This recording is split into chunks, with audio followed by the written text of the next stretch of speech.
The window opened in the middle of physics class, floating about a foot above the bald man's head, in letters nobody else in the room could see. Script task. Every midnight, a bus that was scrapped decades ago pulls into stop number 444. Nobody who boards it has ever come back alive. Investigate the source of the midnight bus. Yes or no. I sat there in the last row by the window with my chin in my hand and read it twice, because the first time I thought I was having a stroke. Below the mission text was a panel with my name on it and 7 numbers I definitely had not filled out myself. Strength 7, Agility 7, Intelligence 8, Constitution 7, Spirit 8, Luck 1, Charm 2.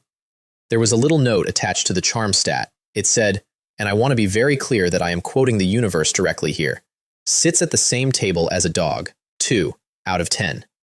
The system had known me for approximately 4 seconds and it already had opinions. Up front, the physics teacher was still going. He had his rear end pointed at the class and his chalk pointed at the board, and he was explaining, for the 4th time, a problem worth 2 points that a trained monkey could have solved with a wet finger. The countdown to the college entrance exam was written above him in characters the size of my head. 100 days left. Nobody in the room was awake except me, and I was only awake because a ghost bus had just sent me a friend request. If nobody finishes this today, none of you are going home, he said. Li Huiling poked me from the desk beside mine. She's my desk mate. She has a round face and she blinks a lot when she wants something, and she was blinking at roughly 40 times a second, which meant she wanted to leave very badly. Chen Wei, class ended 6 minutes ago. I looked at the clock. She was right. I got up, walked to the board, took the chalk out of the bald man's hand, wrote the answer, put the chalk down. You can end class now, right? He looked at the board. The answer was correct. The working was clean. He did not have a single thing to say to me, which is the best thing you can do to a man like that. Somebody in the back whispered, "We may be trash, but we've got experts hidden in here." That's my school career in one sentence, honestly. So that's how it started. A window over a bald man's head and a bus with a license plate I'd read about once, years ago, in an old newspaper archive at 2 in the morning because I couldn't sleep. Bus 444. Dajing City. Everybody on board found a week later in a field, rotted down to nothing, and the fuel tank empty except for congealed blood. Yes, I said. Obviously I said yes. I went home first because I'm not an idiot. I live alone in a unit in the Ping-An complex. No parents. It's been that way a long time, and I've stopped decorating the fact. I put on a windbreaker, pulled the hood over my face, and packed a backpack. Do you want to know what I packed? An axe, 2 steel bars, disinfectant spray, and sulfuric acid. I want to stress that I did not know what I was walking into. I just knew that whatever it was, I wanted options. Come on then, I said to the empty room. Let's see what an extraordinary game is. Enter? Yes. White light. The backpack hit the floor behind me, because apparently the backpack was not invited. I came out standing in weeds up to my calves, at a bus stop that had been dead for 20 years. The sign was still there, rusted through, the route number long since eaten off it. There were metal benches groaning in the wind, and that was the thing that got me first, before the smell, before anything. The wind was moving, and the benches were creaking, and there wasn't a single insect making a sound. Not one. In a field, at midnight. That's not quiet. That's a room where something is holding its breath. I checked my back. Backpack gone. All my beautiful chemicals, gone. Great. My mask was still on my face, though, which told me something useful right away. The game had rules about what came in with me, and those rules were specific rather than random. Clothing, yes. Sulfuric acid, no. Noted. Hey, young man over there. 3 people standing under a broken light about 30 meters off. 1 man, 2 women, all of them wrapped up and masked exactly like me, which was reassuring in the way that finding out everyone else in the elevator also has a knife is reassuring. That's right, Pleasant Goat, we're talking to you. I should mention the mask. It was a cartoon sheep. I'd grabbed it off a shelf on the way out the door because it covered my whole face and it cost 4 yuan. I did not think this decision through. I was going to hear about it for weeks. I did not walk over. I stood there and I looked at them. Don't be scared, the big guy called. We're your teammates on this mission. First time, right? I can tell. He was tall, serious muscle under the coat, the kind you don't get from a gym, the kind you get from someone whose job it is to make you that shape. Special training, I thought. Military, probably. The older of the two women had already decided about me, and it was not a good decision. The younger one bounced on her toes like she'd found a puppy. "I'm sorry, Sister Shu. I got excited." "It's fine." Fantastic. So the older one was Shu Lan, and she had already collected the young one like a set of car keys, and the big guy was standing off to the side, maintaining a very careful distance from both of them. I read that in about 6 seconds, and I understood the whole social structure of this bus stop. Shu Lan had been here before. The young one hadn't. The big guy was odd man out and knew it. "Great," the young one said. "Finally, a guy." "Come on over," the big guy said. "Mission's about to start. Name's Liu Kang. You look younger than me, so call me Brother Liu." I crossed the road. The second my foot hit the asphalt on their side, the system said, "All players present. Mission begins," which is when the lights came around the corner. 2 of them, low and yellow and flickering. And they were not driving toward us so much as they were arriving at us, if that makes sense. The distance closed wrong. "What is that?" the young one said. "Mission just started. Don't be scared," Zhu Lan said, in the voice of somebody who is extremely scared. I did not get closer. I moved to the back of the group. Simple math. If something goes wrong at the front, I want to be at the back. The bus came out of the dark, and it was a dark red Hulk with black streaks down it, and it stopped in front of Liu Kang with a sound like a lung collapsing. The door opened. "Everyone follow me," he said, and stepped up, and you could hear his shoes from outside. Each individual footstep ringing off the metal way too loud, like the inside of that bus was a much bigger room than the outside of it.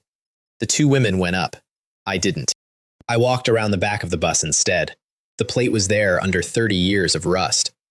I had to lean in and scrape at it with my thumbnail before I could read it. And when I did, every hair on my arms stood straight up. 444. The Dajing City Ghost Bus. The one from the newspaper. The one that ate everybody on it and got found in a field a week later. The engine started to rumble. The door started to close. I hit it flat out and slid in sideways as it shut on my heels. The first thing inside was the smell. Burnt. Deeply burnt. The way a house smells 3 days after it goes up. And under that, so faint I might have imagined it, something fishy and sweet. Liu Kang was standing at the front with an expression I didn't like at all. There was no driver, not "the driver got out," not "the driver's in the back." There was a seat, and there was nothing in it, and the bus was doing 60 in a straight line down a road with no lights on it. "Sister Zhu, is there a ghost in here?" the young one started. "I don't know," Zhu Lan said, and that was the most honest thing anybody said all night. I went up the aisle. Liu Kang caught my arm. "Little brother, I already checked the front. There's nothing, and something feels wrong." "It's fine. I know what I'm doing." I took his hand off me. It took more force than it should have, and I saw him notice that. He shook his head and stopped talking. He'd decided I was one of those newcomers who thinks he's immortal. Fine by me. The driver's seat area was worse. The burnt smell up there was strong enough that I clamped my hand over my mask, because if that was chemical rather than supernatural, I wanted 0 of it in my lungs. I checked the pedals. Brake. Nothing. Accelerator. Nothing. The speed didn't change by a hair. So the bus was not being driven. The bus was being aimed. I went over that seat like I was looking for a contact lens. Under it, behind it, the frame, the bolts, the padding, and I found a bracket. Because here's the thing about a bus, and this is the thing that everybody forgets when they're busy being scared. A bus is a bunch of metal that somebody screwed together. If it was screwed together, it comes apart. Clang. Liu Kang came out of his seat like it had bitten him. I straightened up with a dark red hammer in my hand. Bloody safety hammer. White quality. Origin. Bus number 444. Attack +1. Remarks. On the lonely bus, hidden secrets known to no one. For escape only. For escape only. I put it inside my jacket and said nothing. "Was that a safety hammer?" Liu Kang said, staring. I did not answer. Because the second I closed my hand on that thing, something clicked over inside my chest, like a switch I hadn't known was there. My panel opened up in front of my eyes on its own. Level 1, 0 out of 100 experience. And that little note under charm still sitting there patiently, doing its work. Sits at the same table as a dog. Thanks, very helpful. What was that you were holding? Su Lan had come up the aisle behind me without a sound, and that was the moment I upgraded her from annoying to actually dangerous. What's it to you? We're all in the same boat. If you find something, you don't hide it. If everyone acts like that, we may as well sit down and wait to die. She said it hard, like a teacher. She was pushing on me from 3 directions at once to see which one gave. None of them gave, because I'd already worked out the mission, and the hammer was the answer to it. Investigate the source of the midnight bus.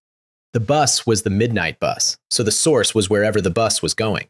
And the way the doors and the windows worked, the last problem wasn't going to be getting there, it was going to be getting out. I think Sister Shu's right, the young one said, all reasonable and gentle. Maybe if you tell everyone, it'll help all of us finish the mission. And that was funny, actually. Genuinely funny. Shulan had collected her 9 minutes ago, and she was already doing free labor. What are you? I said. I stepped backward and put my hand inside my jacket. Not for the hammer, for the message. If she came, I wanted her to know exactly what came next.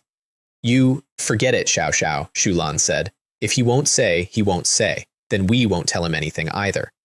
She gave me a look that would have cracked a windshield, and she went to sit down. Behind me, Liu Kang let out a very long, very quiet breath. He came up to me a minute later, chewing on something he wanted to say. Little brother, I've got no bad intentions. My name really is Liu Kang. That's not an alias. I'm with the Dragon Kingdom's official extraordinary organization. Okay. That was new information, and it was worth having. Apparently, my country had a whole department for this, which meant my country had known about this for a while, which meant I had been walking around inside a world with a second floor I couldn't see. He talked. I let him. The short version, this game had been running for years. People got selected. People got missions. There was a website where all of them gathered, and he wrote the address down on a scrap of paper and held it out. No need, I said. I've got it. He'd said it once, out loud, in a moving vehicle. Of course I had it. He looked at me a little differently after that. Have you heard about the ghost bus incident in Dajing City? I asked him. Bus 444? That's right. Does this bus look familiar to you? I watched him go through it in real time. The confusion, then the recall, then the drop. Are you telling me we're on it? I checked the plate before I got on. Then we get off, right now, before it's too late. You just told me nobody leaves without finishing the mission. He stopped with his mouth open. Right, he said. Right. Then it's not complicated. We finish it. You know how to finish it? The prompt said, investigate the source. Where do you think the source is? His eyes came up. Wherever it stops. So whatever happens, whatever gets on, whatever we see, we don't get off this bus. The lights inside the bus flickered, and when they came back up, there was a 4th passenger sitting 3 rows behind Shulan. Nobody had opened the door. The young one made a sound like a kettle. Shulan turned around, and she got herself under control faster than I expected, but she still had to grip the seat back. The thing in the seat had a face the color of wet paper, and something green was coming out of its mouth, drip, drip, onto the floor. Shulan stood up to move. The lights flickered again, and when they came back, she couldn't move because there was a pair of feet propped up behind her, and when she shifted, the thing behind her shifted exactly the same distance, keeping the exact same gap, like a shadow with opinions. She sat back down very slowly and stopped moving entirely. Meanwhile, up front, I was looking out the window because something had been bothering me for about a minute. There were no lights out there. No houses, no towers, no farm sheds, nothing. And in the whole world, there is basically nowhere left that doesn't have a light on it somewhere. Even the middle of nowhere has a bulb over a shed door. Then I saw 2 small mounds of earth go past, little ones, rounded, grass on top. Why do those look like graves? I said, out loud, to nobody, and the second we passed them, the lights flickered. Then there were more mounds, then there were rows of them, then the rows went out to the edge of what I could see and kept going. Then there was a bus stop out there, in a field of graves. A bus stop. Zzzt, the lights went out, and when they came back, the bus was full. Not somebody sat down. Full. Every seat. In front of us, behind us, across the aisle, all of them at once. Packed shoulder to shoulder with things that were shaped like people if you didn't look closely, and were shaped like something else if you did. Liu Kang's whole body swelled. I watched his shoulders go up 2 sizes inside his coat, and I understood he was about to use something. Don't move. What? They haven't touched us. Let's keep it that way. But if you swing at one of them and you're wrong, we all die in the next 4 seconds. He froze. Then his shoulders came back down, and he sat there with his hands on his knees like a man in a dentist's chair. Behind us, Shulan had it worst. She was sitting directly on a corpse that had gone black and soft, and there were maggots on her thigh, and she was not moving a single muscle. Whether that was courage or math, I still don't know. Me? I leaned in.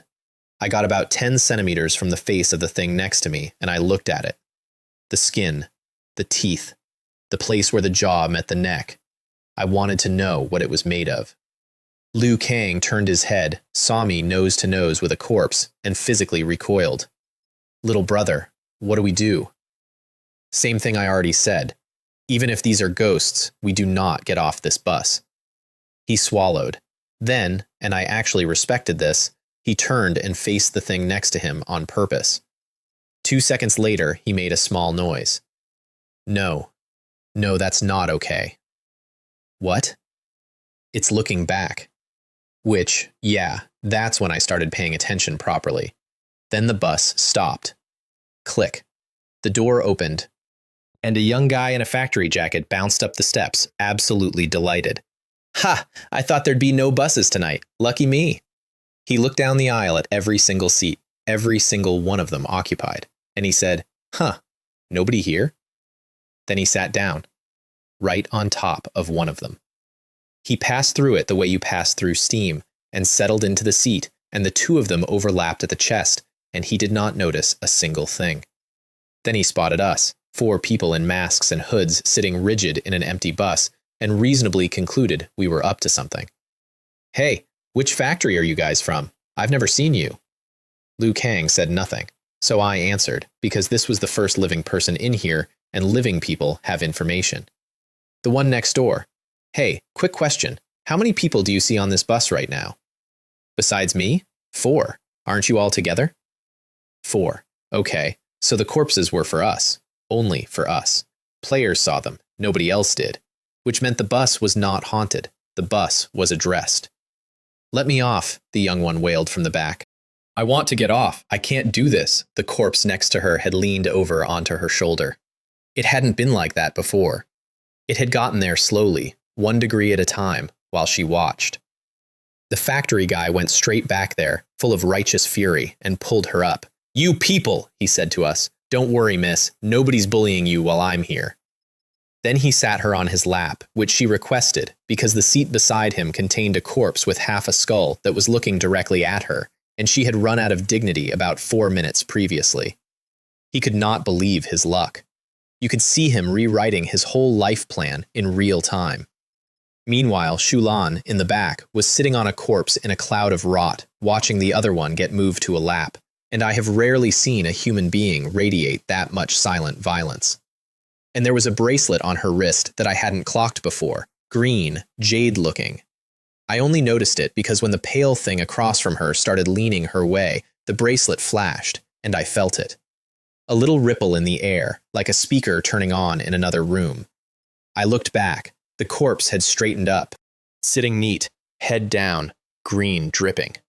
Liu Kang hadn't noticed a thing. She had an item. She'd just spent a charge of it, and I could feel it going off from 10 meters away, and she saw me turn, and she realized I could feel it. That was the first useful thing I learned about spirit as a stat. It isn't a mana bar, it's a nose. We stopped again, a quieter intersection, and this time there was a crowd, an old grandmother with a shopping basket, and a pack of guys coming out of a club at 1 in the morning, arms full of tattoos, loud in the way that only that specific hour makes people. They stampeded on like the bus was the last helicopter out. The grandmother didn't move. Is it full? The bus had, from her position, exactly 0 visible passengers. Never mind, I won't take it today. I'll walk. And she turned around, hunched over her basket, and walked away into the dark. The club guys thought this was the funniest thing they had ever heard. Is that old woman blind? She said it's full. Look at all these seats. Bang. Doors shut. And I sat there watching that old woman's back get smaller, and I thought, she saw it. Out of every single person who got on this bus tonight, the only one who lived was the one who looked at an empty bus and knew it was full. Then one of the club guys sat down next to me, directly on the corpse I had spent 20 minutes studying. Hey kid, what kind of mask is that? Never seen it. I looked out the window. I'm talking to you. Still looking out the window. Are you ignoring me? He threw a punch. Now, I want to be precise about this because it matters later. He was not a fighter. He was a skinny guy with a lot of adrenaline and a hairstyle. His punch came in wide and slow, and I caught it out of the air and turned his wrist until the joint came apart, and then I put my heel into his forehead, and he went down foaming and twitching. A woman screamed, "You bastard! That's our guy! Get him!" They came out of their seats, and Liu Kang stood up. I have to give him this. He is a genuinely enormous human being, and when he unfolded in that aisle, the entire back half of the bus reconsidered its life. Sit down, all of you. Don't think we're scared just because you're big. This isn't over. You hit our guy. You owe us an explanation. I stood up. You want an explanation? I took the hammer out of my jacket, and I put the spike through the top of his skull.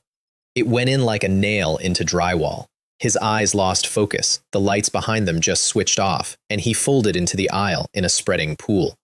It took a full half-minute before anybody could make a sound. Then they all made sounds at once. Murder! He killed him! I shook the blood off the hammer. What was it you wanted? An explanation? Nothing. Is this explanation satisfactory? Nothing. Nobody's answering, so I take it you're not satisfied. And I reached for the hammer again. Satisfied. We're satisfied. Very satisfied. Good.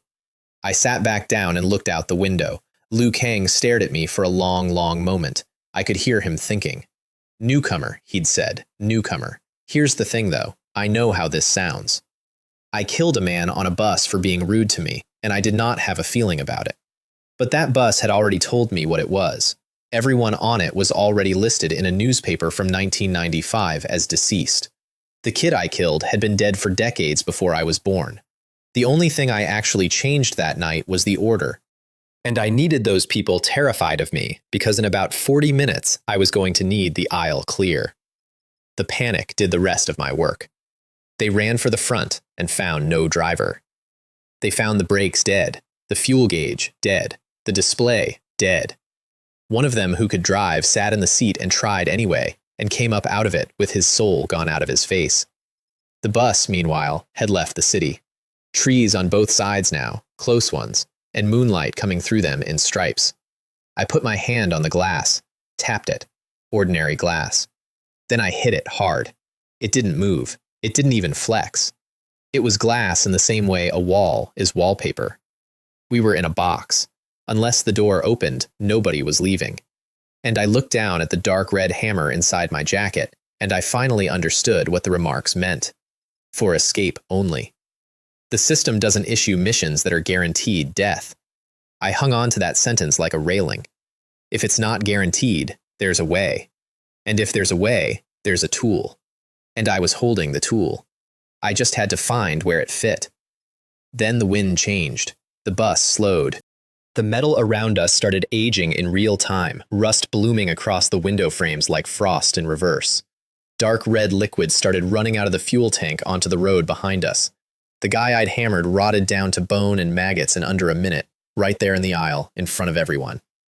Ahead of us was a wide-open field, and in the space of a blink, that field filled up with people. Hundreds.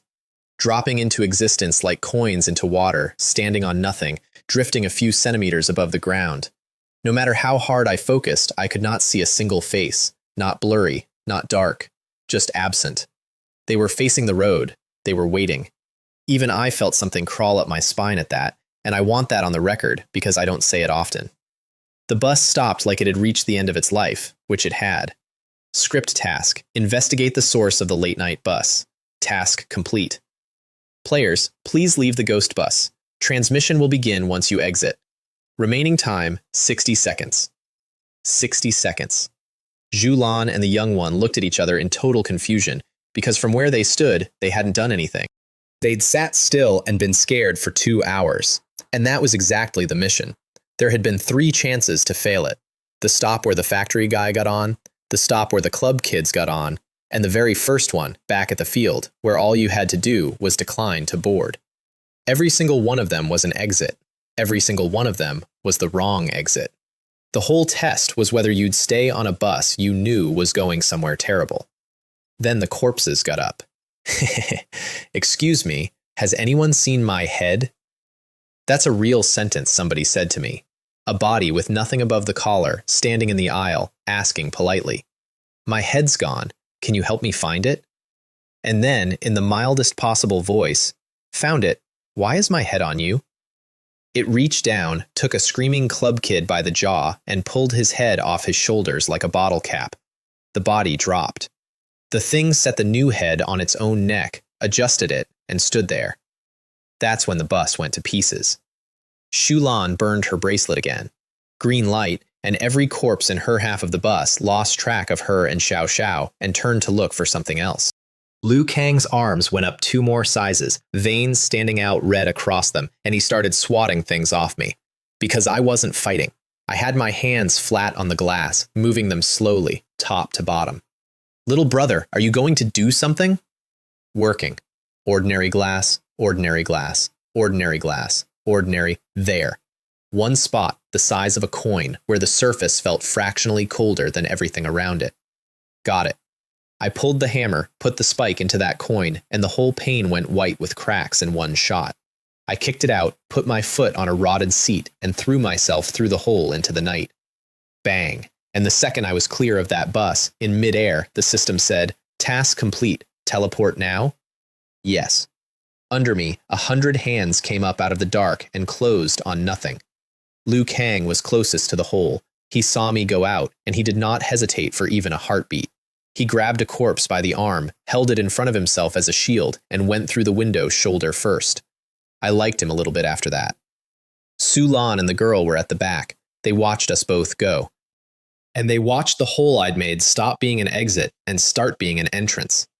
"Sister Shu, what do we do?" those 2 bastards, Shu Lan said. They knew the whole time. Yes, I did. The last thing I heard before the world went white was the 2 of them going under. I came out standing in my own living room at 9:01 at night.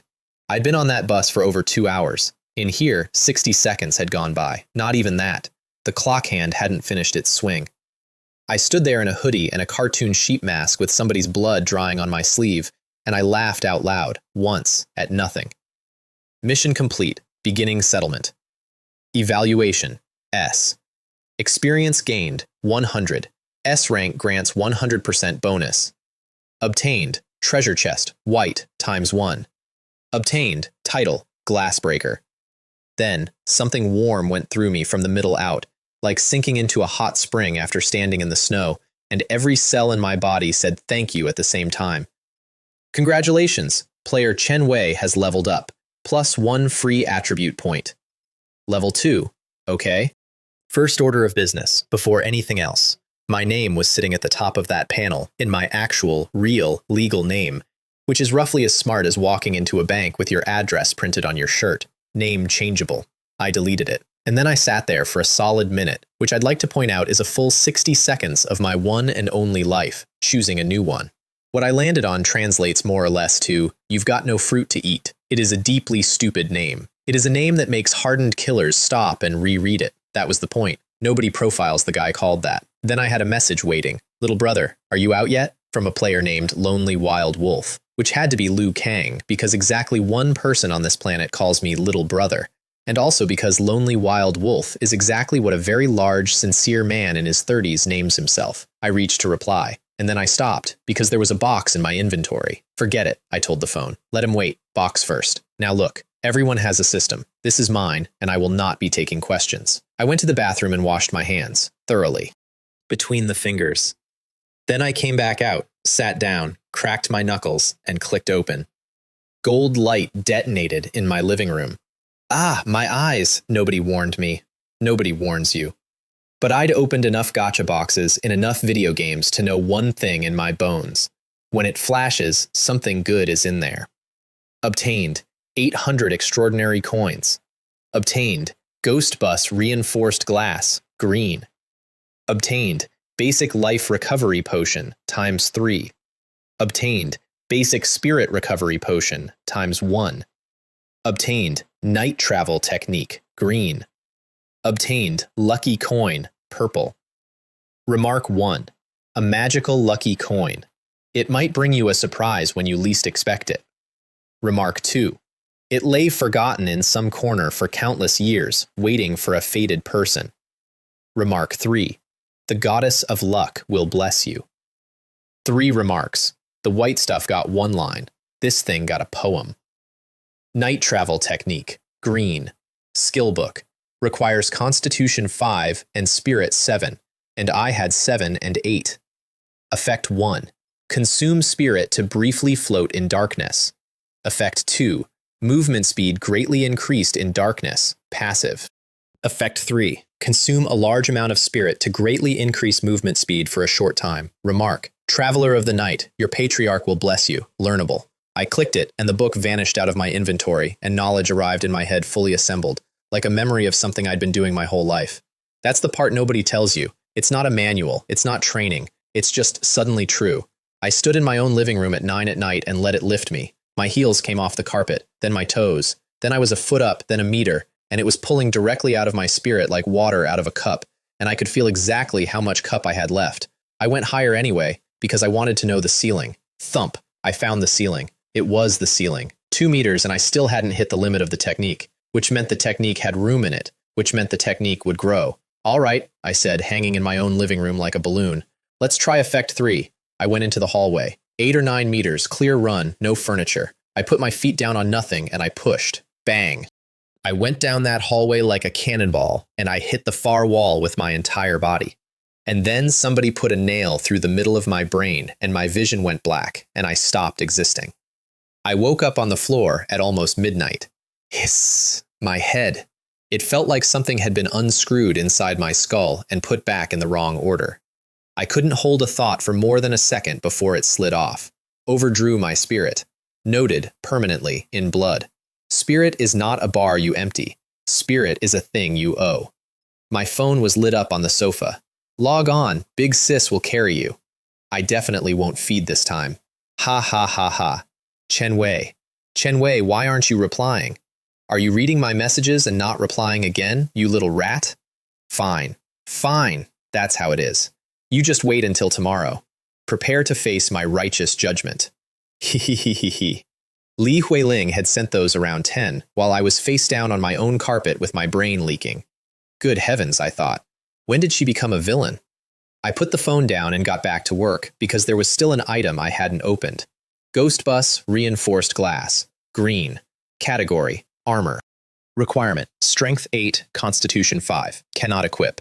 Strength 8. I had 7. 1 point. 1 single point short, and the game was going to let me sit there and look at it. I put my free attribute point into strength, and I felt something in my forearms tighten, and the red words flipped to can equip. I pulled it out. It was a slab of old bus window the size of my torso, with dry, dark red spatter fused into the surface so deeply that it wasn't on the glass anymore. It was part of it. Somebody died on that. Somebody died on it, and the glass kept it. There was a handle on the cleaner side, so it wasn't a window. It was a shield that used to be a window, and it weighed almost nothing. I got the cleaver out of my kitchen and hit it. The blade slid off like the glass had been greased and left absolutely no mark. Interesting. Let's change the angle. I put it flat on the floor, took the cleaver in both hands, and came down on it like I was splitting a log. Bang! A chunk came out of the front of my cleaver. That cleaver is alloy steel. I use it for bone. I have never in my life put a notch in it. So, the glass was harder than alloy steel, and I had it, and it weighed nothing. I was extremely close to prying a corner off to run tests on it before I got hold of myself. It was the only piece of armor I owned. You don't perform surgery on the only armor you own. But the line that actually kept me up that night was the other one on the description. Resists physical or mental attacks. Mental attacks. Meaning there were mental attacks. Meaning at some point, something was going to come at my head instead of my body, and the only thing standing between it and the inside of my skull was a piece of a bus. I went to the computer, put on a hoodie first, hood up, because I did not know what was on the other side of that website, and I was not going to be photographed by it. I typed in the address Liu Kang had said out loud exactly once, and what came up was pink background, cartoon fonts, little animated hearts. The world's largest gathering place for extraordinary beings looked like a birthday invitation made by a 9-year-old. I sat there for a second, genuinely questioning whether Liu Kang had trolled me. Then I realized, of course it looks like this. If a normal person stumbles onto this address, what do they see? A dead fan page. They close the tab. It's not encryption. It's camouflage. I clicked enter. Player identity verification detected. Respond, and there it was, the system's own chime in my head, which cannot be faked by any website on Earth. Yes. The pink went away, and the actual site came up underneath it, and I sat in my dark apartment for the next hour, learning what kind of world I actually lived in. Buying large quantities of recovery potions, any grade, come quickly. Buying basic spirit recovery potion, price negotiable, the more the better. Bounty, somebody kill this guy, he stole gear off our team. 15,000 coins. 15,000. Whatever he took it from the right people. And then, bounty, a newcomer who just started the extraordinary game, wears a pleasant goat mask, around 1.8 meters. 1,000 coins. Comments underneath. How much? 1,000. That's nothing, hardly worth it. He's a brand new player. How hard do you think it'll be? Fair. Free money. So Shulan got out. Good for her, genuinely. And she had spent the trip home putting a price on my head. I left a comment. How did the target provoke you? And then I moved on, because I had a lot of reading to do, and she was never going to answer that in public. I watched a video that somebody had uploaded. A man with a camera moving through a firefight in a place that was very much not my country, dodging bullets he had no business dodging, jumping distances no person jumps, laughing the entire time. Easier to make money off ordinary people. He went through the guards. He went into a manor house. He killed the man who owned it in front of everyone, and then he didn't stop there, and I'm not going to describe the rest. At the end, there was a logo, a black skull, Skull Mercenary Group. Contact us if you've got someone you want dead. The comments were people negotiating rates. Worn out dagger, white, origin, abandoned factory, requires strength 5, agility 7, effect 1. Attacks have a chance to infect the target with tetanus, effect 2, attack +1. Remark, a dagger stained with who knows what, worn down by the passage of time. 600 coins, which is 6 million yuan, for a rusty knife that gives people lockjaw. I have never been happier with a purchase in my life. 600 coins for a debuff. You do not get chance-on hit effects at the white tier. Somebody had priced it as a knife instead of as an enchantment, and I took it off him before he thought about it. The transaction took 4 seconds. He sent an order, I clicked confirm, the money came out of my inventory. No adding friends, no meeting in an alley, no trust required. This game is very thoughtful, I thought, and then I thought about what that thoughtfulness was for. Then I shut the computer, and I lay down, and I was more tired than I have ever been in my life. Spirit really should not be overdrawn. And a long way from me, in Dodging City, a middle-aged man in a uniform said, Liu Kang, that very promising newcomer of yours, still hasn't replied? He's probably still busy. It's fine. Time isn't the issue. That kind of talent is exactly what the country needs. Whatever you do, don't offend him. Understood, Director Fang. And Liu Kang sat there staring at a message that had been read and not answered, feeling, for the first time in his professional life, slightly anxious, which, honestly, is the correct feeling. I just hadn't gotten around to him yet. The next morning, I walked to school reading the news, and the news was that the entire country was suddenly extremely interested in everyone's body. Physical examinations, nationwide, every region, blood work, fitness tests, weightlifting, reaction times, the whole battery, all at once, no reason given.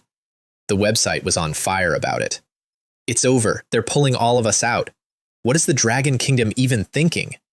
What do you mean, what are they thinking? Have you seen what players overseas are doing? Killing people in the street with zero restraint. We don't kill anybody. Why check us? If they push me, I'll push back. Relax. National screenings aren't new. Other countries did it first and found nothing. Blood, spirit, none of it shows up unless you're obvious about it. Really? So we're safe? Theoretically. The officials are also scared of pushing a few thousand of us too far. They're collecting data, that's all. Is that so? That's great. I came into work today, heard physical exam, nearly had a heart attack. Personally, I'm a bit disappointed. I was hoping to see what a civil war in your country looks like. You absolute foreign dog, how dare you? Good heavens, so that's your angle. Everyone beware, we have spies. And the rest was 400 people fighting. But the load-bearing sentence was in there. The screening cannot detect a player. Not unless you do something stupid.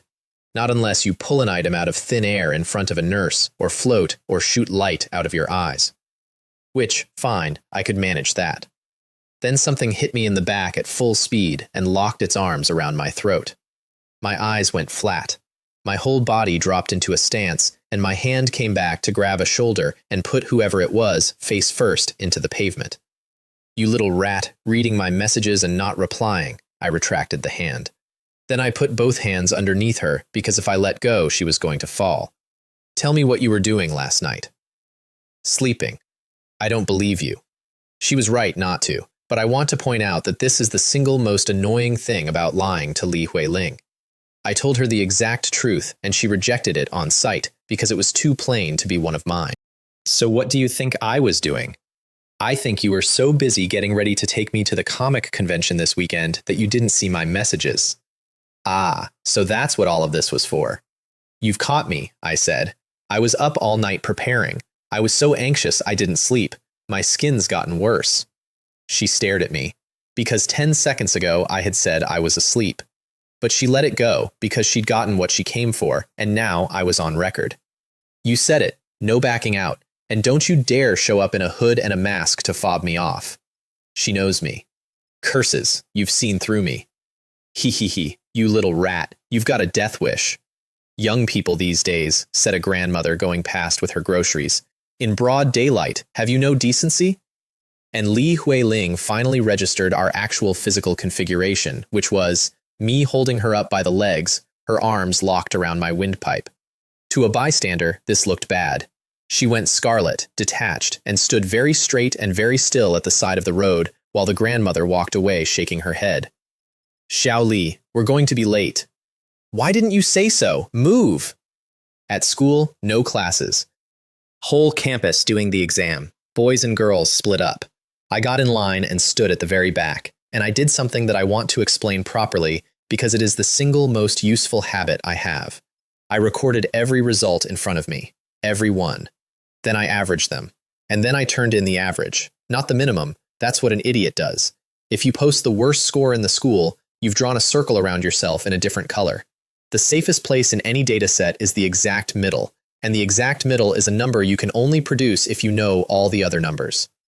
Next group for the 1,000 meters, Hejian, Ma Qing, Gao Lei, Lindong, Wu Yan, and last, Chen Wei.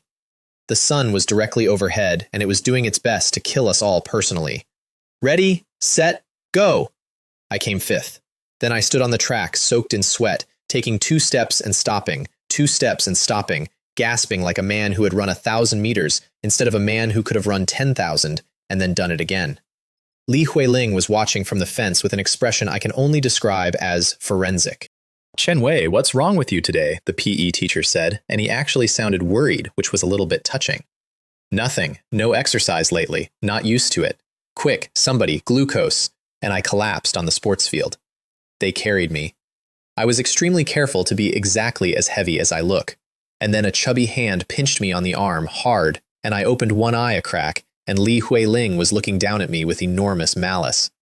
I mouthed, "Don't say a word, I'll buy you dinner." She mouthed back, "Shh." Deal. They put me in the infirmary with the other casualties, which turned out to be an entire subculture I hadn't known existed. Why is the school doing physicals for no reason? I nearly saw my grandma out there. Your grandma? Didn't your grandma die 3 years ago? Exactly. I nearly went. Look, our big family has a new member. Who is it this time? Every kid in that school with a doctor's note knew each other by name. They gathered around my bed like I was an exhibit. I know this guy, Chen Wei, Class 1. Chen Wei? Question marks over the whole room. The name was familiar and they couldn't place it. Wait, the one who represented the school in competitions? Wasn't he first? Last month, the principal praised him by name, and he didn't even go up. Some girl accepted it for him. The girl was Li Huiling. I'd made her go up. She'd hated it. The principal had handed her the certificate and the cash without blinking, because apparently this had happened before. And then the 2 of us went and ate the prize money. During PE, said the chubby one, swallowing, I don't know if you guys saw this, but I'm fairly sure he was doing one-handed push-ups. Correct. Now that you mention it, I do kind of remember. But look at him. He doesn't seem healthy. Maybe he skipped breakfast. Tisk, tisk. Look at those muscles, though. Not the same species as us. I think he could kill me with one punch, said a boy who was mostly elbows, with genuine admiration. Then the PE teacher stuck his head in and told Li Huiling to look after me, and that I wouldn't need to redo the exam later. Nobody in that infirmary would. That was the confirmation. Everyone in that room had just been sorted out of the pool.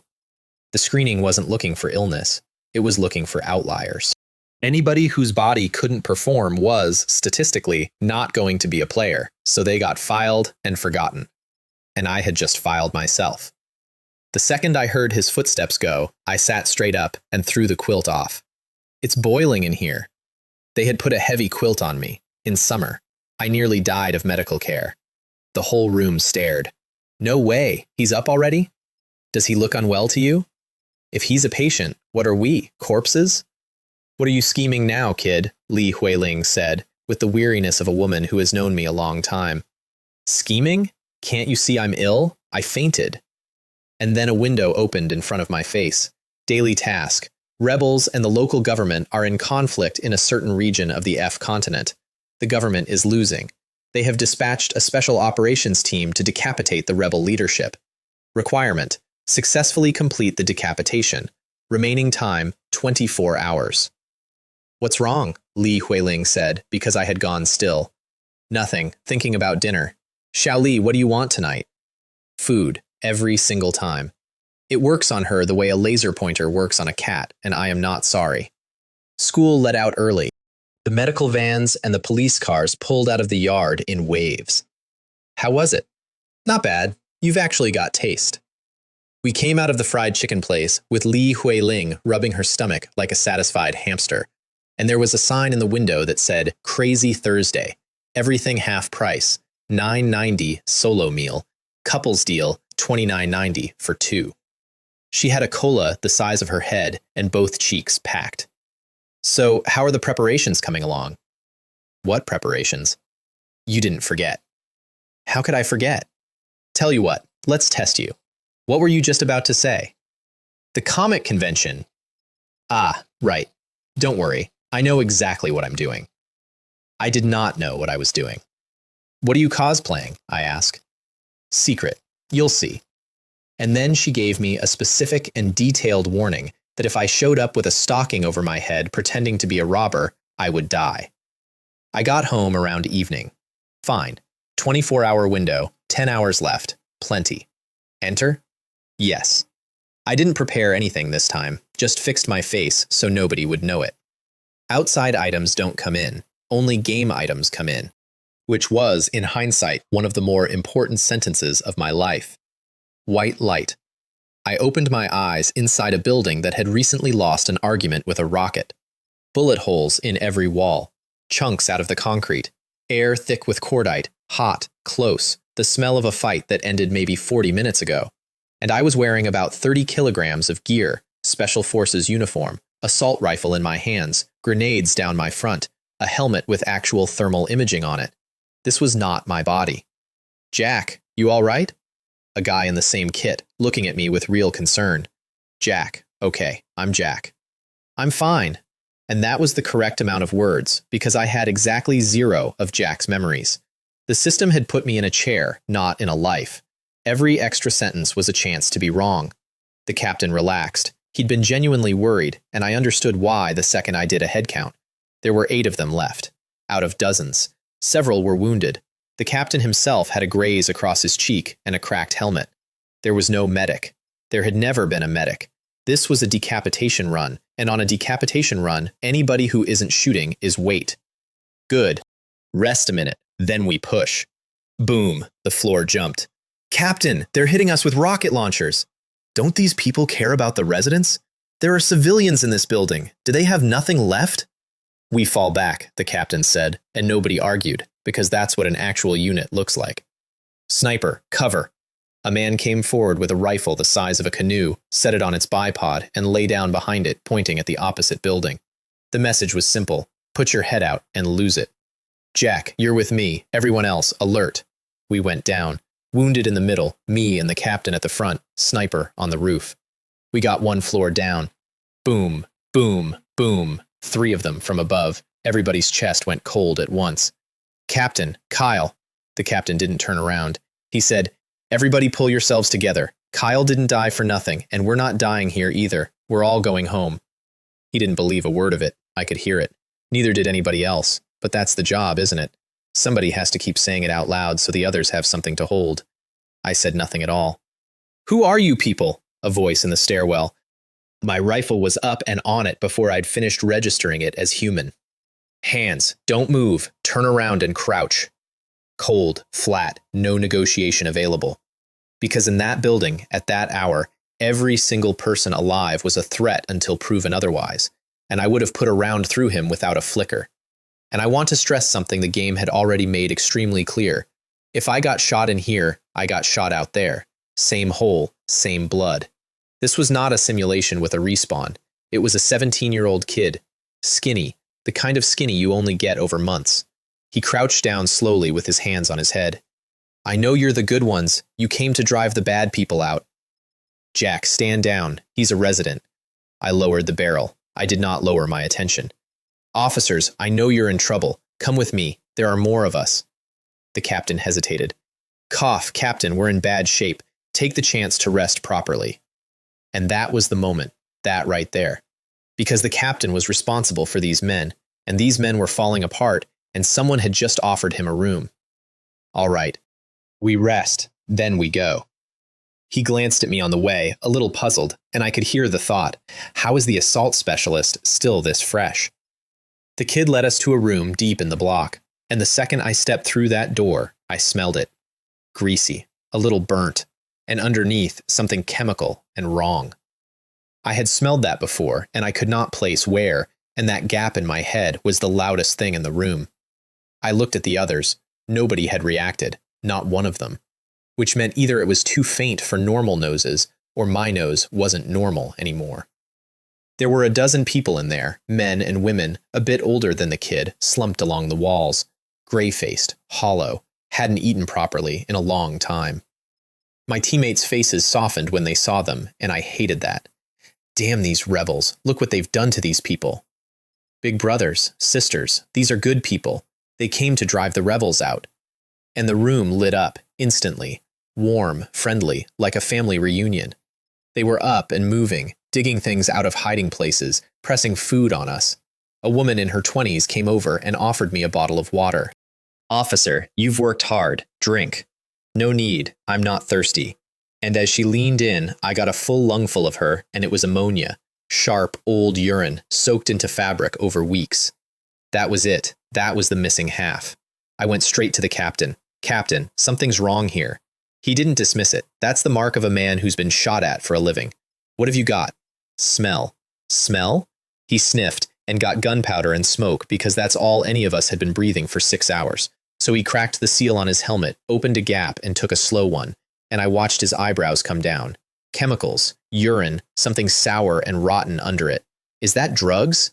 Yes, and not just one kind. Jack, when did you notice? The moment we walked in, but the smell isn't the problem. Then what is? The food. And I laid it out for him, one piece at a time. Look at them, gray, starving, been that way for a long time. So where did the food come from? He stopped. And it was hidden, I said. Think about that. If you're starving and you have food, you eat it. You don't hide it. You only hide it if it isn't for you. The color went out of his face and the sweat came out of it at the same time. Everyone, put down the food, now. I already had my rifle up and sweeping the room. Sir, what's the matter? A man stepped forward, deep black rings under both eyes. Captain, what's wrong with you? One of ours started, honestly bewildered, because the man had been fine 10 seconds ago. I said drop everything they gave you. And they did, one by one, and put it on the floor, and the room went very, very quiet. You, the captain said to the man with the black rings, roll up your sleeve. Sir, what is this? We welcomed you, and this is how you treat us? If you don't trust us, leave. Or are you with the rebels too, bullying unarmed civilians? Bang. I put a round through his calf. Ah, my leg! You! I crossed the room, kicked him down, put my boot on him, and pulled his sleeve back with my free hand. Needle tracks. Dozens. Old ones gone black, new ones still wet. Every man in that room got it at the same instant. Anything else you'd like to say? He was shaking. That's involuntary, when a barrel's on you. But his eyes weren't scared.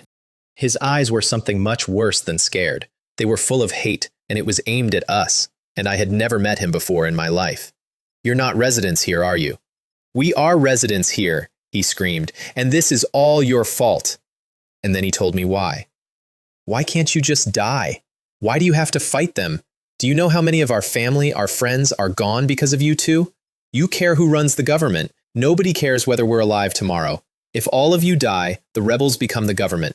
Then there's no war. Tell me what's wrong with that. Tell me.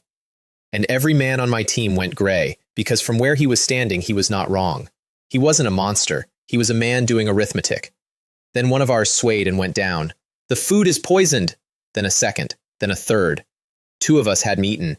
Me, because I didn't trust anything in that room from the doorway.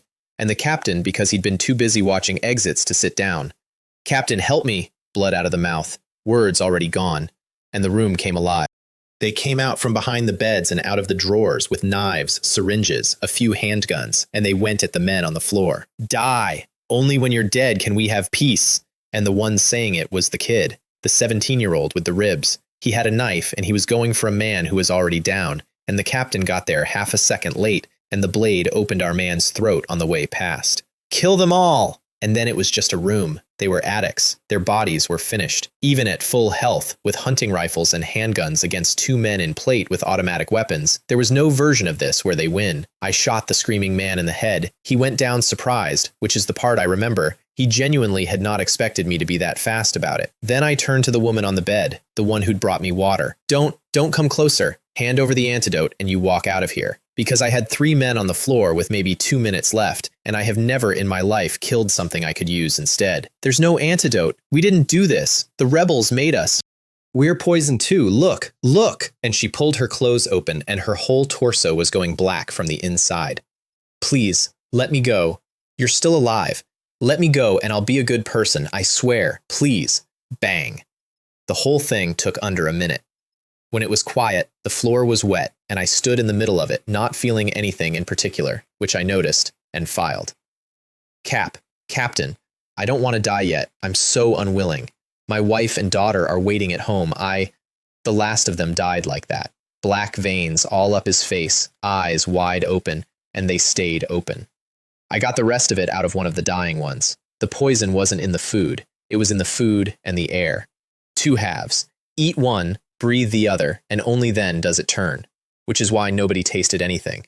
Which is why the first man didn't drop until the 5th had already eaten. If they'd just poisoned the rice, the first body would have saved the other 7. That is a genuinely elegant piece of work, and I hate that I admired it. The captain went around and closed the eyes of the last one with his thumb. Jack, you can go now, he said. Go home. Your family's waiting. He'd already written himself off. You could hear the full stop in it. I was looking out the window. The sky was going orange. Night was coming. And when night came, this stopped being a firefight and started being my house.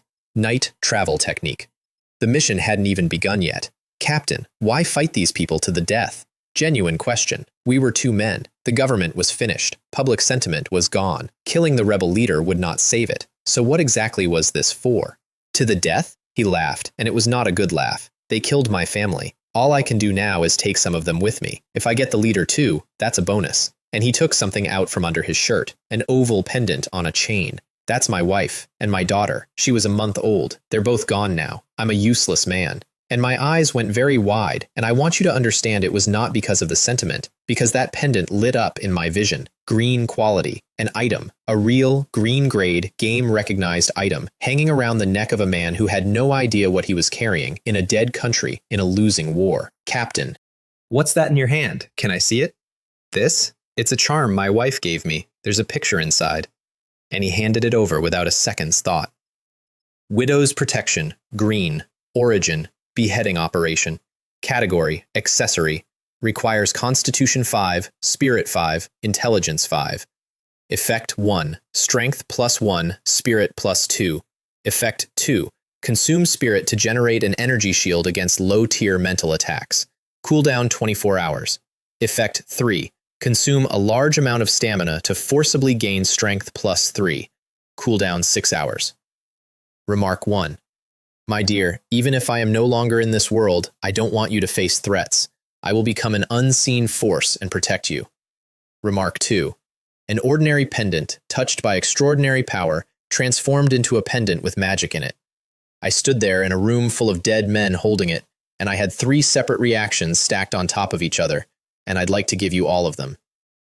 It's beautiful, I said, and handed it back. I honestly do not know which of them I meant. She was, he said, if she were still here. And then the sun went down, and I felt the whole world get lighter. That's what it's like.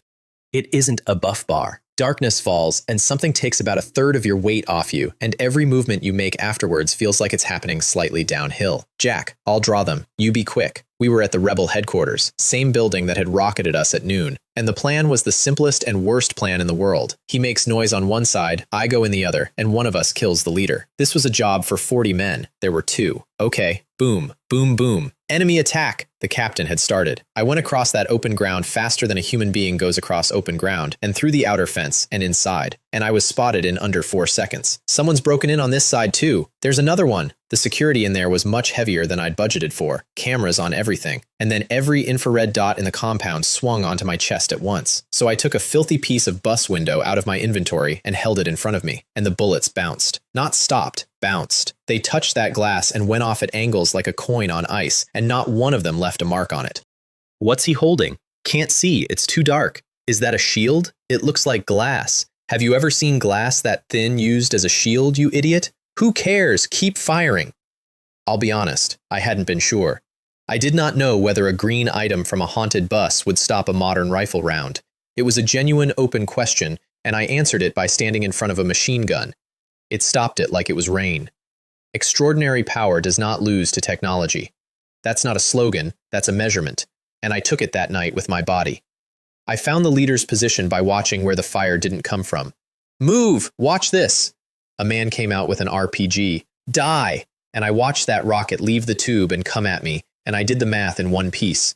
The glass stops the round. The glass does not stop the pressure wave, and a pressure wave turns everything soft inside me into soup. So I went up.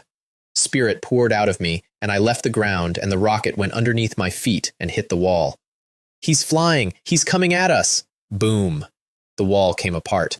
And I landed in front of the man with the launcher, glass in one hand, rifle in the other, and swept the ground floor. They could not react, not because they were bad, because a man does not expect to be shot at from above by something that arrived through the air. And then I noticed the hole in the wall was still burning. Stone doesn't burn. I went through it at a speed that did not touch the ground and came out in a room full of wooden crates, an armory, their armory.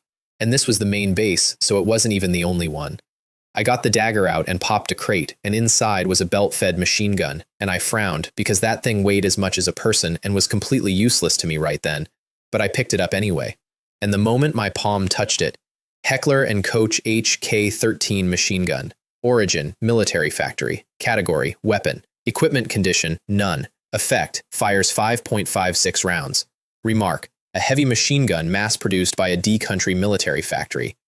I stood in a burning room holding 16 kilograms of steel, and I want to describe the exact shape of the thought that arrived because it changed my entire life. The system had judged it. It wasn't a prop. It was an item, and items go in the backpack. I did not make a sound. I opened every crate in that room, and I touched every single thing in them, and each one vanished from my hand the instant my fingers closed on it. I didn't even look at what they were.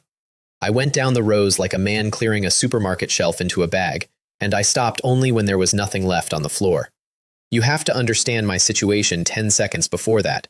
2 men against a fortified compound. I had budgeted for failure. I had genuinely thought about what failing looked like. No reward, go home, try again. And then the game told me that the rebels' entire war stock now fit in my pocket. If that's the case, I said, out loud, in an empty burning room, this got a lot easier. Outside, they were organizing. He's inside. Move. He's killed so many of our brothers. Put the fire out. The boss will kill us. They came around the corner in a group, and I threw 3 flashbangs into them. Flashbangs! I was already off the ground when they landed, hanging in the dark with more in my hands, and I dropped them like a man feeding ducks. Then grenades. Then high explosive. Then whatever came out of the bag next.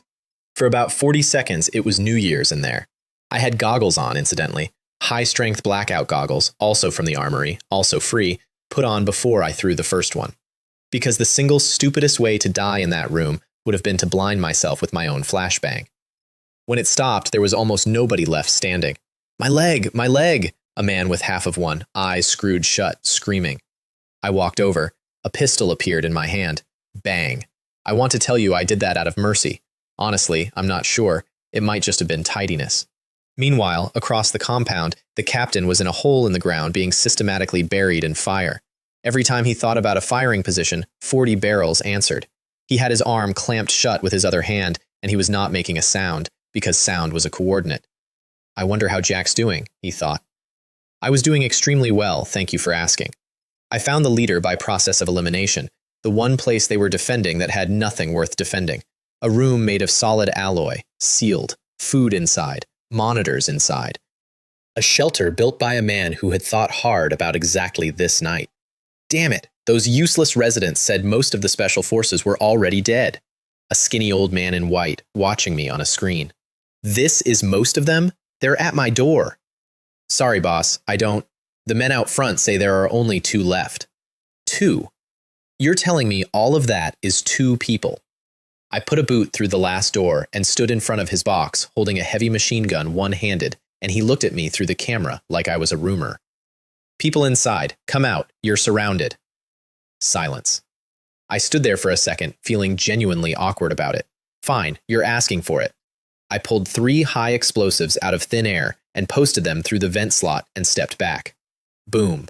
The room got slightly dirty, and I could hear them laughing at me. There was a speaker. I'm dying. Does this guy actually think he's opening this with grenades? Why aren't you laughing? The old man said, irritated, to his subordinate. Boss, I think that's an incendiary. So what if it is? This is special alloy. Not an incendiary, not a missile. It'd take several hits from a missile. Is he stronger than a missile? Thermite incendiary bomb. Origin, military factory. Category, weapon. Equipment condition, none. Effect, releases temperatures above 3,000 degrees. I pulled the pin and rolled it into the corner of his shelter.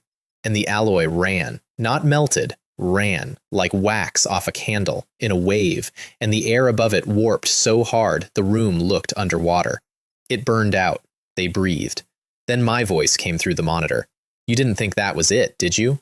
No, no, no, second one. Wait, maybe we can talk. Ah, so the microphone worked both ways. Now, I knew exactly what he was doing. He'd called for backup. He was buying minutes. He had said as much to his own subordinate 90 seconds earlier with a microphone open, which tells you everything about how his organization was run. Fine, I said. Open the door and I'll come in and we'll talk. No, we talk like this. Sorry, what? I can't hear you. Third one, fourth one. His eyes were coming out of his head. He could not work out where I was producing them from. From his side, a man was standing in an empty corridor, generating 3,000-degree devices out of the air at conversational speed. What do you want? You said you wanted to talk, so open the door and I'll come in and we'll have a nice talk. He gave up after that. He'd figured it out. There was nothing to negotiate. I wasn't there for a deal. I was there for him. And I want to be fair to him. That box was superbly built. It took minutes. Minutes of continuous thermite while I stood there feeding it like a stove. Then, over the noise, rotors. His reinforcements were arriving. We're saved! You wretched bastard. Just wait. Our people are coming. Back on the broadcast, arrogant again, because a helicopter will do that to a man. I tilted my head and looked at the melt line. It had gone through. Yes, I said. I'm so scared. And the old man, mid-gloat, heard my voice come from inside the room with him.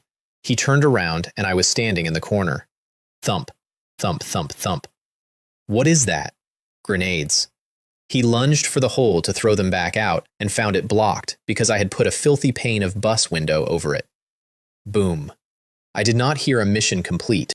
So I moved the glass, and I posted in everything else I had, and after a while the system said, task complete, teleport, yes or no, remaining time, 5 minutes. 5 minutes. I could have left right then. Task done, clean exit, no risk. Instead, I went outside and floated low over the ground toward the noise, because the captain was still out there, and I wanted to see how it ended. Brothers, that guy's already hit. He's nearly finished. Charge! They had him surrounded, and they were right. Both his legs were gone below the knee. One arm was hanging by something that wasn't a joint anymore. His chest was open, and I could see things in there that are supposed to stay closed. The only part of him still functioning was the part doing the thinking. He had a grenade in his good hand and his thumb through the ring. I wonder if Jack made it, he said to nobody, or if he went before me. He heard footsteps and squeezed the pin, because he decided to take a few with him. Captain, mission's complete. He stopped. It's complete? Yes. That's good, Jack. And then, with his lungs half full of his own blood, he used his last 30 seconds on advice.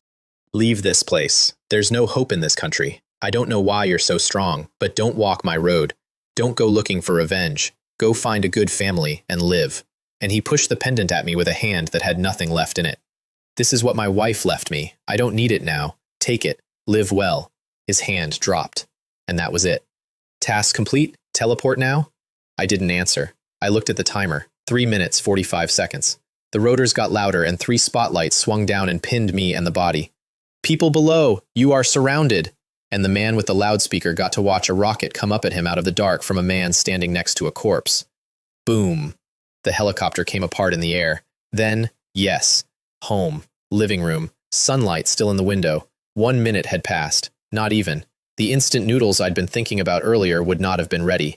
I went to the computer and typed a very long string and jumped through 4 sites and landed somewhere that was not the player's website. Somewhere plain, a few paragraphs and some bad photographs. I put in the date and the region. The article was a year old. Civil war in an African nation. Rebels take the administrative center. Government dispatches special operations team for a decapitation strike. And there were photographs of every man on that team, all of them in grayscale. Grayscale means dead, and there was one of me, except it was Jack's face, and Jack was on the list. The decapitation was successful. The rebel leader was killed. All team members died in action. The region's largest rebel armory was destroyed. An armed helicopter was shot down. Amid rebel infighting, the government moved in and absorbed elements of the rebel command to form a new administration. Order has been restored. All members of the Special Operations Team are wanted for undermining national unity. They won. The country stabilized. And then the new government, which was made of the old rebels, went through the paperwork and found the names of the men who had killed their leader and put them on a wanted list for terrorism. Then I opened my hand, and an oval pendant was sitting in it, with dirt on it and blood on it that had come from a country a year in the past. Widow's protection, green. He knew, I said out loud to my empty apartment. Because he did. He was a career soldier in a losing war. He knew exactly what the winners do to the men who almost stopped them. That's what "there's no hope in this country" meant. He wasn't being poetic. He was reading ahead. Mission complete. Beginning settlement. Evaluation. A. Experience gained 200. A rank grants 50% bonus. Obtained. Treasure chest white ×1. Obtained. Title. Beheader. A. I single-handedly emptied a national armory, dropped a helicopter, and killed the leader of an armed insurgency, and I got an A. And the extraordinary game does not make mistakes, which meant the problem was me. I sat with that for a while, and the answer was obvious, and I didn't like it. The decapitation was one objective. Everyone else on that team was the other one, and I hadn't even been thinking about them. I'd been thinking about the mission, and the mission had been thinking about the men. Perhaps if the whole team had lived, it's an S. Then I put it down. Because I'm not a psychic, and I can't run a war retroactively. And if you carry every mission home with you, you don't get to do the next one. I fixed my face back to my own. Then I went and washed my hands, took a shower, and sprayed cologne into my mouth. Phew, almost forgot. There's still you. Lucky coin. I threw it. It came down on the desk with a bright little clink, and a thread of my spirit peeled off and stuck to it. Luck +1. Now. Open. Gold light. Goggles already on this time, because I learn. Obtained 1,500 extraordinary coins. Obtained Special Operations Uniform, green. Obtained Basic Life Recovery Potion, ×5. Obtained Basic Spirit Recovery Potion, ×3. Obtained Free Attribute Point, +1. The light faded. That's it? Are you kidding me? I sat there in a cloud of mosquito repellent with my goggles on, staring at a list that was, objectively, worse than the first one.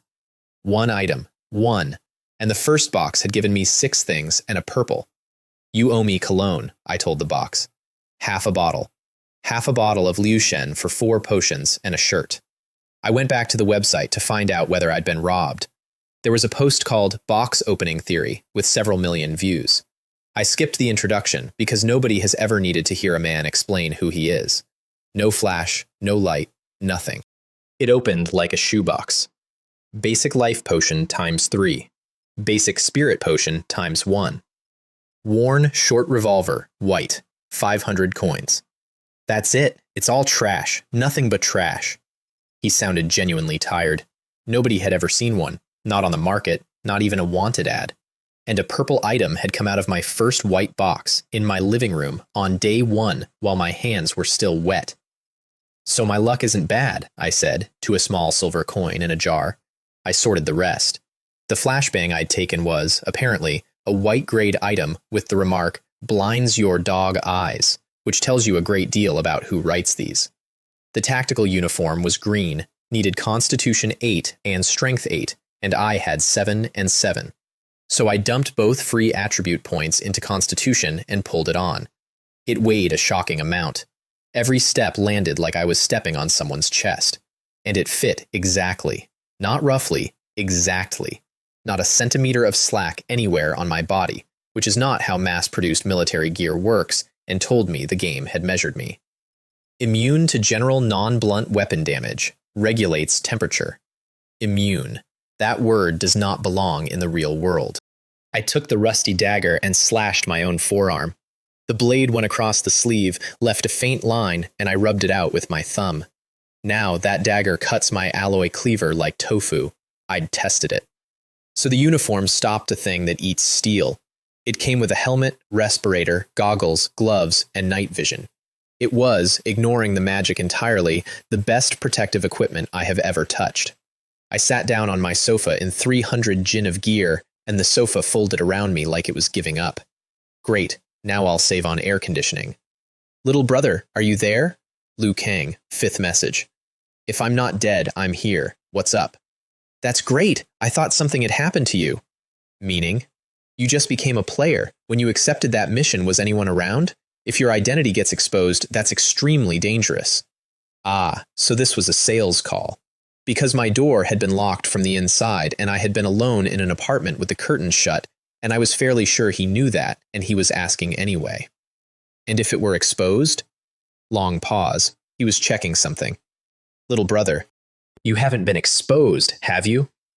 Sigh. It's all right. Nobody wants this to happen, but the country will protect us. If your identity gets out, it isn't just you. Your family gets threatened. People will keep coming. Why don't you consider joining us? There it was.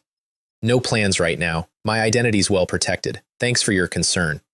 Warm, polite. No. I could feel the disappointment through the screen. Look, I understood the offer. Official backing, protection, resources, no fear of exposure, and a leash. I have been on my own since I was small. I am extremely good at it. The one thing I have never traded at any price is the ability to walk out of a room whenever I decide to. By the way, are you free lately? Just say what you want. Because he'd been circling for 4 minutes, and I have a finite lifespan. All right, it's like this. I've got a dungeon mission in hand. Are you interested? A what? Dungeon mission, another type. Unlike a script, this one allows team invitations. Higher difficulty, much better rewards, several times the experience. 5 slots, small team job. The rewards are extremely generous. Hold on.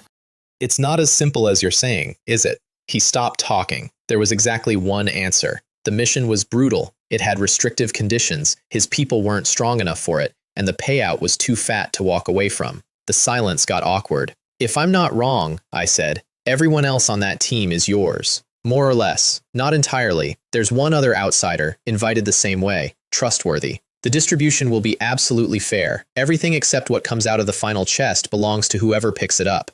And if you don't believe me, here's the contract. He sent a document. Contract. A real item, apparently, not a piece of paper. Anyone who signs cannot harm a teammate and cannot leave a teammate to die, and the penalty is enforced by the system. I scrolled to the penalty. All player attributes reduced by 5 points. Duration, 30 days. 5 points, everything. Reduce a player by 5 across the board and they are meaningfully worse than a healthy civilian. And all attributes includes luck. My luck was 1. 1 minus 5 is a number I did not want to find out the practical meaning of.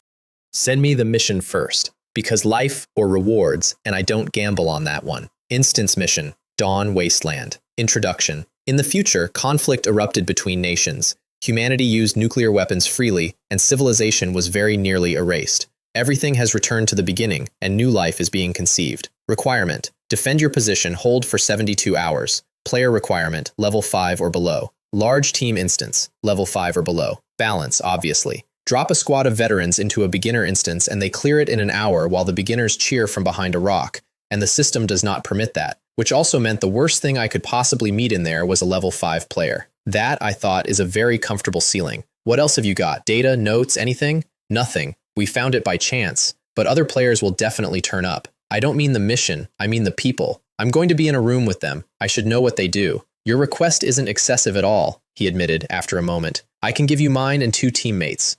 The 4th isn't ours. And so, I got 3 stat blocks. Lone Wolf, level 5, strength 8 with a +3 from somewhere, constitution 8. Leng Feng, level 4, agility 10 effective. Fiery Phoenix, level 4, spirit 9 effective, charm 7.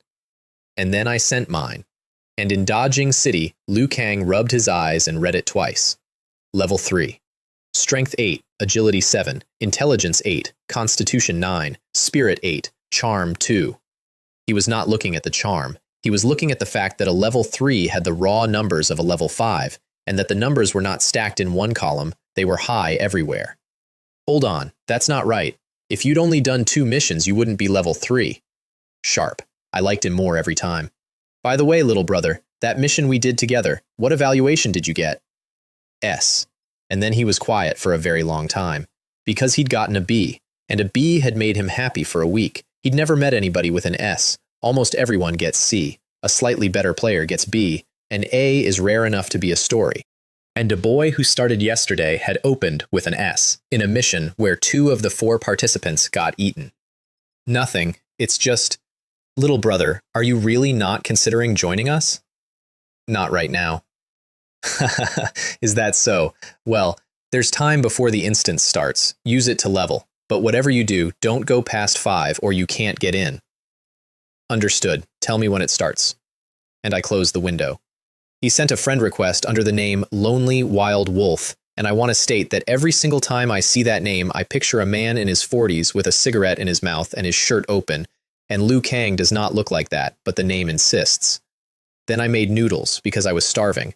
That's the other thing nobody warns you about. Missions eat you. I had put away an entire fried chicken meal that afternoon, and after 2 hours in an African war zone, my stomach was a hole with opinions. While the water boiled, I checked potion prices. Basic life, 100 coins. Basic spirit, 300. I had 700 coins. That's 7 life potions or 2 spirit potions. 7 million yuan for 7 bottles of medicine. So poor. In that African apartment, every man who ate the food died. The captain, who ate nothing, still showed symptoms, because half of it was in the air. I had nothing, no symptoms at all, because the second I decided those residents were wrong, before I said a word to anyone, I drank a basic life recovery potion. Beep, beep, beep. Here's the thing I could not stop thinking about. Cell proliferation has a limit. That's why the worms died. That's the whole reason people are fragile, not because we're soft, but because at some point the repairs stop being authorized. But now I had a bottle of green liquid that had canceled a poison out of my bloodstream in under a minute, which meant somewhere in that bottle was an authorization. I got out the culture box. Dirt, water, plants, and 8 pieces of dead worm that had been dead for weeks. I put them under the microscope. I opened a basic life recovery potion, and I dripped it on. And I watched dead cells start moving. Not slowly, it accelerated. Within seconds, it was fast enough to see with the naked eye, and 8 pieces of dry, weeks dead worm started twisting on the slide, and every stump began building forward. It works! I sat there in the dark at 2 in the morning with my eye against a microscope, and this is the exact thought I had, word for word. The human body is fragile, that's a fact. Nobody argues. But what if you changed the body? What if a person adapted like a worm does? What if a person got the authorization? Then people aren't fragile anymore. I took the dagger, opened my hand, and let my own blood run onto the slide with the regenerating tissue. Nothing happened. Not that night. That night it just sat there being blood. But I want you to remember that I did that 4 days into all of this, before I knew a single thing, because it took me about 3 weeks to make it work. The next day I slept through every class, and Li Huiling spent all 6 of them standing at the front of the room with 2 black eyes, because the English teacher had caught her nodding off and made an example of her, and by the final bell her legs had stopped working entirely. "Carry me," she said into the desk. "I can't do anything with you." Next time you're buying dinner. So I put her on my back and walked her out of the school, and she was asleep before the gate, and I want it noted that she drooled on my shirt. Her father was waiting at the intersection next to an Audi that had seen better decades. Li Gang. He looks like her, which is to say, he looks pleasant and slightly harassed. Xiao Chen, thank you. This child of mine, he looked at his daughter's sleeping posture, which was not what you'd call civilized, and then at the wet patch on my shoulder, and he chose not to comment. Little Chen, it's late. Let me drive you back. I hadn't been planning to go home, but refusing Li Gang requires effort, and effort makes him curious, and Li Gang is a section chief in criminal investigation, which means being interesting in front of him is a bad hobby. So I got in. How's Shan Shan doing at school? Little Li works very hard. She always comes to me when she doesn't understand something. Yesterday we studied together and lost track of the time. It got quite late. Which is entirely true and describes 6 consecutive losses in a competitive video game. Ah, that explains this morning. And he genuinely believed it because I said it. He would not have believed his own daughter for a second, but I have never once given that man a reason to check. Little Chen, thank you for all these years. It must be hard on your own. If you ever need anything, tell your uncle. And that pulled me somewhere I don't go. I'm used to it, I said. As for hard, nobody lives without hardship. Wouldn't you say, Uncle Lee? He sighed at the windscreen. You're right, nobody does. Things have come up at the station lately. Overtime every night. I can't get free. Section chief. Ordinary cases don't reach him. What kind of trouble? Tell me. Maybe I can help. His eyes actually lit up, which tells you how badly it was going. Have you heard of a ghost hitting the wall? The thing from novels? Something like that. But it's happening for real. And then he told me. A girl reports her boyfriend missing. We don't take it seriously. He's an adult. He'll turn up. She insists. Threatens to jump off a building. So the boys pull the street footage just to calm her down. The footage is fine. There's no corruption, no gap. That's the problem. He's on it. He's walking home. And for a stretch of road under 100 meters, he walks for a full hour and never gets out of it. He never stops. He's still walking when she comes in to report him. He was on the camera while she was standing in our office. Didn't she see him?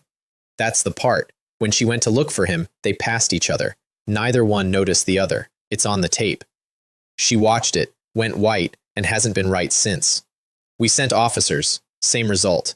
They walked past him, like they weren't in the same world. He'd seen it himself. He was still shaken. Ghost hitting the wall. And I sat in that car with my hands in my lap, and I knew immediately what it was, because it was in an item description on my sofa, and Li Gang had no idea the extraordinary game existed. He couldn't. Without player qualification, you can't even see the website. That's the difference between us, and it isn't power, it's information. Is this all in Dajiang City? Only some of it. The rest is colleagues from other places. There's more? People who died in a morgue getting up. Things climbing a 100-meter building at 3 in the morning. Stiff-legged, green-faced, fanged. He was listing zombies to me in a car on the way home from school. Uncle Lee, where exactly did the wall thing happen? He stopped talking. Little Chen, you're not thinking of going there. Absolutely not. That's dangerous. I'm not joking. No, I want to note the address so I can avoid it. It'd be awkward to wander into it. You're right. Better to be careful. And he gave me the district. He also told me they hadn't sealed it off. They'd argued about it all night and couldn't agree, because what exactly do you tell 400 residents? Sorry, your neighborhood is haunted. Please evacuate. They'd settled on, don't seal it, but seal it immediately if it happens again. The woman who reported it was being held at the station so she wouldn't spread it. Drop me here, go home and rest. All right, let's talk again. And he drove off, and I stood there for a second. Ghost hitting the wall, is it? And I went the other way. It was full dark. The moment the sun's gone, I get lighter, and I wasn't even actively using anything. I was walking, just walking, and I crossed the city in under 5 minutes. The outskirts. Old blocks, 12, 15 years past their best. And then, about 200 meters in, I stopped, because it was quiet. On the way over, I'd had insects the whole time. Cars on the ring road, the ordinary noise floor of a city at night. Now, nothing. Not the trees. Not one leaf. I looked at the buildings in front of me. They were less than 500 meters away. I had been walking toward them for a long time. I'm already in it. I raised my hand and a pistol appeared in it and I shot out the camera on the pole. Because Li Gong's people had put those there, and everything I was about to do was going to be a great deal harder to explain than a broken lens. There was power in the air, thick with it, enough to bend the actual geometry of a street, which is not a small trick. All right, let's meet. Tactical uniform, helmet, thermal, and the world went blue. Cold everywhere, cold building, cold road, cold trees, and two red things, one flat on the ground, one in a tree, folded into the branches so precisely that if I'd been using my eyes, I would have walked underneath him. Found you. I went up. What the hell? Skinny man, up a tree, staring at a person hovering off the ground. Why can he fly, is what his face said. I did not give him time to ask it out loud. A rocket launcher appeared on my shoulder, and I fired. Earth wall!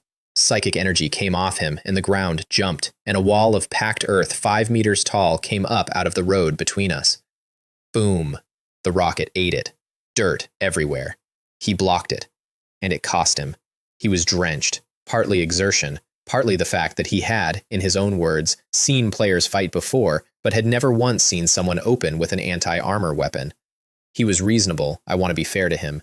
He was thinking, who does this? What kind of player is this?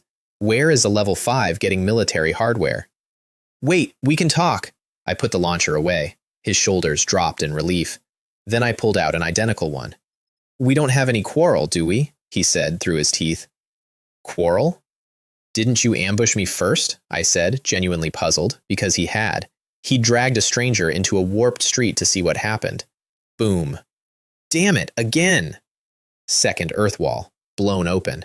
And this time the man behind it was gone. I don't believe it. You still can't find me. He'd gone into the trees, and his body simply stopped being there, merged, seamless, under the nose of a man looking directly at him. An item, a very good one. Eyes can be fooled, thermal cannot. I had turned it off to get a look at his face, so I flipped it back down. Blue, blue, blue, tree. He was crouched in the branches with a dagger, watching me with total confidence, secretly congratulating himself. And I want you to know what he was actually holding, because I found out later, and it recontextualized everything. Illusion orb. Blue. Origin, Maze Castle. Requires Spirit 10, Intelligence 10. Effect 1, consume Spirit to create illusions. Effect 2, Spirit plus 3. Effect 3, Charge. Can absorb the emotions of living creatures to charge. The stronger the emotion, the faster it charges. Charge Effect 1. Release charge to cause a mental shock in a 10-meter radius. Charge Effect 2. Release charge to form a shield that can withstand any attack. Shield value determined by charge invested. Any attack. Not most attacks. Any. Remark 1. A pearl said to have been used by a witch. Remark 2. Give me a charge and I'll give you a world. Remark 3. Is what your eyes see necessarily real? Perhaps it's only your own illusion. That orb was not his. It belonged to his guild. He was the errand boy sent out to charge it. And charging it requires strong emotion. Scaring people in a haunted house works. Doing something kind that makes somebody happy works. Both are pathetically slow. Then somebody worked out the shortcut. Fear of death, despair, helplessness. That specific quality of terror you only get when a person genuinely does not understand what is happening to them. So here was the procedure. Pick a quiet neighborhood. Pick an unlucky man walking home. Wrap him in an illusion so that his own front door is 100 meters away and he can never reach it. No food, no water, no exit. Let his wife walk past him. Let the police walk past him. And let him starve to death, slowly, in front of his own building, powering a battery. The cameras don't matter. In front of a player, a camera is decoration. And if the police look too hard, you just show the police a ghost wall instead. Li Gong and his entire department were arguing about jurisdiction over a farming operation. Oh dear, I said, out loud, drifting in a circle. Where'd he go? Don't tell me he ran off. How annoying. I could see him relaxing from 30 meters up. Just kidding, I was lying to you. And I dropped straight into his tree. What? No, that's not possible. You can't see through it.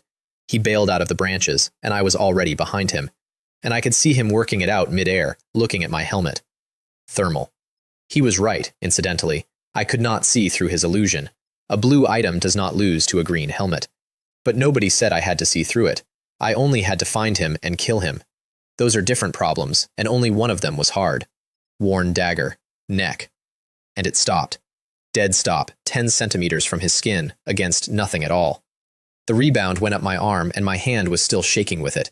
He heard it, turned, saw a blade hanging in the air beside his throat, and his face came apart. What was that? Another item, obviously. Something transparent. Which meant this man was carrying at least 2 pieces of gear better than anything I owned, and he was the errand boy. Then all the sound came back. Cars, insects, a couple arguing on the 4th floor of a building 300 meters away. Damn it, the illusion broke. That strike had cracked it, which meant, in about 90 seconds, this street was going to be full of people. I put the guns away, not out of caution about him, out of caution about the cleanup. An RPG duel in a residential district is a headline. So the dagger became the safety hammer, and I went at him on foot, and both of us, without discussing it, started running for the suburbs. And behind us, in the dirt, the man on the ground moved. Am I dead? Dehydrated to the bone, eyes full of blood. He hadn't eaten in days, and when it got bad enough, he'd been eating the plants, which tasted like nothing, but kept him alive. And the thing that had finally broken him wasn't hunger. It was that his home was right there. 30 meters, he could see his window, and there was a world between him and it. So he'd stopped eating the plants. He'd decided to sit down and be finished. And then he heard insects, and a car on the road, and a couple arguing. Oh my goodness, is there a war? An old woman with curled hair and crystal sandals and a vegetable basket, standing in a street full of scorched dirt and cordite. Oh my goodness, there's a dead person. I'm not dead yet, the man said, with the last thing he had. Help. And he passed out. Isn't that little Liu? She got her phone out. You all come quickly, there's a dead man here. A what? At the station, an officer sprayed instant noodles across his desk. Meanwhile, in the woods, we were both running out of everything. He couldn't shake me. That was the problem tearing him apart. He would open a gap, and the gap would close, and he could not work out why I kept getting faster. Because the sun was fully down and I had a passive, and he was tired, and I was drinking. That's what actually broke his composure, by the way, not the rockets. The fact that I was drinking potions at a dead sprint. I'd gone through 2 basic spirit recovery potions already. That surprise attack had cost me most of a tank, and it had been blocked, which meant I had paid full price for nothing. I had 1 left. So, 2 more tries. If 2 didn't do it, I was going home, and I want to be honest that I meant that. Why? Why won't you let me go? Fine, you've forced me. His eyes went red, and he lifted the orb, and the air changed. I stopped moving. Completely, because for the first time in my short career, something in front of me was going to kill me. Energy gathered on that pearl, and then the world went out from it like a shockwave off a bomb. Can't dodge, white flash, a filthy piece of bus window in my hands. Clang. It was a train. That's the only way I can describe it. Not a punch, not a blast, a train, in the chest, through a shield. The glass went to spiderweb, not cracked, covered, corner to corner in one hit. My boots plowed backward through the mud, and I could not stop them. Die, you ungrateful bastard. And he was behind me, because of course he was, driving that dagger down while my arms were full. It hit my uniform and didn't cut. I actually felt his hesitation through the handle. That 1 second of what? The second swing didn't land because I caught his wrist. I threw the shield away. A grenade appeared in my other hand, and I want to lay out my thinking because this is the moment I decided to kill him rather than leave. That orb could kill me, confirmed. It had just scrapped a green item designed to stop bullets in a single use, which meant the orb was at least blue, which meant walking away from it was not an option, because you do not turn your back on a man holding a device that can erase you and let him keep it. Let go. He dropped the dagger to get away from me, and I pulled the pin and held it, and threw it late. It went off in the air. Smoke cleared, not a mark on him, not a speck of dust on his clothes. Charge shield. That was the 3rd time it had saved him, but it was almost out. He'd spent it on my rocket, on my dagger, and on my grenade, and none of that charge was his to spend. He had no idea how he was going to explain this to his guildmaster. He'd stopped trying to win. He'd switched to stalling because he'd sent for help the moment I appeared. And even if the guild did not care whether he lived, and I promise you they did not, the guild was absolutely not going to let that orb walk off with a stranger. I stopped and went through the bag, and I pulled out an anti-material rifle that was nearly 3 meters long. Anti-tank heavy sniper rifle. Origin, military factory. Equipment condition, none. Effect, easily penetrates tank armor. Remark, this cannot be used to shoot people. Oh. I want that remark read aloud at my funeral. Across the clearing, I watched a man's legs stop working. He just stood there. And the expression on his face was not fear exactly. It was something more like disappointment. Like a man who has finally understood the joke. Spirit poured out of me, and I vanished. This is the end. Behind him. Trigger. Bang. The invisible shield came up, and this time there was a sound like a very small bone breaking. And his head came apart the way a melon does. The body stood for a moment with nothing above the collar, and then it went down. I walked over and watched it for a while, because playing dead is a real thing, and I have never once regretted waiting. Then I crouched and took the pearl out of his hand. Player, you've got no fruit to eat, has killed player Chen Ming. Beginning random extraction from the target's backpack. Extract, yes or no? Yes. And I closed the window without reading it, because there was a much more urgent problem, which was that he had absolutely called for help. Illusion orb. Blue. My first blue item, taken off a man who had been using it as a battery charger. Then I pulled a thermite and an incendiary and put them both on him. Not out of spite, because a body identifies a body, and thermite doesn't leave bone. Then I went in exactly the opposite direction from home, and looped most of the way around the city before I came back. And I did that for 2 reasons, to see if I had a tail, and to avoid meeting the friends of the man I had just deleted, which was wise because they arrived about 4 minutes later. 4 figures in matching black hoods, standing over a burn scar. They searched what was left. Faint sounds, a few small cracks. Nothing. It's gone. He took it. Someone actually dared to take Dice's item, said the one at the front. Can we find out who? Heads shaking. He was clean. If it weren't for our own identification method, we wouldn't even have known this was Chen Ming. Forget it. Officials are coming. Because the sky was already flashing red and blue, and they left in a hurry without destroying the scene, which they would normally never do, but there was nothing left to destroy. Chen Ming was ash, not identification, not dental records. His own mother would have walked past him. In a sense, I had done them a favor. Then the police cars came over the rise and surrounded a burn mark. A man got out of the lead car with a cigarette almost gone and a leather jacket under his uniform, and he stood there looking at it and not saying anything for a long time. Damn it, these people are getting bolder. Now they kill in the open. Because he knew. He was a player, in the bureau, which is a job that exists. They'd had a zombie sighting that same week. Black fur, hopping, biting. They'd rolled out and found nothing, because by the time they got there, it had moved to the next village, and then somebody in the next village called it in. That's their whole problem in one line. Their response time is measured in hours, and a player's is measured in seconds. Do we have the camera? A young officer jogged up with a laptop. Play. A man walking in place. Same 50 meters, over and over, the background never changing. Bang. Abrupt gunshot. Feed ends. Have we identified the man in this footage? Yes, sir. He's the victim. The captain looked at him, because that was, and I want to be precise, the single most useless sentence in the history of police work. One person on camera. That person is the victim. The camera was shot on purpose. Nothing else was recorded. Take it away. Take it away. He wasn't angry at the kid. He was angry because he knew exactly what it meant. They used an item. With extraordinary interference, surveillance is decoration. Captain, the victim's awake. That fast? Secure the scene. Anyone suspicious comes near, arrest them.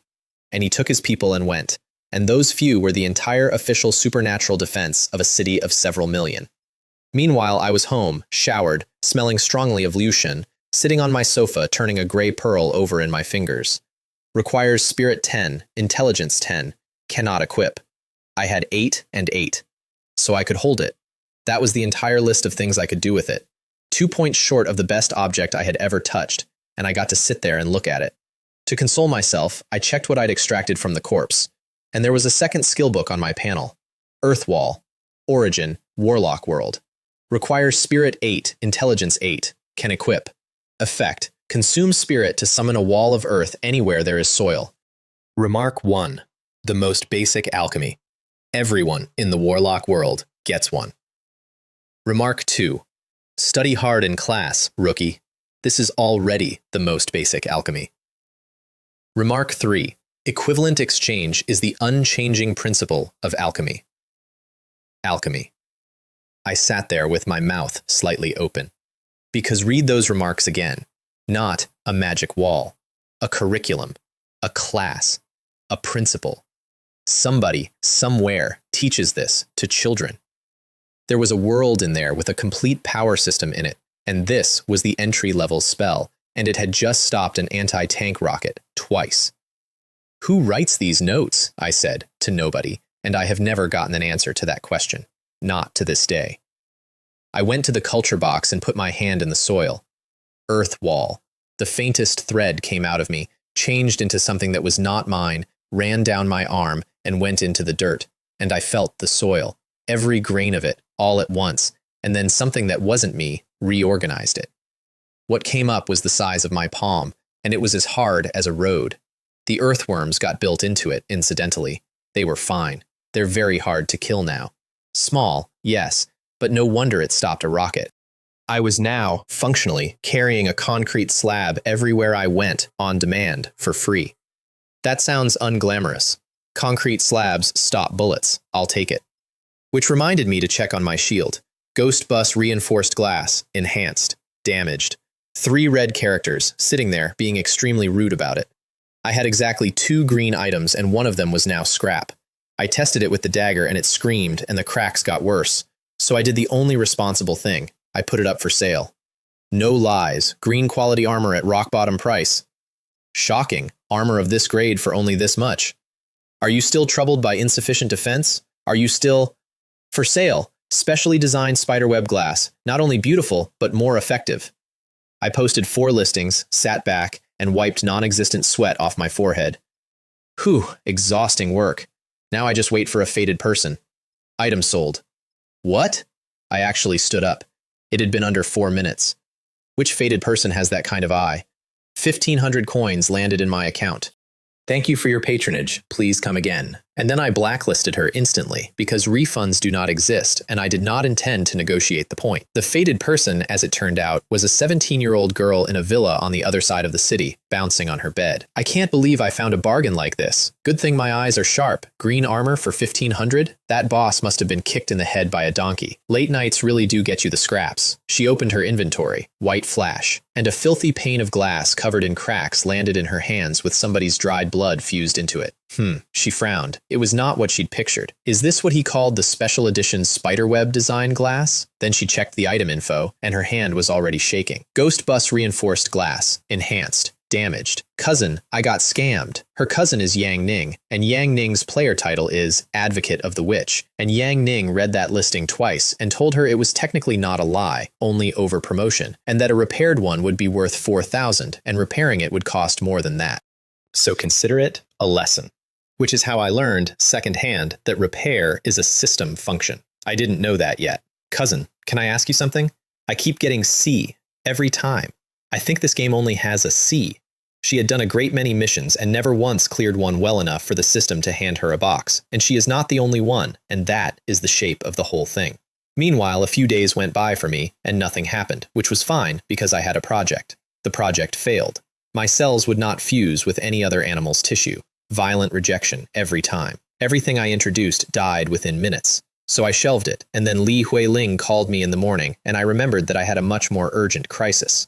The comic convention was today. Naturally, I told her I was completely ready and that she was going to be extremely impressed. Then I hung up and stood in my living room in a blind panic. What do I do? Do I just put a stocking over my head and go as a robber? No, Xiao Li will kill me. And then, at the very peak of my distress, I looked at my inventory. White flash. And a very heavy, very dark green piece of clothing appeared in my hands. Li Huiling was at the bus stop in pink with red and white bows and a bird-headed staff, dressed as Cardcaptor Sakura, which is old enough now to count as classical. Everyone else at that stop was in something enormous. Great swords, mage robes, characters wearing an amount of fabric best described as optimistic. She looked, in her own assessment, slightly out of place. Oh my god, what is that? So cool! Is that a general? That's so realistic. There's actual gunpowder on him. Is this the gap between us and the professionals? I came through the crowd in a full special operations uniform with thermal and infrared mounted on the helmet, carrying a pale yellow SCAR assault rifle. Xiao Li, over here. Chen Wei? She only knew it was me from the voice. How is it? Impressive, right? And I posed, which I want on the record. Now, other people had props. Every single thing on me was real, taken out of a national armory, and the rifle was one of the most recognizable weapons on Earth, and there is no group of people on this planet more likely to identify a firearm on sight than a hall full of teenage boys. The effect was immediate. Where did you get that? She came over and touched the fabric, and then took the rifle. So heavy, she nearly dropped it. She said it felt like a bag of cement, and that it did not feel like a prop at all. Bought it on Taobao. Gun too. Quality's pretty good, right? Brother, what's the shop name? Yeah, I thought that was custom work. I want a set. I made up a shop name and sent 4 people to search for it. Whether they ever found anything is not my problem. Let me hold it. You hold mine. So I ended up standing at a bus stop with a magical girl's bird staff in one hand, supporting the barrel of an assault rifle with the other because she couldn't keep it level. I had, obviously, cleared the weapon first. I am reckless, not insane. How is it? Realistic? I put iron blocks inside to make it feel real. It's just like you, she said, and gave it back immediately. On the bus, there was half a meter of clear air around me in every direction. I don't know if it was the residual power on the gear or just the shape of me, but nobody would stand close. There was pressure coming off that uniform and I could not switch it off. It was quite comfortable, actually. Lots of room. Meanwhile, a stretched Bentley pulled up 2 blocks from the convention center. Stop here. I'll walk. Xiaomei, it's still a distance. Let me take you. What do you think happens if I get out there? Because this was already the most low-key vehicle her family owned, and it had been collecting stairs the entire way. It's not that she dislikes attention, it's that she dislikes the specific attention, which comes in 2 flavors, people trying to get close to money and people trying to get close to her. Both happen constantly, and Jo May's usual response is verbal, and her backup response is physical. You're right, Dad didn't think it through. She jumped out, and a public bus went past, and on it, wow, Chen Wei, extended Bentley, rich people really do exist. I looked out the window. 8 million minimum on the configuration. It's just a car. I simply choose not to buy one. It isn't even dark yet and you're dreaming. Woman, your vision is far too narrow. There's an identity I've never told you about. I am actually… What, a billionaire? Are you not even pretending anymore? How did you know? And I said that at volume, and an entire bus turned around, and Li Huiling went the color of a stoplight. Kid, lower your voice, please. 3 burgers, 1 honey-glazed chicken, and a large Coke. You dare raise the price. Just say yes, or I'll keep talking. You're ruthless. And she paid, and I stopped. Aren't you a billionaire? Is that all the generosity you've got? What billionaire eats fried chicken and burgers? And here's the thing she didn't know. I wasn't bragging. Exchange rate, 1 coin to 10,000. I had over 2,000 coins on me. That's over 20 million yuan, and that's before any items. The illusion orb alone was worth 10,000 coins minimum, which is 100 million, and I could not even equip it. And the lucky coin, purple, in a jar, on a market where purple items have never once been sold. So yes, I was a billionaire. I was a billionaire who loves fried chicken. The hall was enormous, 50 meters to the ceiling. Anime, games, films, anything. Li Huiling dragged me straight into the densest part of it, and within 4 minutes people were asking for photos. Not with her. With me. She thought the first one was a coincidence. Then the second. Then the third. Big brother, you're so cool. Can I get a photo? I want to be clear that I tried. Every time somebody asked, I pulled her into frame. And the people taking the photos did not want that. And it showed, and she saw it. So after a while, I stopped taking photos at all, and she told me to stop worrying about her, which is how I ended up being dragged away by 4 middle schoolers while she sat on the floor by herself. They asked for my contact details afterward. I gave them a number I once saw on a poster looking for somebody's missing son. Then I went back. Little Lee, you look unhappy. Nobody's asked me for a photo. Excuse me, are you cosplaying Sakura? A very shy voice, a girl about 13, holding a camera with both hands. May I take a photo with you? And Li Huiling came off that floor like a cork. I watched the two of them arranging the staff at exactly the right angle. Both of them lit up, and I did the arithmetic and concluded this was going to take a while. Little Lee, I'm going to look around. I'll find you. Go, go, I'm busy right now. So I wandered. And in the middle of the hall, there was a haunted house. An actual constructed building, temporary, with haunted house painted on it in red characters, with fake blood still wet and dripping. And a full staff outside in costume, a kayako, a headless man, a sadako, a nun. Hello, would you like to experience our haunted house? The girl doing kayako had the whole thing, the pallor, the hair, the mouth. No money, I said immediately. It's free, sir. There's no charge. Really? How did you know I love haunted houses more than anything? This way, sir. And I walked to the entrance. Script task, Ju-on. Introduction. A person who dies with a grievance leaves resentment behind, and that resentment forms a curse in the place where they lived. Anyone who enters will be tainted by it, and eventually, requirement, live in the house for 72 hours. Remaining time, 5 minutes. I stopped walking. Sir, is something wrong? No, I just suddenly need the bathroom. Where is it? Over there. I turned around and left without looking back. No, his nerve is way too small. The hanged ghost, whose entire face was gray makeup, could not get over it. Because everything about me, the height, the uniform, the way I moved, did not match a man who takes one look at a plywood haunted house and needs the toilet. Don't say that. Maybe he really needed to go. 5 minutes. That was the problem. 5 minutes, and Li Huiling was somewhere in that hall, and I could not vanish for 3 days. Except I could, because 3 days in there is about a minute out here. So I locked myself in the last stall of the men's toilet of a comic convention and prepared to move into a cursed house. Ju-on. I'd seen it, and the kayako out front had been welcoming customers with a smile, and the kayako inside was going to come down the wall. I did not have to accept. Nothing forces you. Yes, and a boy in Special Forces gear turned into light in a toilet stall. Meanwhile, out front, a girl in golden hair and plate armor with a greatsword walked up. A haunted house? At a comic convention? Miss, would you like to experience... And the kayako girl completely lost her train of thought, because Jo Mei is startlingly beautiful in a way that stops conversations, and she was doing Arthur, and doing it correctly. Miss, it's free. There's no charge, which was not what Jo Mei had been thinking about at all, but now that it had been said out loud, she had to go in for the sake of her dignity. The entrance is over here. Script task, Ju-on. Wait for me, I need the bathroom. And she ran. What is going on today? Said Kayako to the sky. Why do they all need the toilet? What's with that one? Bathroom. Again? I came out of the light in front of a 2-story house in an island country, hemmed in on all sides by overgrown greenery. Welcome to the extraordinary game. Remaining players not yet arrived. 3. So I was first, which meant I had time. I walked to the edge of the property and hit a wall that wasn't there. Beyond it, a street. People walking to work. Nobody looking at me. And I was standing there in full combat gear with a rifle, which is the sort of thing that turns heads even at a comic convention, and not one head turned. So I put a magazine in and shot the barrier. Every round stopped dead in midair about a meter out and then dropped to the ground.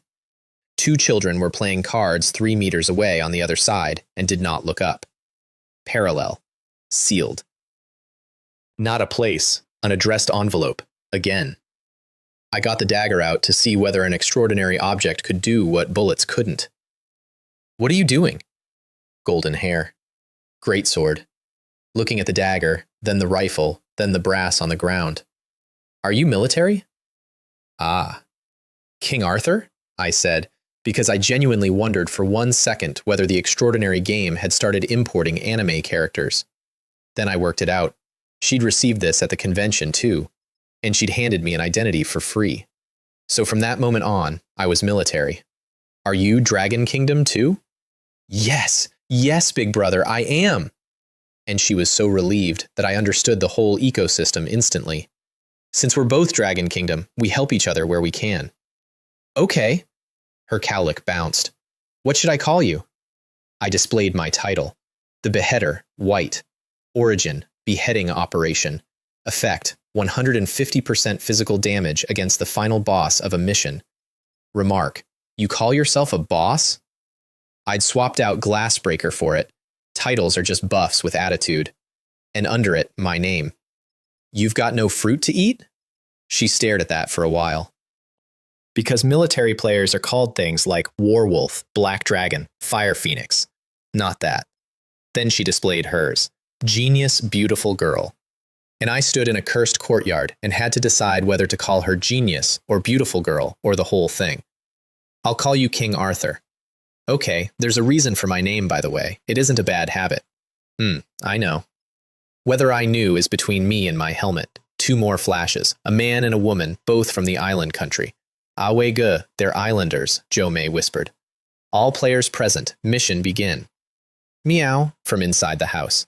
And Jo May jumped about a foot because we both knew the cat in that story was already dead. Since we've started, why don't we introduce ourselves, the woman. Black, close-fitting, no kimono, very put together. Incidentally, there is no language barrier in the extraordinary game. It translates, same species, automatic. Otherwise, nothing would ever get done. I'm from the island country, call me Akari. Mantis stalk cicada, white, dark crow, which is an organization name if I ever heard one. The man displayed his without speaking. Swiftblade, white, Shinri Group, 9877, suit. Leather shoes. Hadn't moved once since arriving, except to read the terrain. 9,877, incidentally. Think about what kind of organization numbers its people that high. Little sister, are you playing Arthur? Akari said, smiling. Are you blind? My apologies. That was rude of me. And she turned to me. Are you military? Are you blind? I watched her composure crack for the first time. Not at the insult, at the pattern. 2 for 2. Is there some misunderstanding between us? And she started walking toward me. I put the barrel on her. She stopped. Are we close? If you're sincere, tell us your objective. Aren't all our objectives the same? Blinking, innocent. And I want to point out that if her objective were the same as ours, saying so costs her nothing, and she had just spent a sentence avoiding it. Then don't waste my time. Show me some sincerity. Sincerity? Little brother, what kind of sincerity would you like? She licked her lips. It's still early. Why don't we go somewhere and have a proper talk? Let me show you whether my sincerity is enough. She had been trained. Every word, every angle. Still a bit lacking. Lacking? Then tell me, where exactly is my sincerity lacking? Deposit 3,000 coins with me as a security bond and it'll be enough. What did you say? Don't worry, I won't keep them. I'll return them after the mission. Akari. She had been working for 4 straight minutes. She had gotten a response. She had thought she'd landed it. And the response was a bill. Also, obviously I was not going to return them. We were strangers in a temporary mission. Once it ends, there is no finding anyone. Why aren't you speaking? Is it too little? Not enough sincerity? Don't worry, I'm not that kind of person. I don't want much. Consider it making a friend. Akari. Fine, I knew you weren't sincere. A woman's mouth is a lying ghost. And I walked into the courtyard. They're not falling for it, said the swordsman behind her. Shut up. And her face, for 1 second, was not a nice face at all. Here's the part they didn't know I'd worked out. Akari and Tanaka were both islanders from different organizations. They knew each other. They'd recognized each other on arrival, and then very carefully pretended not to. Which meant neither could use the other. Which meant both of them needed a tool, and the only tools available were the 2 of us. And the tool had just invoiced her. This cat's already dead, I said. I had the box open with my bare hands. It was full of maggots and black fur, and something that had been an animal. Jo May was making a sound behind me. We'd compared objectives, incidentally. Both of us. Live in the house 72 hours. No conflict. She nearly wept with relief. And it also told us both something about the other 2. Because if theirs were the same, there is no reason on earth to hide it. So the cat's dead. Then the meowing is Toshio. I looked in through the window. Black, full black, in daylight. because the greenery had grown over every opening. And something crossed the corridor, very fast. And when I looked again, there was nothing, and there had been no footsteps, and it was tempting to file it as an artifact of my own eyes. I did not file it. Meow. From the very back of the house, and it was not a friendly meow. It was the one they do with the fur up. Have you found anything? Akari said, coming up behind me, and then her eyes went past me into the box. Ugh, so disgusting. What is that? A cat. It's rotted. The cat's dead? Then what was the meowing? Do you know where you are? Ju-on. It was in the briefing. The briefing was thin, so let me fill it in. The owner of this house is a beautiful and kind young lady named Kayako. She loves visitors, she welcomes them warmly, and in the end, she makes her guests part of her family. Miss Kayako likes to live in the storage cupboard on the second floor. You should go up and take a look. You might get her favor a step ahead of the rest of us. Get well ahead, leave us far behind. And my tone was completely sincere, and Jo Mei had to physically turn away. Akari. I've seen the film, I just haven't watched it closely. Oh, is that so? Then pretend I didn't say anything. Akari. I pulled the thermal down and looked into the house properly. All blue. Nothing alive on the ground floor. Nothing alive upstairs. And then something walked into frame. A human-shaped blue mass coming down the stairs. And everybody outside heard footsteps at the same time. Click. The door opened. You must be Toshio's teachers. And it was Kayako, alive, in an apron. Tanaka's hand was already on his sword. He was closest, and he had decided. That's right, I said. We're Toshio's teachers. He hasn't been in for a few days. We were worried, so we're here for a home visit. Because on thermal, that woman had no temperature. Everything alive in that yard glowed. The four of us were yellow-red, higher than a normal person, which I noted. That's what being a player does to you. I was the hottest, then the swordsman, then Akari, then Jo Mei. And Kayako was a blue, human-shaped object, colder than the stones around her. Not cold like a corpse. A corpse fluctuates. A corpse cools. She was flat. She had no relationship with temperature at all. And she looked at four people in tactical gear and cosplay armor and concluded we were school teachers, which meant the game had reached into her head and set the plot, and the plot said guests, and so she was going to be hospitable. Fine, we needed a reason to move in for 3 days, and the game had just handed us one. Meanwhile, Tanaka was about to cut down a woman who was currently behaving like a person. I want to explain why that's brainless. Right now, she is a housewife. She is polite. She is not attacking. If you open her neck, and she stops being a housewife and starts climbing the walls, then you have converted a manageable situation into an unmanageable one in exchange for nothing. Please come in, teachers. I'm so sorry to trouble you. Toshio is a handful, but he's not bad at heart. And she bowed, repeatedly. Leave your shoes here. I did not take my shoes off immediately. I stood there and thought about what happens if I don't. Then I took them off. Because at that stage, nothing had gone wrong, and when nothing has gone wrong yet, you comply. Ah, we have to take our shoes off? Jo Mei was doing math too, but hers was different. Every object on you is a little more security, and she was being asked to remove some. Also, her shoes were iron boots, and it was hot, and she had not worn socks. Take them off. Oh. Snow-white feet, black polish, toes curling under like a startled hedgehog. And I want to be clear that she was standing on the threshold of a house containing something that eats people, being shy about her feet. So I took the thermal off my head and handed it to her. What's this? Thermal imaging. Put it on and look at her again. I was, in her vision, a small sun. And Kayako, smiling in the doorway, was nothing. How is this possible? Then she checked herself, glowing, much dimmer than me. And then Kayako again. And every trace of embarrassment left her body at once and was replaced by the correct emotion. Calm down, do what she says. And then I added, because it was true, at least until she attacks us. She nodded and moved about 1.5 feet closer to me and about 4 feet further from the door. Why aren't the two teachers outside coming in? Kayako, in the doorway, looking at Akari and Tanaka. Do you not like our home? And the voice had changed, not much, just enough. How could that be, Kayako? We all like Toshio. How could we not like your family? Akari, straight in, fast. We just came so suddenly, we didn't bring a gift. It's embarrassing. Because she'd heard it too, and because she was not going to be saved by her teammate, who was still standing there with his hand on his sword like a statue of bad judgment. "Why is my teammate an idiot?" was written across her entire face. "Is that so? Please come in, teacher." Talk of gifts is far too formal. They came in, and the moment the last foot crossed, all players present commencing Stage 2. Under the influence of Ju-on, players will lose 1 point of spirit every 3 hours. Warning, at spirit below 5, you will be attacked by Kayako. Everyone's face changed at once.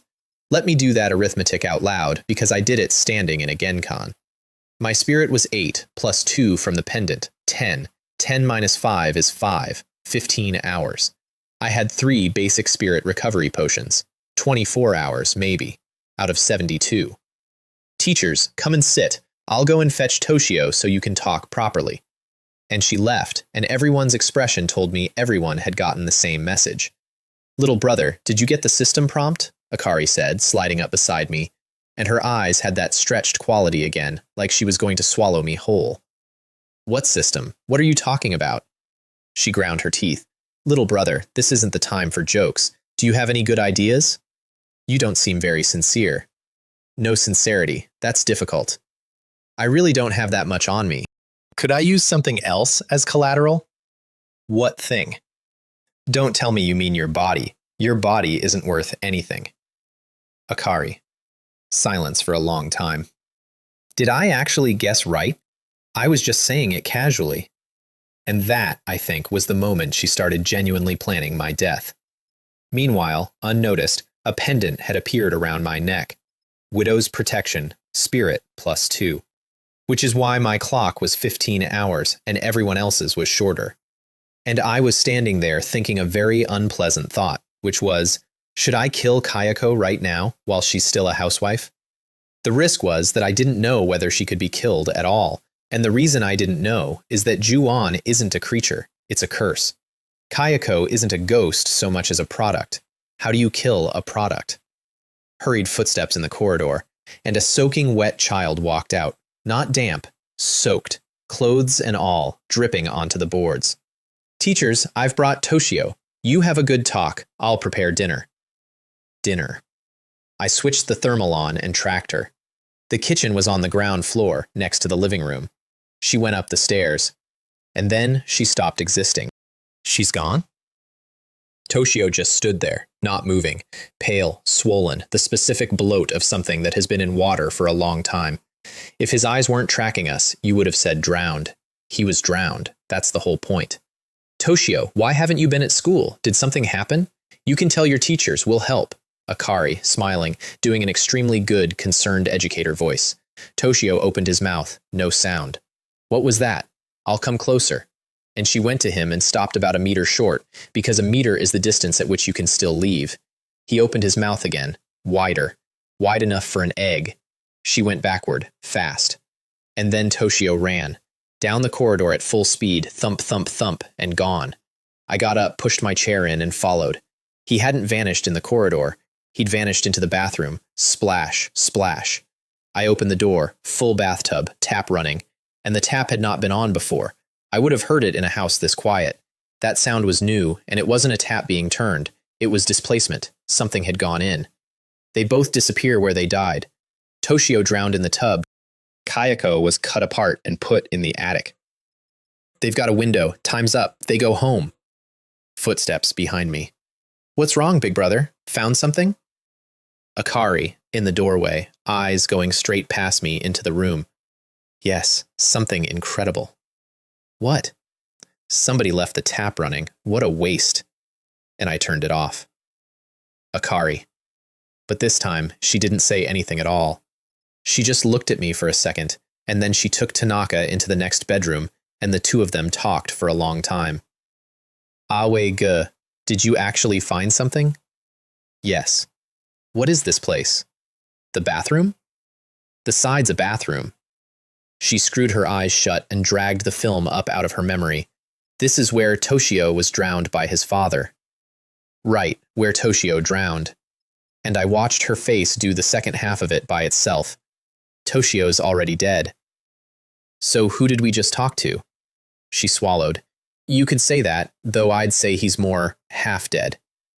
He's not like Kayako. She's been dead a long time. She's fully assimilated, turned into something else. He's recent. The curse hasn't finished with him. Either way, He isn't a person. is that all deduction? She was staring at me. She had watched the same film. She'd seen exactly what I'd seen, and I was 3 moves ahead, and she couldn't work out where I'd gotten the board from. None of that matters right now. What matters is that our spirit doesn't drop below 5, or Kayako attacks. How many potions do you have? And I want to explain the actual purpose of that question. I did not want her potions. I wanted a number, so I'd know what my real supply line looked like. But if she lied, I was going to stop helping her. Not out of pride, because a partner who lies about ammunition will get you killed at the worst possible moment, and I'd rather know now. I'm decent at reading people. It's a hobby. Her whole face went through a war. Then she set her jaw. 20 basic health potions, 10 basic spirit potions. That's everything I have. Awe ge, if you need them, I can give you half. 20 and 10. That's 50 million yuan in medicine, sitting in a 17-year-old's inventory. Put them away. I'm not taking your things. Because she hadn't lied.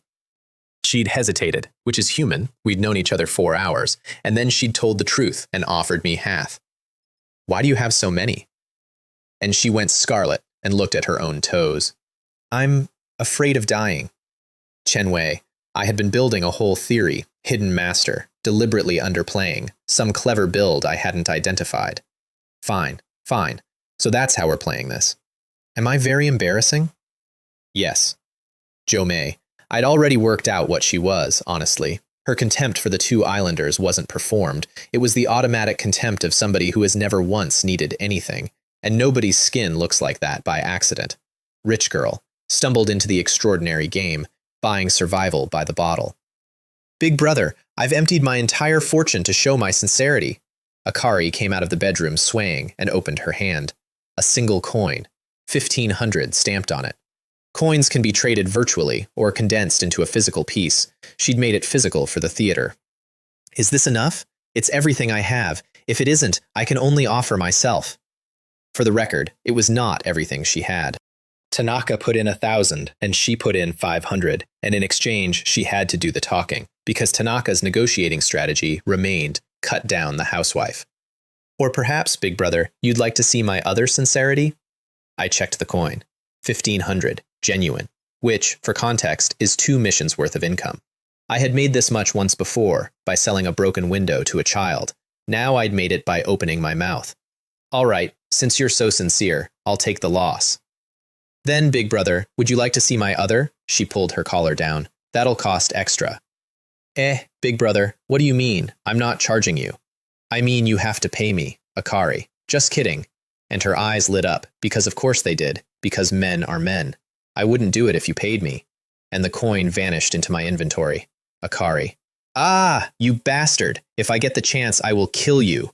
She said all of that internally. Externally, she smiled. It was slightly crooked. Tanaka behind her made a small, amused noise, and she turned her head, and if looks could kill, they would have needed 2 body bags. Money for work. I'll tell you what I know. No guarantees it's correct. Big brother, how could you lie to us? Hee hee. And then I told them everything. 11:59. The minute hand moved. Remaining residence time, 72 hours. Affected by Juon, all players now lose 1 point of spirit. Players, please prepare. Danger is coming. And 4 people who had been sitting in a living room for 8 hours looked at each other like they'd been slapped. The mission is only starting now? You have got to be joking. And in the bathroom, water went over the side of the tub and hit the floor. The empty tub had a corpse in it. Pale, waterlogged, whole. Arrived without a sound. I sat there and thought, of course. Because it had been bothering me since sunset. 8 hours in a cursed house, and not 1 point of spirit had come off the counter. Either the system was broken, which it never is, or the mission had not actually begun. That entire day was the warm-up, the shoes, the dinner, the polite bowing. That was the house getting to know us. Thump, thump, thump. Everyone looked at the ceiling. Footsteps. Upstairs. There is nobody upstairs. Somebody swallowed, and in that house, at that hour, you could hear it. What's happening up there? Akari said, and she already knew. Kayako's making dinner. I'm hungry too, and I smacked my lips. Are you serious? Akari said, and I'll give her this. She looked at me with something close to respect, because at 3 that afternoon, I had told her the game probably hadn't started, and she had asked how I knew, and I had said I guessed. She hadn't believed me. She believed me now. Meow, from the corridor, sudden. Is there a cat in this house? There is not. There is one dead cat in a box outside, and she watched me hold it. I put the thermal down and looked at the bathroom.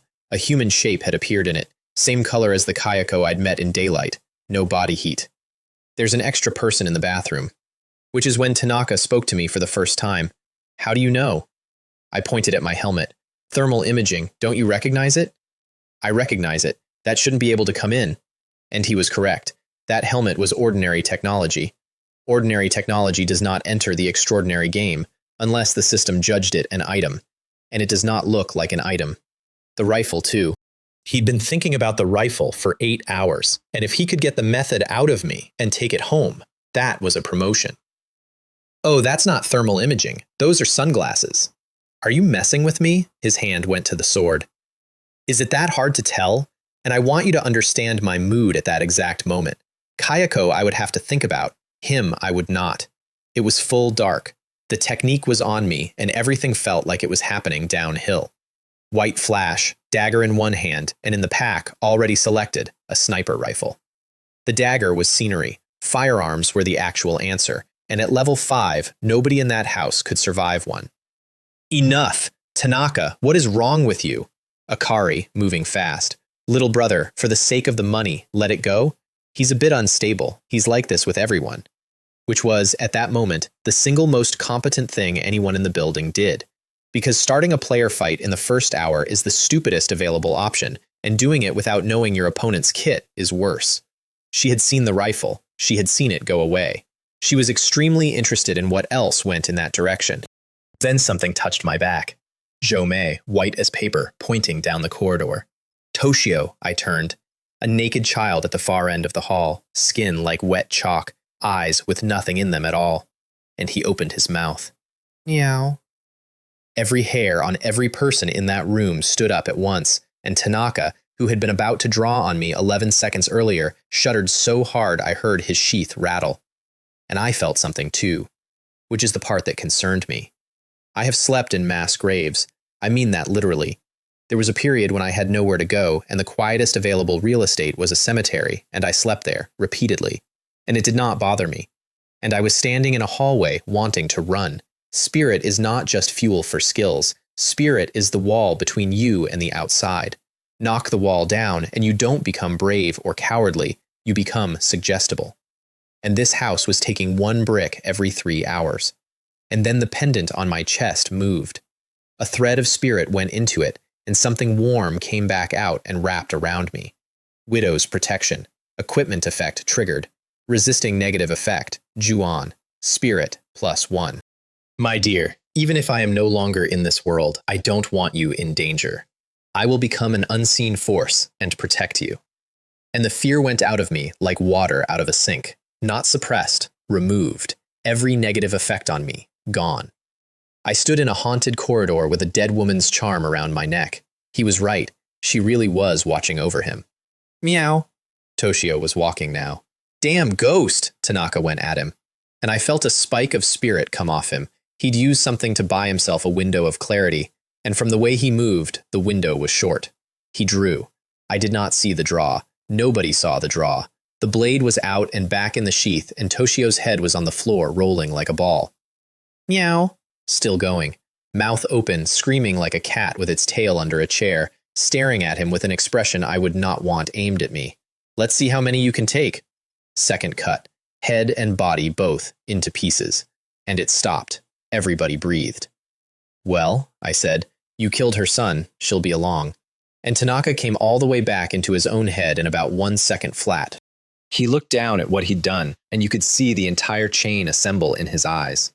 He glared at me and did nothing, and then he crouched and picked up every single piece. They were cold. Not corpse cold, ice cold. And they were wet, and they kept getting wetter, producing liquid from nowhere. He carried them into the bathroom and threw them in. And then he closed the door. And then he locked it. Then he came over to me. If you say anything, you're dead. A pistol appeared in my hand, and I shot him in the leg. His pupils blew wide, and the katana came out and split the round in the air, which I want to acknowledge as genuinely excellent work. Then I emptied the magazine. Bang, bang, bang, bang, bang, and he got most of them, and he did not get all of them. White flash, empty pistol gone, full pistol in my hand, on his head. I'm so scared, I said. What was that? I didn't catch it. Say it again. He was bleeding out of his thigh into the tatami, and I want to be very clear about why I did that. He had threatened me over a secret, which means he'd already decided the secret was worth killing over. Which means at some point in the next 70 hours, in the dark, while I was busy, he was going to try. So I established the exchange rate immediately, at a moment of my choosing, in front of witnesses. Little brother, what are you doing? Bang. The round went past Akari's head, close enough to move her hair. Akari. She did not speak again. And then, privately, she looked at her teammate bleeding on the floor and thought, is this man brain dead?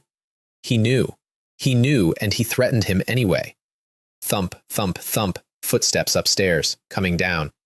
Sorry to keep you waiting, teachers. This meat was rather difficult to handle. And Kayako came around the corner carrying a plate. On it was mince, bloody, wet, with bone chips through it. A piece fell off. She bent down, picked it up off the floor, and put it back on the plate. I'm so sorry. The ingredients have been stored a while, and I forgot where I put them. It took me ages to find them. Where is that child, Toshio? Everyone made room without discussing it. She walked between a man holding a katana and a man holding a pistol and did not register either. Toshio, why are you still bathing? It's time to eat. And she turned toward the bathroom, toward the locked door, with her son in pieces behind it. And she wasn't upset. That's the thing. She said it exactly the way a mother says it on a Tuesday. She just didn't seem to mind that he wasn't in one piece. Tanaka went the color of the plate. He did not dare to make eye contact with her.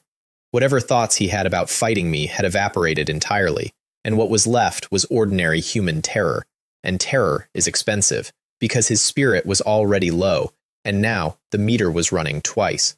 Even I could feel mine going down faster. Teachers, come and eat. I'll go and fetch Toshio.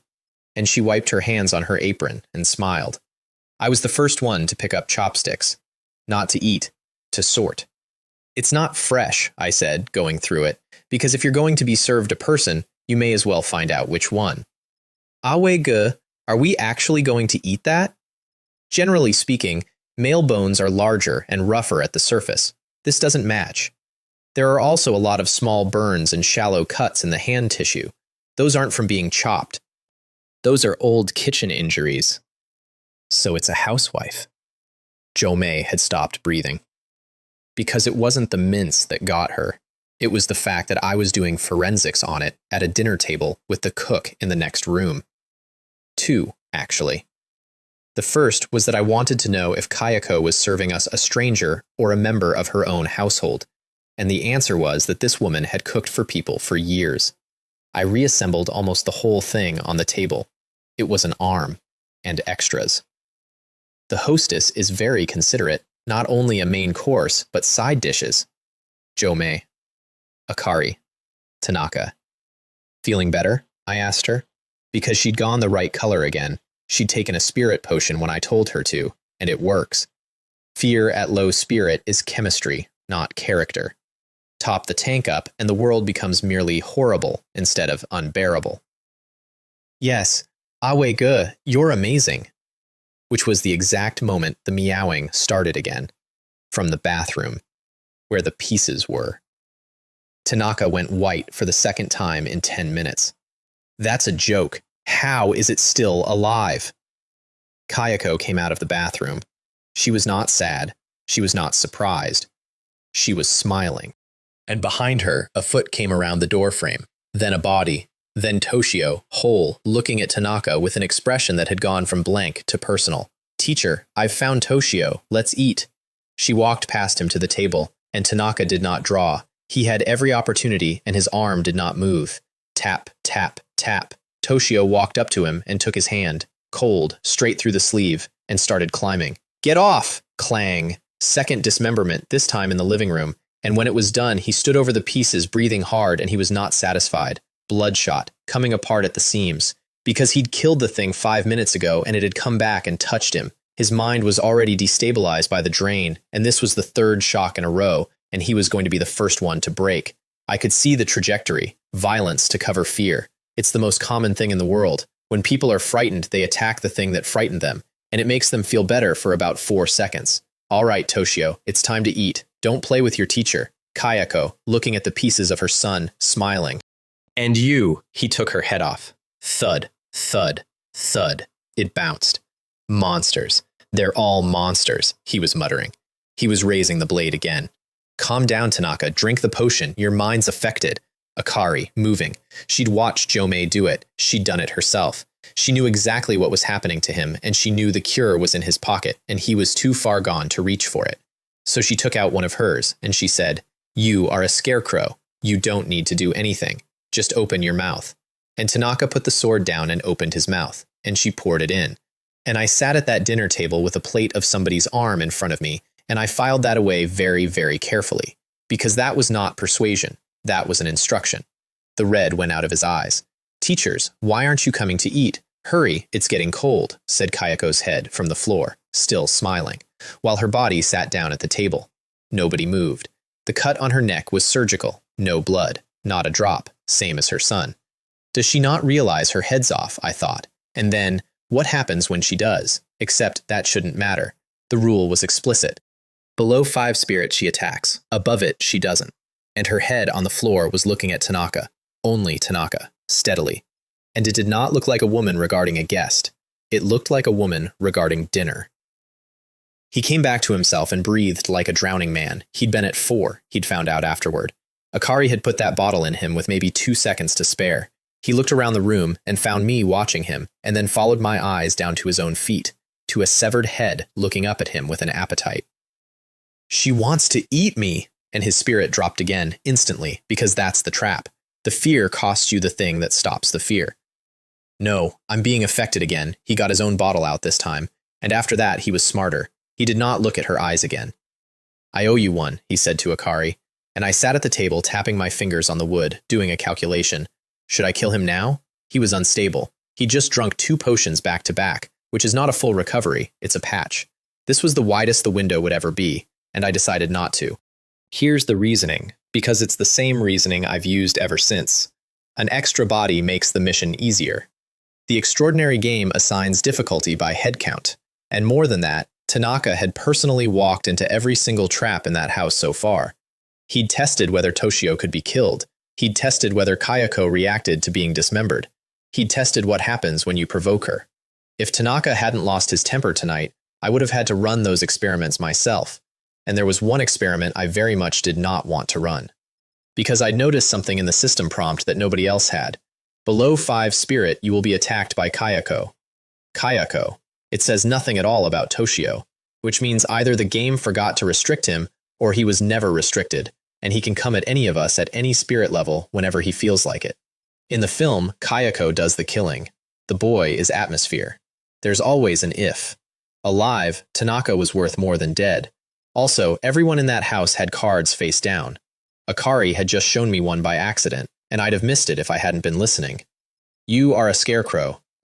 You don't need to do anything, just open your mouth. And a grown man became a scarecrow. Skillbook. Something in the hypnosis family, or past it, which meant she had been standing next to me for 10 hours with a mind control ability she had chosen not to use. That's not restraint, that's arithmetic. She didn't know if my spirit was higher than hers. And if it is, it does nothing, and using it tells the target you have it. I got up and walked over to him. Damn it, is he actually going to make a move? Now? Didn't you hear the hostess say it's time to eat? Are you going to waste the food Miss Kayako worked so hard on? And I bent down and picked up her head by the hair, carried it to the table, and set it back on the body. Kayako, revived. Do my 2 teachers dislike my cooking? And the head I had just placed rotated 180 degrees to look at the 2 who hadn't sat down. Is that really so? I'm so sad, rejected again, and the bones inside her started turning. That's the sound. Not a crack, a slow, wet rotation. And the fear came off her like heat. Even I felt it clearly this time.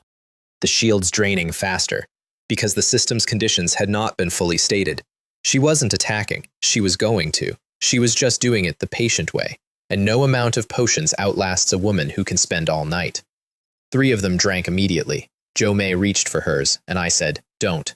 She didn't ask why. She just put it back and sat there with her hands in her lap, being frightened. "Quick, to the table," Akari said, because she'd gotten there. "She's sharp, I'll give her that." The change started when 2 people declined to sit down. This house has a script, and the script says guests sit. They sat, and the unease drained out of the room, except for Jo Mei, who had no potion in her and no item protecting her and just had to hold on. Which she did. That's worth something. Rectangular table, me and Jo Mei on one side, Akari and Tanaka on the other, Kayako at the head. Dim yellow light, a clock ticking, the smell coming off that plate strong enough to reach the back of your skull. Nobody touched anything. What's wrong? Do these not suit the teacher's tastes? Arthur and I have already eaten, I said. As guests, we apologize for starting before our hostess arrived, but Miss Kayako's cooking is simply too good. We couldn't resist. We hope she won't blame us. Kayako looked at the plate. There were signs of disturbance, and as for whether anything was missing, I did not believe for 1 second she could tell. And even if she could, I'd hidden the big pieces.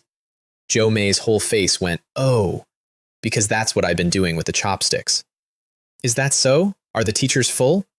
Is it that good? Delicious, too delicious. Arthur and I are from a small city, farming background. We've never had meat of this grade. The first bite was divine. Smooth, soft, tender, the flavor bursts in your mouth. What I liked most is the fat marbled through it, like the finest sashimi. I've never had sashimi, but I imagine it's quite similar. Jo Mei, Akari, Tanaka.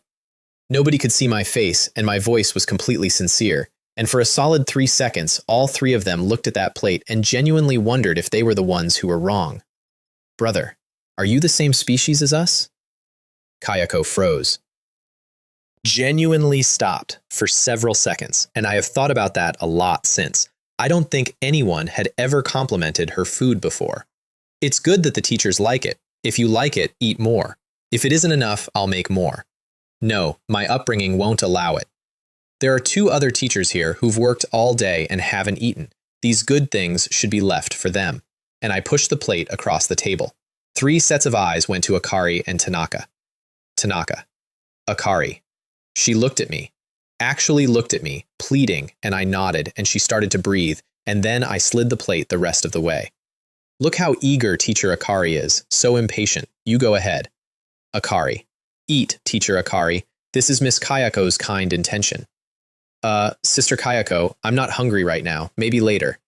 No. Could it be that Teacher Akari looks down on Miss Kayako's cooking? No, I love Miss Kayako's cooking. Well, if you don't look down on her cooking, then could it be that you look down on Miss Kayako herself? Oh my goodness. Teacher Akari, I never imagined you were that kind of person. I truly disdain to associate with you. And I stood up at the table and denounced her, loudly, with feeling. I didn't mean that. Then eat. Prove it with actions. Akari. She unrolled a scroll. Eat the mince on the plate. The scroll floated up and burned away, and the room filled with the sound of chewing. And the food started disappearing. Bite by bite, at a steady rate, eaten by nobody. 3 minutes, and the plate was clean. An item. A one-use item. You speak a command, and the power inside carries it out. Something like that is worth a fortune. And when I looked over, she was smiling at me, and behind the smile was murder. She can still keep it up, I thought. Genuine admiration. She had just burned an irreplaceable object to avoid eating a stranger, and she was smiling at the man who made her do it. Truly, those who accomplish great things are those who can take a loss. Isn't there a saying, suffering a loss is a blessing? In that case, I'll be sure to bless her some more. Sister Kayako, your cooking is excellent. Teacher Tanaka and I are full. Thank you for your hospitality. It's good as long as the teachers like it. If you're not full, I can make more. No. We're very full. And here's the thing. She wanted to trick me back. She had motive, she had opportunity, and she did not do it. Because she'd been intimidated, and she knew it. She'd worked out that I was not repeatedly getting lucky. It happens once, that's luck. Twice, coincidence. 6 times in 10 hours is a man reading ahead. What's wrong with you? Akari said suddenly. My neck feels so heavy. She could not lift her head. And a pair of wet white legs came down over her collarbones and hung there against her chest. She could not see them. She could not feel them, except as weight. Her face had gone the color of paper. Her eye sockets were sinking. And I was sitting directly across the table, watching a dead child ride her shoulders like a father giving a piggyback. They can't see him? I checked the others. Joe May, normal color, extremely anxious, drifting toward me by increments. That's instinct. When something is wrong, animals move toward the biggest thing in the room. Tanaka, still watching me, which settled it. Whatever Akari is to him, he would not sit there and let a ghost ride her if he could see it. So only I could. Blondie. Look at her face. Blondie? She actually blinked at me. She'd been Arthur 10 minutes ago. Face. She looked. What's wrong? From where she was sitting, Akari looked a bit pale. She assumed it was the item. Nothing, except that Akari's complexion at that moment would have gotten her cast as a ghost without makeup, and Jo May looked directly at it and registered a bit tired, which is worse than anything else that happened that night, because that means it isn't just hiding from your eyes, it's editing what you conclude. Well, teachers, I'll leave you now. Take your time playing with Toshio. Kayako picked up the empty plate and went up the stairs and stopped existing. What did she just say? Toshio? Toshio isn't on the floor. He's gone. Tanaka went off like a starter pistol, kicked the bathroom door in, and turned the room over. Nothing. First time, he hid the pieces in a bedroom and they came back in the bathroom. So this time he expected the bathroom. Wrong. And he had no idea where to look because the answer was sitting on his teammate's neck with its legs crossed over her chest, and the legs were tightening. There were marks on her throat by then. Real ones. And she felt nothing except that it was becoming slightly difficult to breathe. Toshio noticed me watching, and he turned his head all the way around and opened his mouth. Meow. Nobody else heard it, and under my helmet I looked back at him and I grinned. Little guy. Fierce. Awe-gu, what did you say? Nothing. You're just nervous. Oh, there's something we should discuss. What? I'll tell you when we go to bed. Question mark? There were 2 guest rooms, us in one, them in the other. Otherwise, it's the living room, and nobody was sleeping in the living room.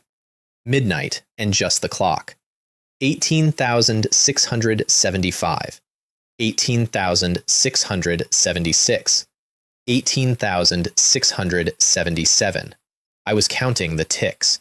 5 hours, 11 minutes, 17 seconds since the mission began. And counting is not a nervous habit, it's a clock I control. If the house takes my sense of time, I've lost the only fixed thing in the building.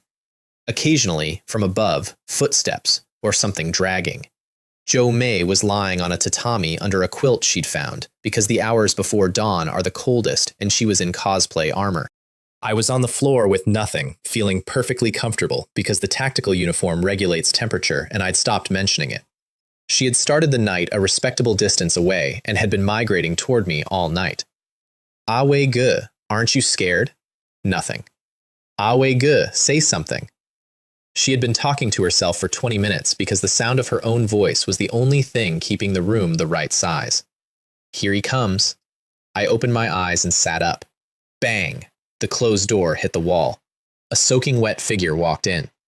How did the door open by itself? She said.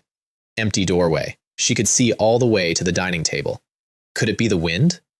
Every window in this house is shut. You could hear the last little candle in her go out. Then what's happening? That's what I was going to tell you. Toshio never disappeared. He's been hanging around Akari's neck. What? Then why couldn't I see him? If you could see him, that would be genuinely ghostly. And then I heard myself. Never mind. Forget I said anything.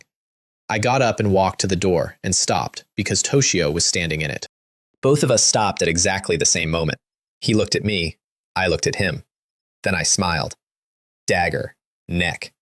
His head came off and rolled across the mat toward Jo May. Thump. Thump. Thump. What is that sound? She could hear it. She could not see it. There was something invisible in the room with her, and it was rolling toward her feet. His body kept coming, crawling for me, trying to climb exactly the way it had done to Akari. Second cut, then a third. I reduced him to a torso, and without limbs he had no way to move, so he stopped. Jo-mei took a step, and her foot came down on something. Round. Wrong. And with enough detail through her bare soul to identify it. Ah! She got both hands over her own mouth immediately, which I respected. I can't cause trouble now. She looked down. There was nothing there. Her foot still knew. And that was too much. The fear came back all at once, and she drank a potion, and then she pulled out a wand. Magical Girl's transformation device. Green. Requires Spirit 7, Charm 8, and the user's name must contain the words Magical Girl. Effect 1. Transformation. 3 uses. Can purchase more with coins. Effect 2. Charm +2. Transformation Effect 1. Obtain the Magical Girl outfit, green, and the Magical Girl wand, green. Transformation Effect 2. All attributes except luck +1.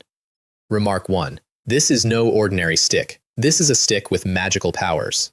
Remark 2. Only physiologically female individuals may use this. Remark 3. I will punish you in the name of the moon. And her player name is Genius Beautiful Girl, which she had been extremely keen to explain wasn't a bad habit. Magical Girl transformation. The room went white. And I would like to note that during a transformation, the subject appears to not be wearing clothes. That is an illusion caused by the light curtain, mostly. When it cleared, she had real gold hair, twin tails, a sailor uniform, and a wand that looked exactly like the 4-coin toys they sell outside primary schools, except hers was an item.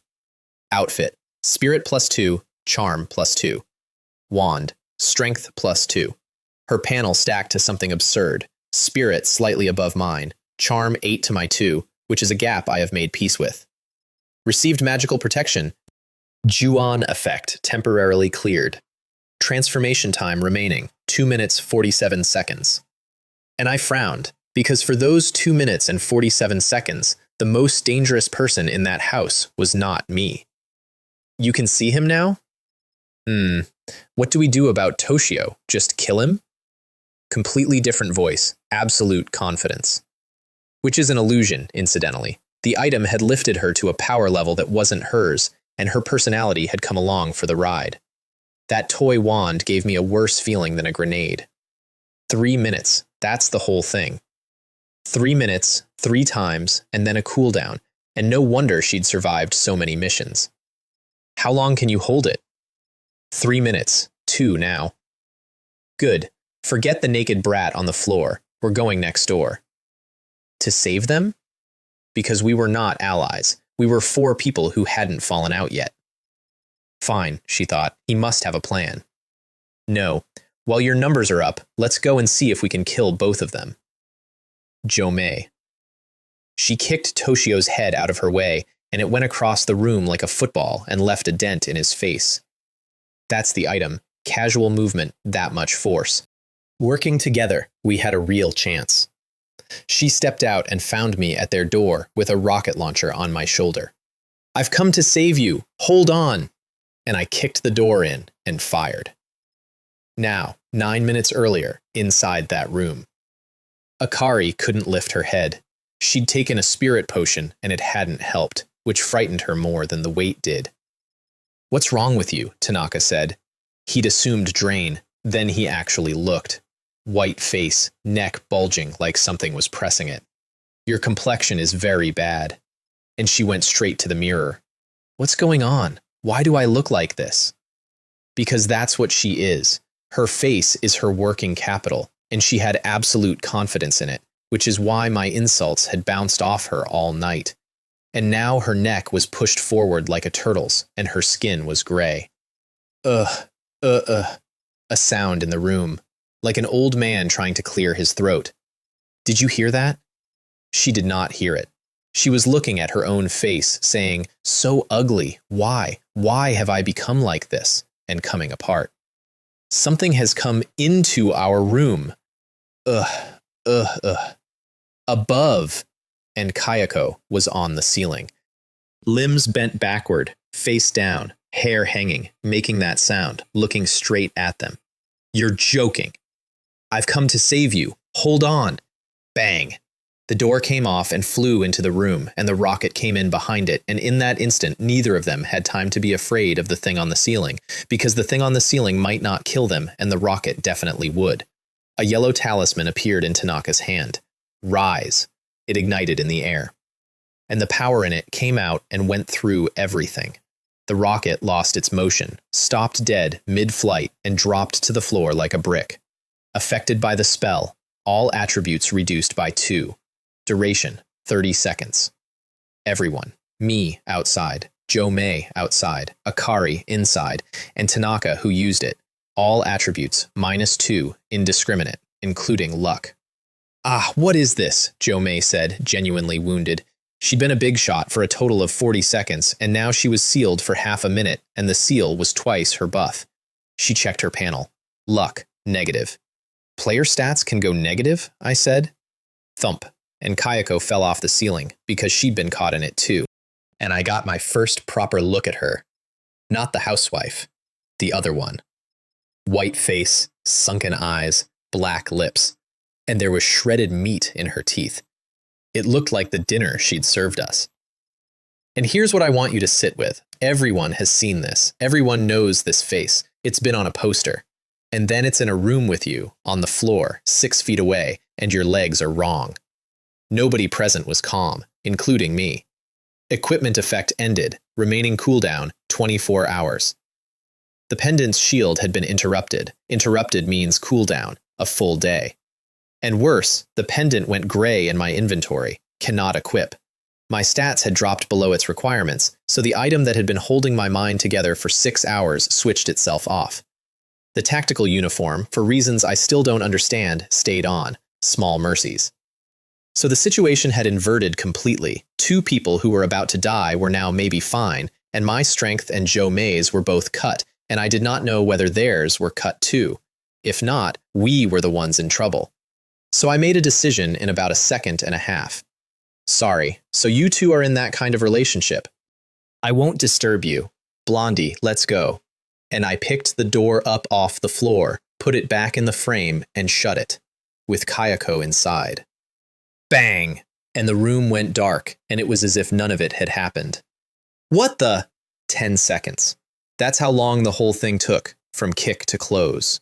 And now Tanaka was standing in a sealed dark room with a woman he'd been fighting all night, a woman he had killed twice, and a spell running that had crippled everyone in it.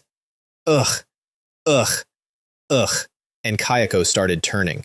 Her limbs went around with that wet crack, and her face rotated a full half circle to look at them upside down, and their situation was worse than ours.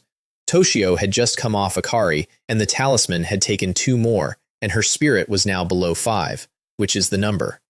Kayako propped her torso up on 4 limbs like a spider and went for Akari. Damn it, it's targeting me, she checked. Spirit 3. Because she'd been at exactly 5 all night, right on the line, technically safe, and her own teammate had just taken 2 off her. Hold her off, I'm under 5, and she drank, and Tanaka got tackled.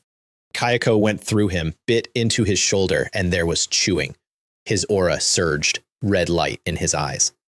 I. The blade left the sheath at a speed nothing should move at and was back before you registered it had gone. Clang! And her head went up in the air, still chewing a piece of him. So tough. His arm was shaking. That cut had gone through her neck, and the feedback through the handle had been like hitting alloy. If his sword had been anything less than what it was, the sword would have broken instead of her. White flash. A green bottle, much darker than the ones I own. Intermediate life recovery potion. Rapidly restores a large amount of health. Repairs partially missing body tissue. Repairs missing tissue. He drank it with a look on his face like it hurt more than the bite, because that bottle wasn't his. He borrowed it from the Shinri group for this mission, and he would be paying it back. Damn the Dragon Kingdom. Damn Dragon Kingdom players. Because in his head, this was my fault, and fair. His arm rebuilt itself, actual flesh, growing. And then he went to work, because that potion had a duration and he intended to spend all of it. Akari, help! We cannot let that military bastard get his way, or we both die here. Akari was on 4 spirit and climbing. 30 seconds on the talisman, 10 left. Hold on 10 more seconds and Kayako loses interest. And Kayako's severed head floated up off the floor and came for her, while the body charged Tanaka. Bato Jutsu! And the katana became lines, dozens of them, all through the air at once, into her. Metal on metal, every single contact. Not EI. EI costs too much, and he could barely stand. Full strength, he gets 2 of those. Crippled, he gets 1. The lines couldn't cut her apart. They opened her deep, and she did not care. She climbed onto him anyway, and put both hands into his chest. Blood came out of his mouth in a jet. Then the second hand went in, and her fingers closed on his ribs and started pulling in opposite directions. She was going to open him like a book while he was alive. You joke, you inhuman thing, get off! Akari, meanwhile, had a severed head pressed against her face, mouth open, brown teeth. She had both hands on it, holding it off by pure grip strength. And Kayako spat a mouthful of mince into her face, and she let go, and Kayako bit down. Talisman effect ended, all attributes restored. IAI. Second one. He'd been saving it for the exact frame the seal dropped, and I have to give him credit for that, because it's the correct play and he made it while being disemboweled. The blade went through Kayako's headless body and turned it into sections. He hit the floor and could not get up. The potion was still working on his chest, slower now, closing organs that shouldn't have been visible. And behind him, crunch, crunch, crunch. Akari was on her knees, holding the head in both hands, and it was chewing, contentedly, and half her face was gone. Down to the gums on one side. You could see her teeth from outside. Ah! She smashed it into the floor over and over, because there was nothing else to do with what she was feeling. The dismembered body was still moving, one pale hand crawling for the door, and a boot came down on it. Miss me? Rocket launcher. Boom. It went off less than a meter in front of him. He got the katana up in front of his face, which was brave and useless. A thin blade is a superb killing tool and a comically bad shield. The blast took him. One arm went. His skin went black and started coming off in sheets. He was vomiting blood in a continuous stream, and he could not see anything at all because the flash had taken his eyes. Ah! And I noticed his recovery rate. It was wrong, way too fast. He drank something, I thought. White flash, assault rifle, and I emptied a magazine into him. He could only see a shape in the doorway. It wasn't until the impact started that he understood he was being shot, and he could not believe I would actually kill a player, because everybody knows one less body makes the mission harder. That is the basic principle. Magic flash! Jomei's wand lit the whole room, and a ball of light went into Akari, who was already down from the rocket, and it went off with a yield somewhere north of the rocket. My legs! Her legs were gone, and Jomei stopped. Sister, I can't fight back. I'm begging you, spare me. I still have family. I was forced into this. I never wanted to be in the extraordinary game. They threatened my family, and Jomei froze. And I want to be careful here, because this is the single most important thing that happened in that house, and it wasn't the ghost. She stood there with a weapon and did not use it, and she could not have told you why. She felt sorry for her. Overwhelmingly. Out of nowhere. For a woman she'd known for 11 hours who had spent all of them lying. Was she really about to kill somebody? Over a mission? Another woman? Bang. I put a round through Akari's forehead, and her ruined face looked genuinely surprised, which is the part I remember, and then she fell over. Player, you've got no fruit to eat has killed player Dark Crow. Beginning random extraction. Extract, yes or no? I ignored it and holstered. Huh. Because I'd expected trouble. I'd expected her to be a cockroach like her teammate, with 3 more cards. What I hadn't known was that using her ability leaves her completely open, and she'd been using it. Otherwise, she would have reacted to a pistol. She had the reflexes. Jomei came out of it like a slap. What just happened? Why did I feel sorry for her? Yes, good question. Because we had discussed this outside. Word for word. I'll use a rocket and see if I can cripple them both. If it lands, don't hesitate. Kill both of them. Kill them? Isn't that not okay? They have a different objective. It very likely involves killing other players. What? She'd known the objectives were different. She had not assumed the difference was her. There were exactly 2 other players in that house. Do the subtraction. Can I ask why you think that? No. If you need a reason, intuition. If you don't want to act, don't. I'll do it alone. And I said that because the talisman clock was running, and I was not going to spend the window arguing. Wait, do you know what you're doing? Tanaka, from the floor. His voice had almost nothing in it, and inside the nothing was pure terror. Don't you want to finish the mission? This needs several players to cooperate. Aren't you afraid of Kayako? You two are going to kill us. Are we not allowed to move first? What? Did that bitch tell you? And he turned his head toward his dead teammate with real hatred. No, I said, you told me. What? I had no idea what their objective was. I was guessing, and he confirmed it, out loud, in front of a witness, because I'd said it with enough confidence. Now you know why. Jomei looked at me and then at him, and the last piece dropped, and everything I'd said outside stopped being intuition and became a fact. White flash, rifle to sniper rifle, bang. He lay in a spreading pool and his body kept trying. The potion was still going. It was actually pushing the bullets back out of him. They came free one by one and hit the floor with little clinks. Player, you've got no fruit to eat, has killed player Shinri, group 9877. Extract, yes or no? I didn't take it. Once a player is dead, whatever's in their pack stays there indefinitely. There was no rush, and I intended to spend a lucky coin charge on it at home. Player Dark Crow and player Shinri Group 9877 have been eliminated. Revealing player objective. Requirement 1.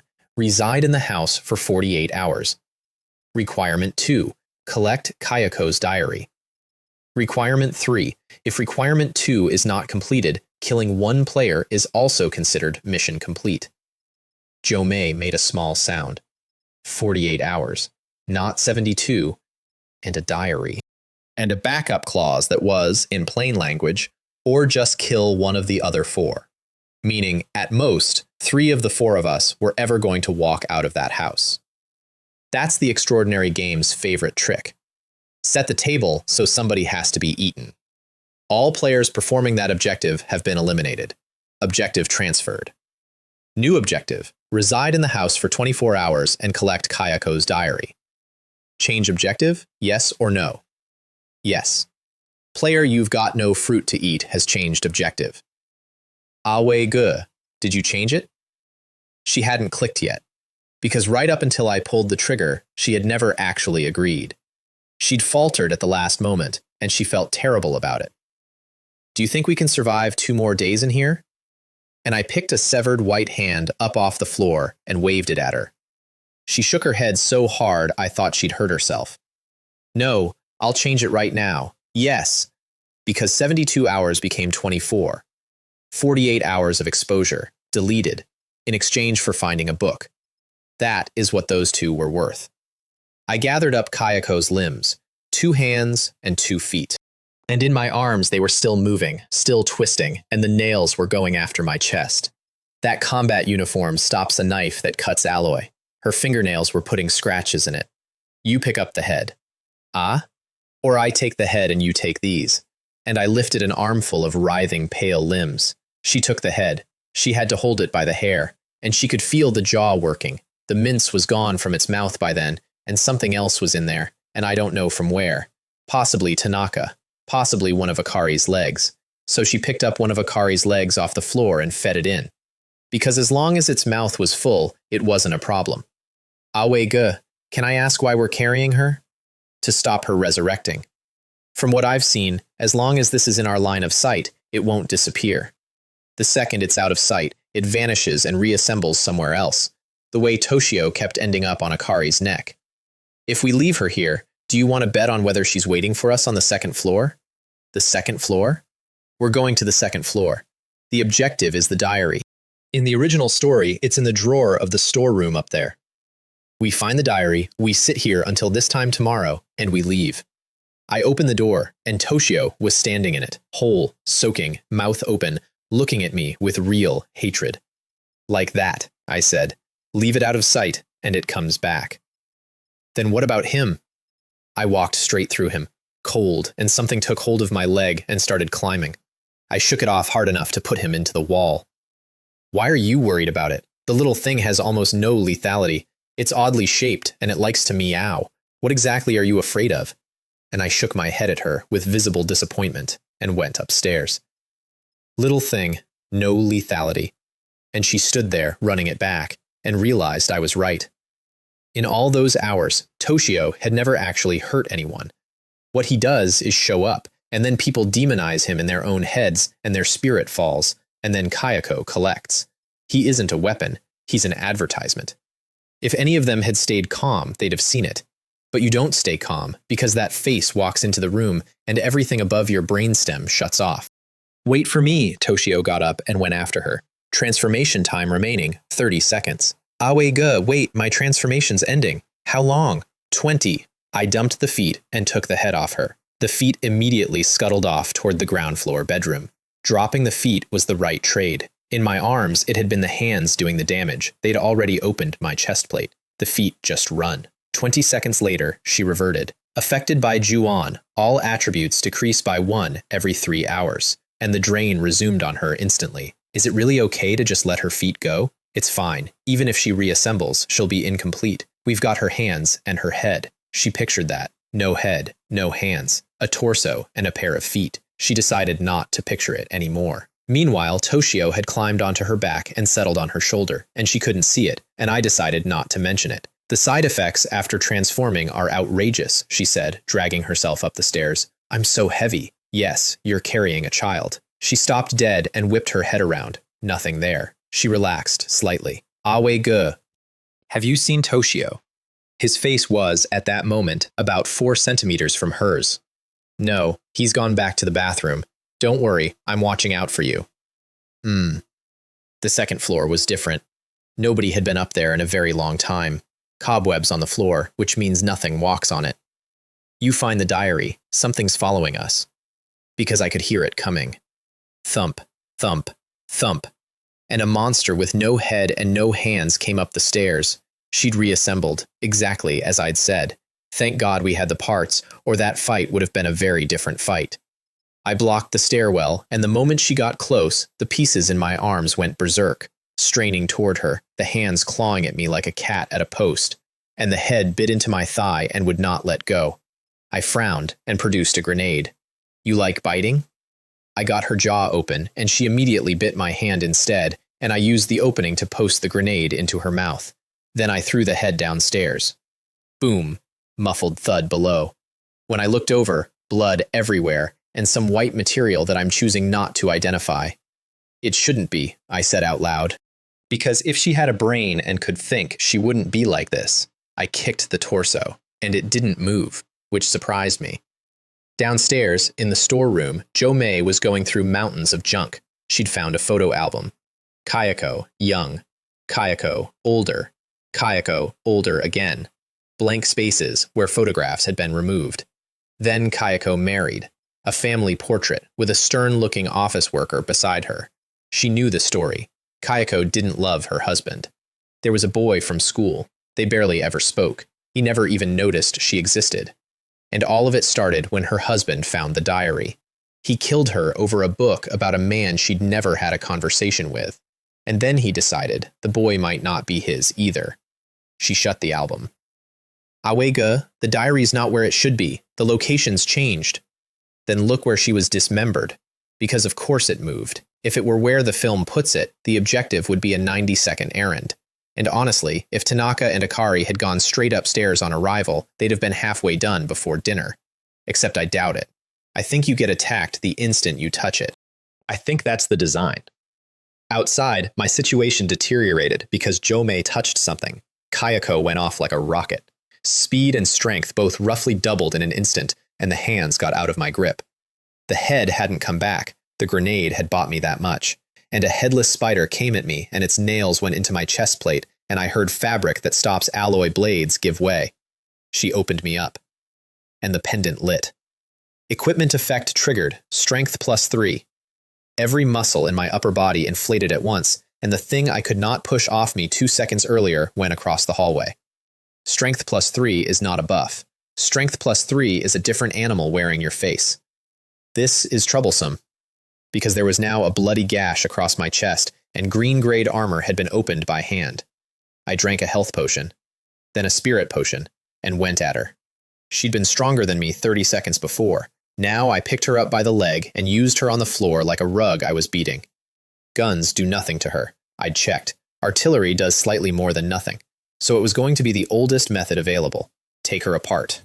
I should have picked up that katana. Upstairs, the smell hit Jo-mei. Not rot, the other one. The specific smell a human body makes, which overrides everything else in a building. The deeper in, the worse it got, and her eyes lit up because that meant she'd found it. The place where Kayako was taken apart. She drank a spirit potion, the weight on her back was getting heavier, and she still couldn't work out why, pushed the junk aside, and opened the storeroom door. And a mountain of rotted mints was inside. Ugh, she had nothing in her stomach, so it was just acid. Diary, diary. She wrapped both hands in cloth and reached into it. Sticky, soft. Bone fragments that hadn't broken down, and then something rectangular. Found it, tap. 2 extremely pale hands settled on her shoulders. Ah, meow. Toshio's head came around from behind and their faces were level. She had been carrying him for 20 minutes. She got the diary out of the meat. Old, yellowed, still wearing some of Kayako. Kayako's diary. Green. An item. She didn't have time to read the stats. She grabbed at the thing on her back and it did not come off. Her spirit was dropping fast and the fear was rising and she drank again. Don't be afraid. Awe-ge said this thing isn't dangerous. And it turned out to be true. He didn't attack her. He just got heavier. She came out into the corridor without noticing that she now smelled like a corpse and looked down. I was on the ground floor with Kayako, and Kayako was in pieces all over it. Torn, not cut. You can tell. The wounds were pulled apart. Guozi-ge, I've got the diary. And she stopped, because even at her transformed peak, she could not have torn that body apart that easily, and I was doing it bare-handed. Good, stay up there. I found a way to deal with her. Because I couldn't kill her, I'd accepted that, but I could make the resurrection take a very long time. The head still hadn't come back. That grenade had been in her mouth for 20 minutes, and she was still down ahead. Then I noticed the floor. The bloodstains are gone. Every mark she'd left was gone, because when they resurrect, they take their traces with them. She was already back, so why hadn't she come for me? Not good. I tore the torso I was holding in half and ran for the bedroom. Not ours, theirs. Where 2 dead players were lying, the bodies were gone. Crunch, crunch. A head with long hair in the dark, moving steadily. She had eaten both of them. That I had not budgeted for. If I'd known player corpses feed her, I would have burned Tanaka and Akari where they fell. She finished her mouthful and turned around, and floated. Up off the floor, hair spreading out around her in a full circle like a sea urchin with a face in the middle. 20 minutes ago, that head could only roll. Her strength has gone up. I can do that too. And I went up as well. We hung there in a dark bedroom looking at each other, and on the floor was a katana. Thank God she only eats meat. Alloy katana, green, requires Constitution 8, Strength 8, Agility +2. A blade of special alloy, sharpness and hardness far exceeding ordinary weapons. I picked it up, and it was perfect. 25 kilos, and it felt like nothing. Sniper rifle first. Bang, straight through her skull, and it did not so much as knock her sideways, which I'd expected. I fired it to buy the half second it took to reach the sword. Then I vanished and reappeared in front of her and cut. Her head came apart. I put it on the floor and kept cutting. Thump, thump, thump. Footsteps in the corridor. The body was coming. Dream on. White phosphorus incendiary bomb. I pulled the pin and dropped it on the pieces, and the room went white. Ah! And a scream went through that entire house. Jo-mei heard it on the second floor. If you hadn't spoken, I said to the fire, I'd have thought you were mute. I threw 2 more in and shut the door, and behind me, the headless body hit me from the side and put me on the floor and raised a hand to open me up. Blade flash. Her arm came off, cleanly, and I want to note the difference. The dagger struggled with her. The katana went through her like she was made of the same stuff as everyone else. I cut her into small pieces and wrapped them in clothing. The nails went straight through the fabric and the pieces fell out. Fine, faster then. I went up the stairs holding a bundle. You stinking brat, get down!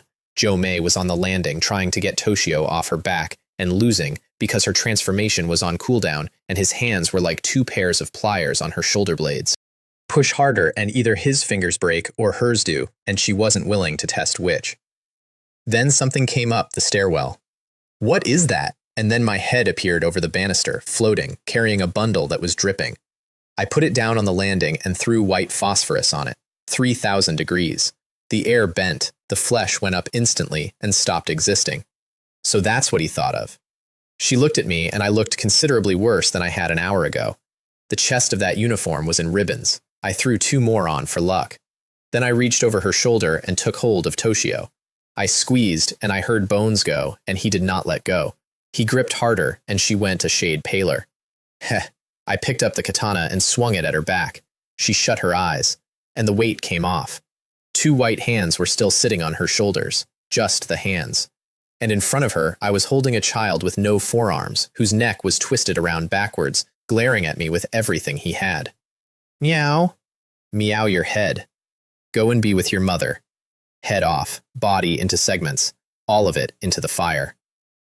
Then I got a high explosive out, put it in his open mouth, pulled the pin, and threw it down the stairs. Boom. I did not look back at it. Where did you find the diary? Kayako's diary, green, origin, Juon. Require spirit 10, intelligence 8. Effect 1. Consume a large amount of spirit to summon Kayako. Effect 2. Consume a small amount of spirit to summon Toshio. Remark 1. The beginning of all mistakes. The birth of Juon. Remark 2. A seemingly ordinary diary containing a tragic and terrifying story. Remark 3. Non-owners who read the diary will be cursed by Juon. The beginning of all mistakes. I flipped through it. It's not sinister. It's a teenage girl writing about her days, and about a boy who never learned her name. And her husband found it and killed her and her son, and became the origin point of everything in that building. That's it. That's the whole engine. One private notebook, read by the wrong person. Where was it? In the utility room, in some rotten mince that looked a bit like what she served us. Show me. She really did not want to go back. She went anyway. I sorted through it for a while and confirmed it was the same material, found nothing else, and threw an incendiary in. Let's go. It's almost dawn. There was light in the second floor window. One night, and I would not have called it a comfortable one, and we had 68 hours left on the original timer. If we'd had to do 3 days, she'd have lost her mind. I'm certain of it. Do you have perfume? Perfume? Preferably a big brand. I'm not used to anything less. Which big brand do you mean? Now this was her area of expertise. Six God. What is that? Liushin. Have you never used it? It's not that. That's mosquito repellent. I don't have mosquito repellent on me. I have other brands. Would that be acceptable? And she produced a small, clear bottle from her waist pouch, and it was, I later learned, genuinely luxurious. A real one, custom blend. Though not, in my opinion, as big a name as Liushin. Ah wei ge, what do you need perfume for? I sprayed myself thoroughly, and the smell of blood went away. Spray yourself too. You need to cover the decay and blood on you, or you'll turn heads the moment we're out. She sniffed, and found out what she smelled like. She had been standing armpit deep in a storeroom full of a dead woman, and her nose had simply stopped reporting, and she'd nearly walked into a public building like that. She used that perfume like it was free. What now? The 2 ghosts were handled. We had the diary. It was daylight, and we had a full day left on the clock. We wait. And I could not put the diary in my inventory while the mission ran. And she did not once suggest it should be hers, which I noted. Silence. By the way, Awe Ge, which city are you in? I gave her a long look. I don't know. Zhou Mei, is there such a thing as not knowing which city you live in? She wasn't offended, though. She's not stupid. Players guard their identity from friends and parents, let alone strangers. I'd like to buy you a meal when we're out. No need. This was a coincidence. And she was disappointed, and she didn't push, and she was right not to. Because from where I stand, we were 2 people who met at work. We sat there for a day. And things moved in that house all day. Not attacks, sounds, footsteps. Once, distinctly, people talking downstairs. There is nobody else in this house. She was climbing the walls. I didn't care much, but I did notice they never came up the stairs, and I did not go down to find out why. Evening again. Half an hour left. Crash. A door opening downstairs. What's that? Her transformation was off cooldown, which helped her, but not much. Something's coming. And I went up, because it was dusk, and I was light again, and I floated out of the room like a ghost. I wish I could fly, she said to the empty room. She'd worked out I had a skill book. She had never owned one, and not for lack of money, because nobody sells them. The instant a player gets one, they eat it. There is no second-hand market for a permanent upgrade. And there's no skill cap in the extraordinary game. You can learn as many as you can survive to collect. Nobody knows what a player looks like at the far end of that. Little brother, I've been looking for you for so long, so this is where you were. She knew that voice. No! She ran to the stairwell, and I was hanging in the air over the ground floor, looking down at Akari. Except that Akari had been dead for a day, and I had personally put a round through her head. Those who die with a grievance leave resentment behind. Everyone who enters will be tainted by the curse. That's what the briefing said, and I finally understood it, standing there, because it isn't a warning about atmosphere, it's a recruitment notice. The thing at the bottom of the stairs was not Akari, it was what the house had made out of her. Gray all over, sunken eyes, looking up at me with a dull, patient resentment. Little brother, I looked everywhere. I thought you were hiding from me. Her mouth pulled into a smile with far too many teeth, and her tongue came out and went across her lips, and it was too long. How could that be? I've been looking for you too. I spread my arms. Come here. I only just realized how much I've missed you. And I drifted down toward her. Jo May, on the stairs, went absolutely rigid, because she had personally been mind-controlled by this woman 18 hours ago, and she was watching it happen again. Magical girl transformation, she came down the stairs behind me. Guozi Ge, she's not human. And the moment Akari and I embraced, her jaw came open wide enough to take my head, and the katana was already moving. Thump. Her head came off my shoulder and hit the floor. The body kept hugging me, because bodies do that. So I cut it apart. One motion, draw, strike, drop. And in about a second and a half, Akari was in pieces on a tatami mat for the second time in 2 days. Drip. Something wet landed near my boot. I looked up. Kayako was on the ceiling, folded backwards, head inverted, watching us. Splash. Water going over the side of the bathtub, and out of the bedroom came Tanaka, missing most of one side, organs on display. Jo May had no words. Every single person who had died in that house was up and coming, and the math had gone completely upside down. They resurrect, we don't. They get stronger with every death, we just get tired. She genuinely believed, at that moment, that the system had never intended for anybody to leave. Then she heard something metallic hit the floor next to me.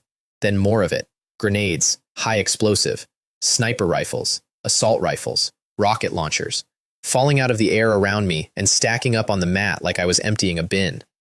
What are you looking at? Pick them up! Because I had done my own math. Power runs out. Potions run out. Neither of us had much left, and most of it had gone into me. Firepower does not run out. Firepower is inventory. What do I do with this? Pick up a bigger one. Ah, okay. She threw away a warm pistol and picked up an anti-tank sniper rifle. And that was when it clicked for her that every gun I'd ever pulled out was an item, which was why they came in at all. If you're short on gear, take it off the floor. Hold nothing back. If we can't survive 30 minutes, we both die here. And I put a launcher on my shoulder and put a rocket into Tanaka's remaining half. Boom. Then the technique took me up to the ceiling, and I took one of Kayako's hands off with the katana. Magic flash! The room lit up. And for 30 minutes, 2 people stood in a dead woman's house and fought 4 things that could not die. Dismembered, killed, resurrected. Dismembered, killed, resurrected. Mission complete. Players, please prepare. Teleport, yes or no? Let's go. I was covered in blood. The uniform was in strips, and a katana I'd owned for 19 hours had chips in it. Yes. Yes. And 2 lights went out of that house.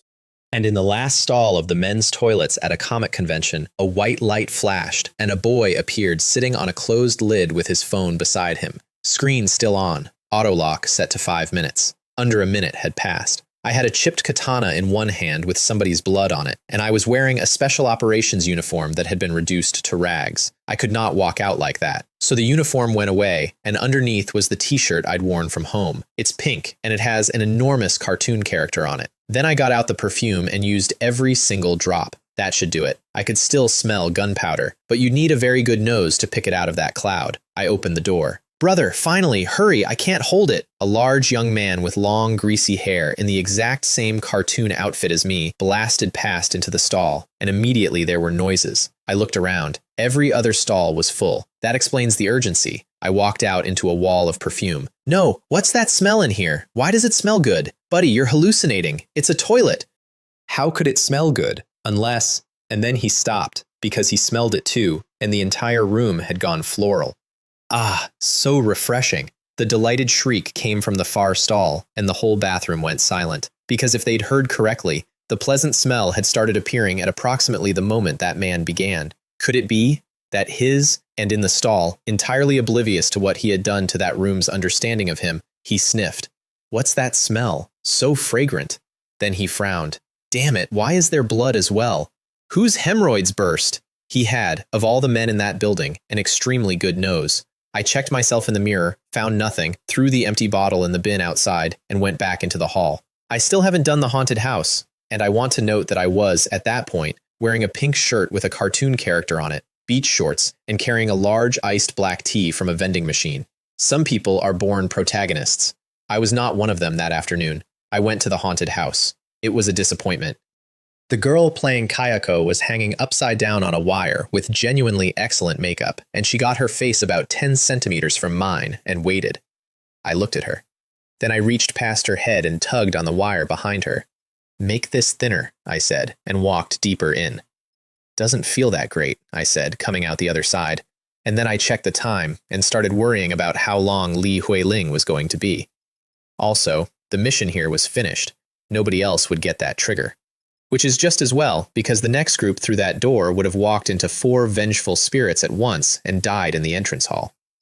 I sat down on a step to wait, and then I sniffed my own sleeve, and a very unpleasant thought arrived. That perfume was not off a shelf, that was custom, which is a very specific, very traceable smell, and I had just doused an entire public toilet in it. And the player called Genius Beautiful Girl was almost certainly still in this building, and I had thrown the bottle in a bin by the door.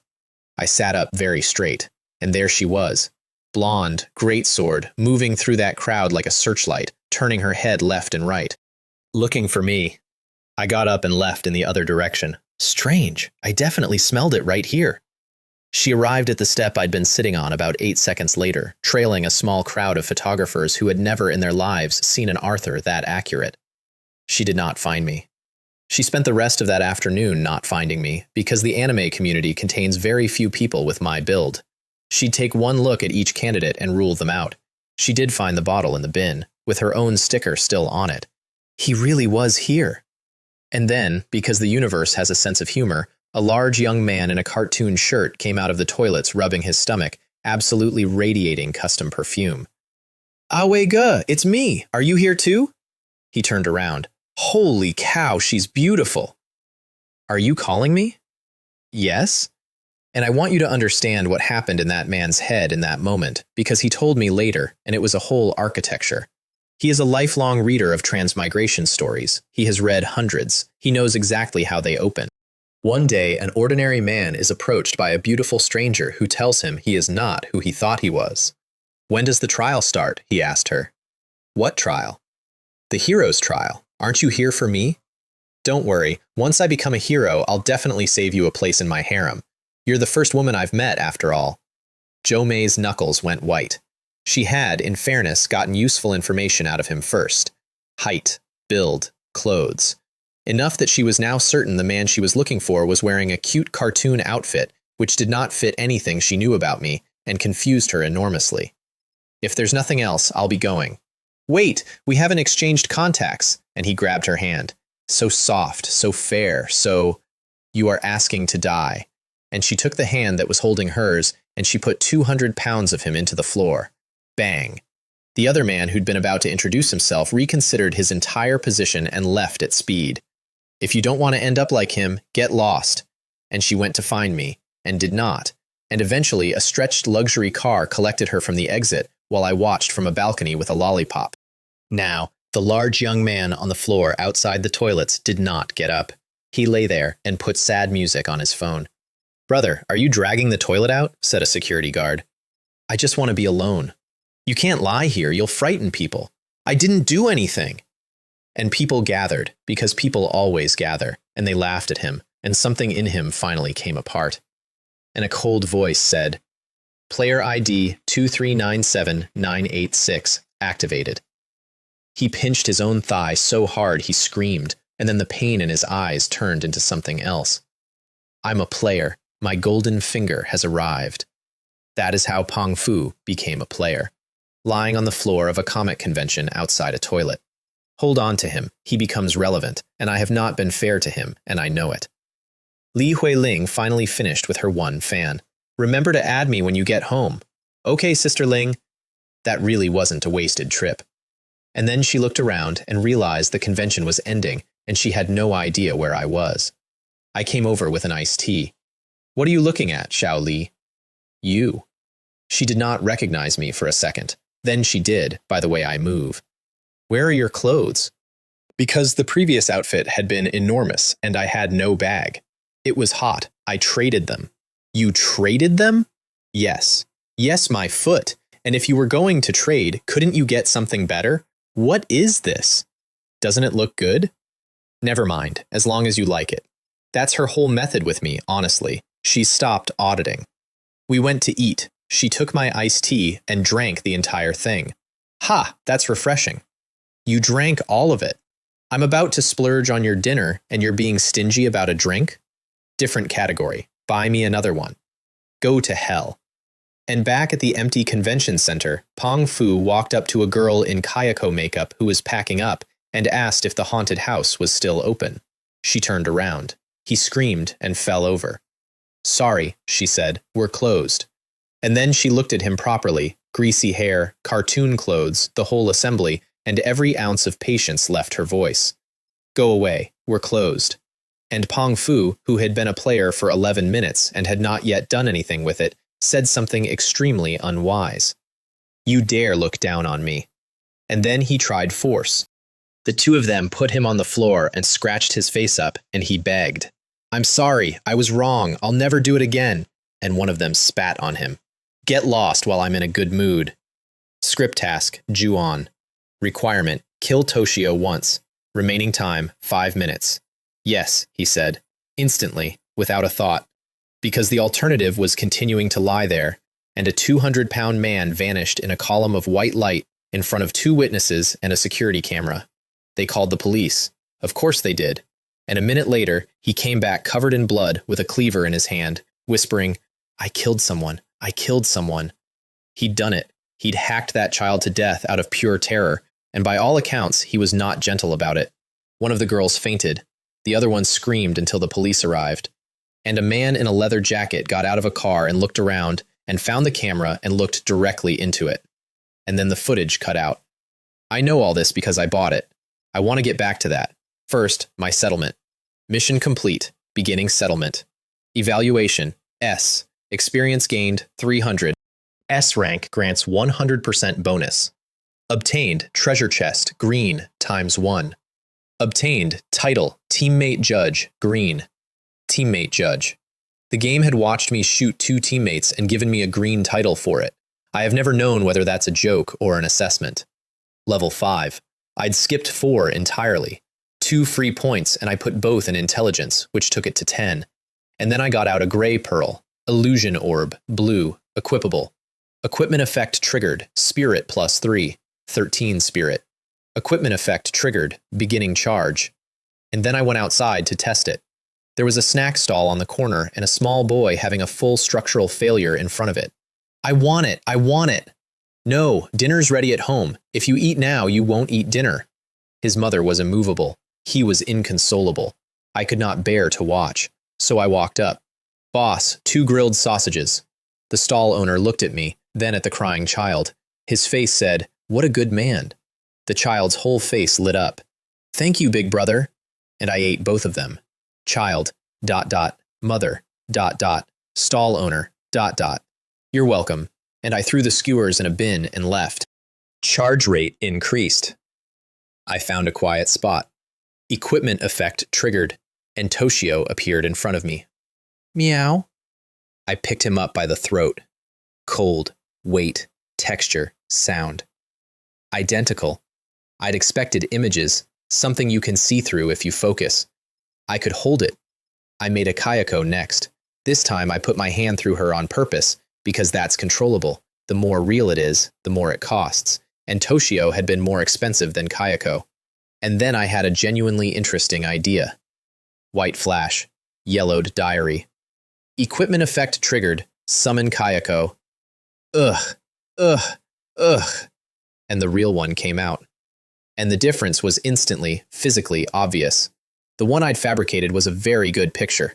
The one that came out of that book made the air wrong. She came straight at me. Blade flash, head off, then arms, then legs, and the pieces on the ground were as lively as ever. Not under my control? I shut the diary, and she vanished, and every piece I'd cut off her went with her. I sat down and reread the description. Consume a large amount of spirit to summon Kayako. Summon, not create, not simulate, summon. It isn't making a copy. It is reaching into her world and pulling the actual woman out of it, and she does not care who pulled. She attacks whatever she sees, because that is her entire nature, and the diary alters the rules of Juon so that she doesn't need to be in her house to do it, including me. Doesn't distinguish friend from foe. Which is not useless, it's just not what I'd assumed. She's a drawing tool. You summon her into a crowd and then you get out of the crowd, and I still had no way to kill her. I'd tried the guns. They work in the sense that they do something, in the sense that they cannot kill her. I put both away and went home to open my box. Which brings me to the Shinri group, on an island a long way east of me. 24 hours had passed for Tanaka in that house, under a minute passed at home.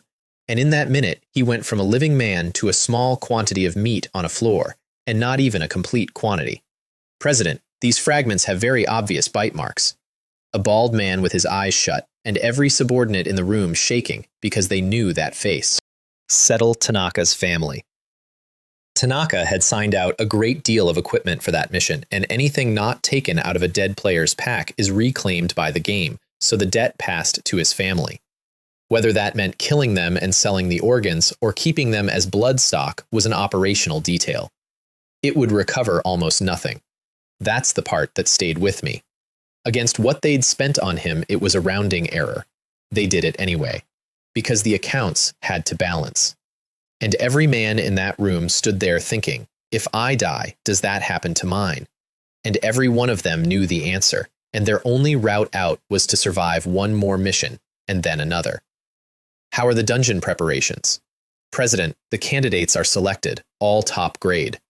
And the thing he did not say out loud was that Tanaka had been top grade, and Tanaka was in a bag. I've received word that purple quality items are very likely to appear. The Shinri group did not own a single purple item. Neither did any of their neighbors. There were rumors on a website that purple items were no longer physical, that they didn't raise numbers but touched something underneath the numbers, something like gods. All speculation. Nobody had ever produced one. Meanwhile, I washed my hands, rinsed my mouth, sprayed perfume, and pulled out a small silver coin. Clink. Luck +1. Now.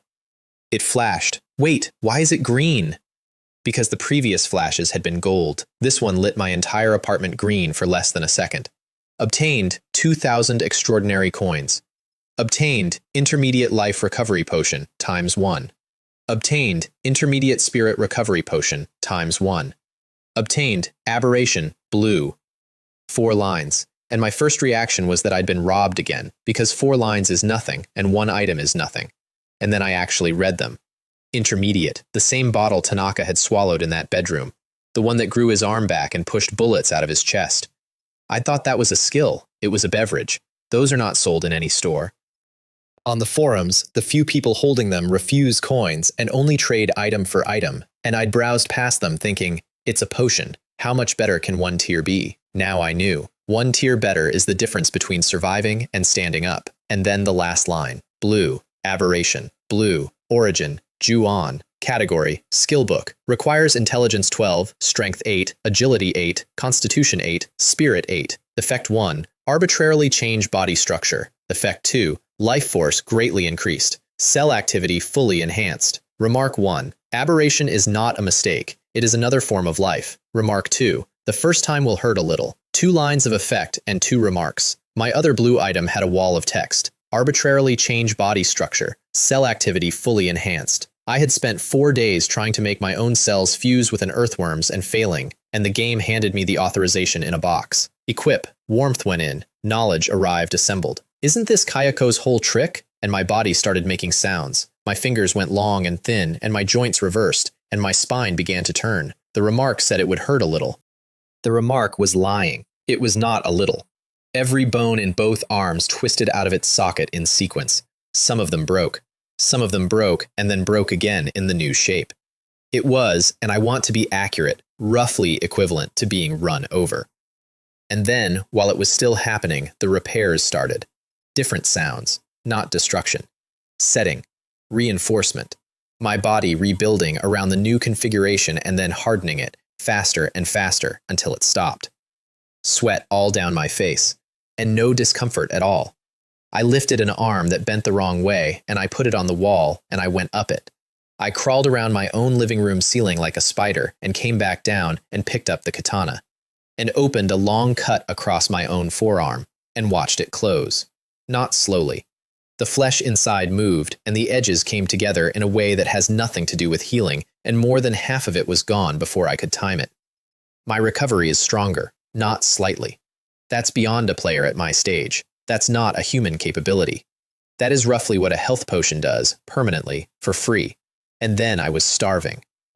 I mean genuinely, dangerously hungry, the way you are after a marathon. Which makes sense. Nothing is free. Rebuild a body, and the material has to come from somewhere, and the somewhere is you. I reverted, much faster the second time, and then I looked at the culture box. Cell activity. The earthworm family had died. My fusion experiments had failed. Rejection, every time. Perhaps now. I bandaged the arm, which by then was a faint line that looked years old. Took a test tube, drew some of my own blood, put it on a dish, and froze it because temperature might matter and I wanted a control. Then I went and cooked because I was going to pass out, and while I ate, I opened the website. A player in Dajang City has been exposed and taken by local officials. Dajang City, that's my city. Today, a player appeared at a comic convention in Dajang City and was exposed to ordinary people. The subject vanished into thin air in front of civilians, who called the police. Continue reading? Unlock for 10 extraordinary coins. 100,000 yuan for one article. I sat there genuinely impressed by the pricing because it was aimed with precision. That price only makes sense if the buyer is a player who lives in Dajang City or an official. The view count was low. It had found almost nobody. It had found me. Yes, 10 coins gone. In the final stage of the Dajang City Comic Convention, a heavy-set young man in a cartoon anime costume appeared in front of the haunted house. My expression changed several times while reading, because there had been exactly one comic convention in that city that day, and I had been at it. At the bottom was a video, security footage, Peng Fu, 2 staff, an argument becoming a fight, him getting flattened, then white light, then nothing for a minute. Then he's back, covered in blood, holding a cleaver. One girl drops, the other one screams and does not stop. Police. Then men in black, and I knew what they were from the way they moved. And the man in the leather jacket looked around and found the camera and looked into it. Cut. Whether they killed the power or used an item, they clearly believed they'd contained it. They had not, because I was watching it in my kitchen with instant noodles. As expected of players, they can get their hands on this. I have never regretted a purchase less. I messaged the seller. Any follow-up? Dear, not at present. Dajang City authorities have locked it down. Our video is the newest thing that exists. Then forget it. Wait, dear, we have other news about Dajang City players.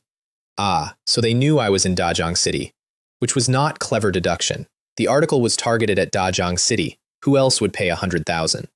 I'm not your first customer, am I? Dear, we don't disclose information about other buyers. Then I'm not buying. Actually, that doesn't count as disclosing. That's right, dear, you are not the first. So, have you decided? Would you like to know about other genuine supernatural events in Dajang City? We have a great deal, though the price may be somewhat steep. Oh, then forget it. And in a rented apartment somewhere in that same city, a woman called Ye Xuan stared at her screen and said, out loud, "What kind of person is this?" And then, patiently, "How about, dear, you ask about the price again? It might be nothing to you, and if not, I can offer a discount." She would not normally be reselling official surveillance. She would not normally be soliciting. But she had her eye on a piece of equipment, and she needed the money badly. Her previous 4 customers had bought and vanished. It is rare to get a player who actually talks back. She had not expected the one who talked back to be like this. "Money is hard to earn," she chanted internally. "Money is hard to earn." "Forget it," she typed. "I won't earn this one." And then, "Do you know anything recent about the instance dungeon, Dawn Wasteland?" And her whole face changed. Because Dawn Wasteland was the mission sitting in her own inventory. There was no information about it on the website at all, not a trace. Whether that was because it hadn't started, or because somebody was suppressing it, she didn't know. But she knew it was not a normal mission, because the Dragon Kingdom's own official organization was entering, in numbers. "Dear, where did you hear that? Does it matter? How about this? Tell me where you heard it, and I'll give you a piece of news free." 2. She agreed. "Somebody invited me." "That's it? That's it." She checked 3 times. She was genuinely convinced I was hiding something, and I was not. And here's why she cared, which I only understood later. That mission had been scheduled and then postponed. The system had never postponed anything. It gave no reason. It just told the holders to wait, which had given her more preparation time and had also trapped her, because she was already level 5, and completing any other mission would push her over the cap and void her entry. "Purple equipment," she said to herself. "I wonder if I'll ever hold one." Then, out loud, "What do you want to know? Within my ability, I'll tell you as much as I can. You won't lie to me, will you?" Ye Xuan. She almost choked. Because I hadn't only questioned her character, I'd questioned her professionalism, and she proved her point with an action I did not expect. She sent me a contract. Contract. White. Origin. Extraordinary game. Effect. 2 parties form an agreement. Remark 1. Can restrict players below level 10. Remark 2. Those who violate the agreement will pay a heavy price. I read that twice. Because Liu Kang's contract had specified the penalty. -5, all stats, 30 days. This one just said a heavy price and did not say what. Which made me want, quite badly, to find out. If the price is small, the item is worthless. If it's large, why not print it? I filed that. I have still not tested it. The terms were simple. She would not lie and would not conceal. We signed. Where do I get one of these? Is that your question? No. Then I don't know. All right, it is. And she smiled for the first time in that entire conversation because she'd finally landed one. She sent me a seller. Contracts by grade. White ones common, green rare, blue by private arrangement only. Tell me everything you know about Dawn Wasteland. Ye Xuan's smile died. Who asks like that? The contract doesn't specify how I ask. Are you going back on it? And she ground her teeth to powder because I was not wrong. Her own contract was too simple, and she had written it, and she has never made that mistake since. Have you read the briefing? Yes.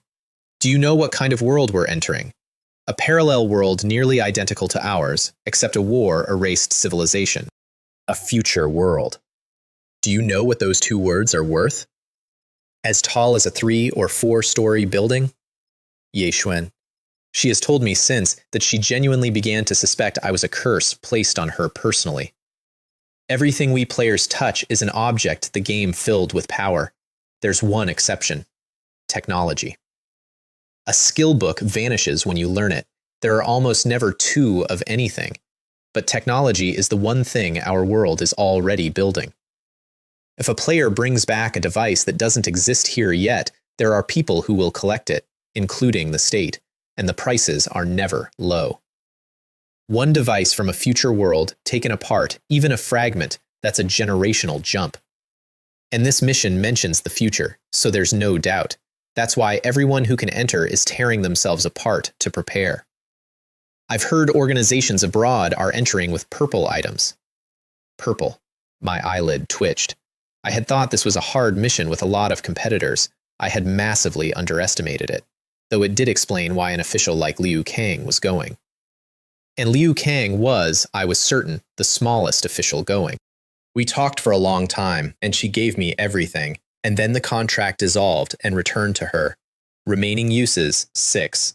And she looked at it with real pain, because she had earned 10 coins, given away an enormous amount of information, and spent a contract charge and had not covered the cost of the charge. Next time I'll come find you, boss. Goodbye. Goodbye. Through her teeth. Go to hell. Who wants to see you again? For the record, I liked her immediately. She had no leverage on me. She could have lied about all of it. Instead, she slapped a contract on her own face to prove she wasn't lying. That's not honesty. That's a professional protecting her only asset, which is better because I can rely on it. I did look up contracts, though. White, 1,500 coins. Green, 3,000. Blue, contact in advance. Consumable, each use gone. And I decided not to buy one, and my reasoning was simple. A restraint that depends on an external force is only as strong as the price, and if a man is ruthless enough, he just pays it. Personal power doesn't have that problem. Little brother, are you there? I'm here. The mission time is set. Day after tomorrow. He forwarded the details, time-stamped 1 minute earlier. Prepare thoroughly. There have been changes over the last few days. What changes? The dungeon was delayed, probably for lack of players. And then today, a flood of Dawn Wasteland missions appeared, and huge numbers of people received them. And it was true. I checked while we talked. Information that had not existed an hour ago was everywhere. Family, does anybody understand what this Dawn Wasteland is? I got it today, but there was nothing on the site before. I thought I'd received something unique. Ha, you thought you were special. So did I. All of us who got it are level 5 or under. I'm level 6 and it's grayed out. Cannot accept. Why? You call level 6 high level? What's your level then? Heh, a level that can enter this instance. Damn it. And that is how, in the space of 5 minutes, being weak became a flex. The estimate settled at 10,000 players minimum. 10,000. That is more people than my entire school. And they are not people, they are players. If players were that common, a single player disappearing at a comic convention would not have required a citywide media blackout. Something's wrong. It's changed again, Liu Kang urgently. Start time moved to tomorrow. Then, an hour later, moved again. Could it be that it only starts once a certain number of players is reached? Because that's what the pattern looked like, not a schedule, a threshold. Ding dong! Get on! Tonight I climb the ranks. What are you playing? Jungle, mage, or marksman? None of them. Question mark? Support. I'm playing support this time. Because after our last session, she had achieved a level of self-knowledge that took most people years. Not today. Also, ask for leave for me tomorrow. I'm not coming in. What are you up to now? Because normally I give her a reason. Reasons like, I ate fried chicken and dreamed the chicken was eating me and did not sleep well.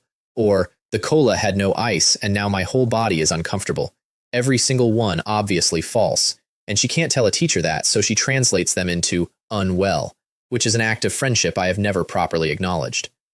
Something important. Genuinely important. What? I'm participating in a game with at least 10,000 people in it. Mario or Plants vs. Zombies? And I want to point out what has happened to that girl's brain. She did not think I was lying. She assumed I was telling a technically true sentence with a load-bearing omission, and she went looking for the omission. Which is correct. That is exactly what I do. I've even named it for her. Montage lie. Start true, end true, remove the middle. There are certainly more than 10,000 zombies in Plants vs. Zombies. That game you mentioned wouldn't happen to be Plants vs. Zombies? I did not answer. To contend with me, Zhao Li, you're still a little young. Then I closed everything and went through my extraction from the 2 islanders. EI. Green. Skill book. Requires an equipped bladed weapon. Strength 8, Constitution 8, Agility 8. Effect. Consume spirit to draw and slash upward at speed, tearing apart the target in front. Remark. Possessing a samurai spirit will unleash greater power. I do not possess a samurai spirit. I took it anyway. 3 skill books now. Lowest grade green. At which point I stopped belonging to my own tier of player, and I knew it. The other extraction was from Akari. I opened my inventory and found a black lace bra. I sat there for a while. That can't be an item. White flash. It was light. It smelled faintly of perfume, and not Akari's. I know Akari's. I'd been standing downwind of her for a day, which meant the scent belonged to the object. Black lace bra. White. Origin, script mission. Category, armor. Equipment condition, creatures with a cup size of C or above. Effect, Agility +1, Spirit +1, Charm +2. Remark: Charm is never only reflected in appearance, it may also be internal. 4 points of stats across 3 attributes on a white item. That is green tier value. It is classified as armor, and armor is more expensive than weapons. I genuinely considered wearing it because the system does not restrict by gender. I checked. No. I'll sell it online. And my shop, which had been closed since the incident with the window, reopened with 1 listing. Then I took out the thing I'd been avoiding. Special Operations Uniform. Green. Damaged. 3 red characters again. It was a mess. Claw marks all across the chest, a bite through the shoulder, the headgear cracked. Still protective, not what it was. The glass I'd given up on. This I would not. Repairable. Required 3,000 extraordinary coins. And that was aimed directly at my wallet because I had exactly 3,800. Click. The uniform vanished. Repair in progress. Time required, 3 hours. Which is when I learned that repair is just a system function with a price tag. No forge, no materials, no artisan. Money in, item out. The katana was harder. Damaged. Repair? Required 500 grams of special alloy, 1,000 extraordinary coins. Materials this time. I had to source them. I looked up special alloy. Special alloy, 250 grams. Price, 300 coins.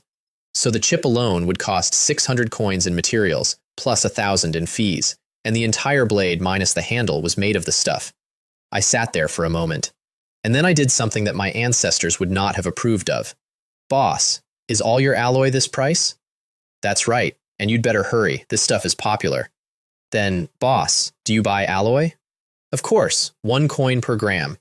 Half price on the buyback, naturally.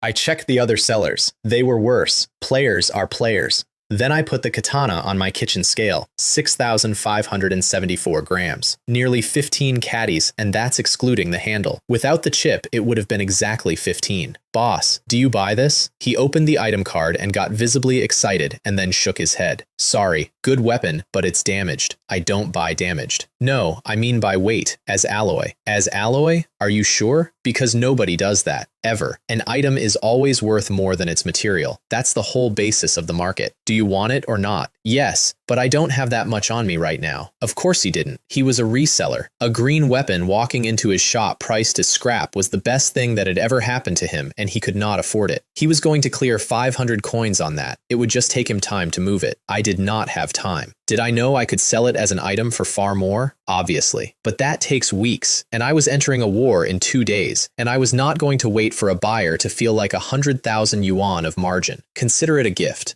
Do you have other blades? You can pay me in weapons. I do, but they're worse than yours. Are you sure you want to look? Genuinely conscientious of him. How many? Show me. Tang blade, white. Meow blade, white. And more, all similar. Even the names were from the same family. And I stopped, because I was not looking at the stats. I was looking at the naming. Those blades all came out of the same place. I could feel it. Boss, these weren't all obtained in one mission, were they? Brother, how did you work that out? Were you in that mission too? He assumed I'd been there. All right, boss, I'll take all of them, as long as you can get me an entry to that mission. And then he went very quiet. Okay, but the blades alone aren't enough. Give me the katana as the trade, and I'll give you up to 5 blades and a trigger item for the mission. So he did have one. Deal. Send me the mission info first. Script task. Distorted Tang Dynasty. Introduction. In a parallel space-time, the Tang Dynasty is no longer the Tang Dynasty people remember. Aberrant ghosts and extraordinary beings lurk within the empire.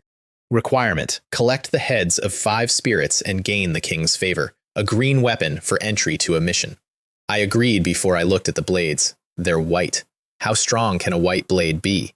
500 coins each at most, so I had, in effect, spent 4,000 coins on a doorway. The trade went through instantly because the poor man was terrified I'd change my mind. 3 white Tang blades and a snow-white jade pendant.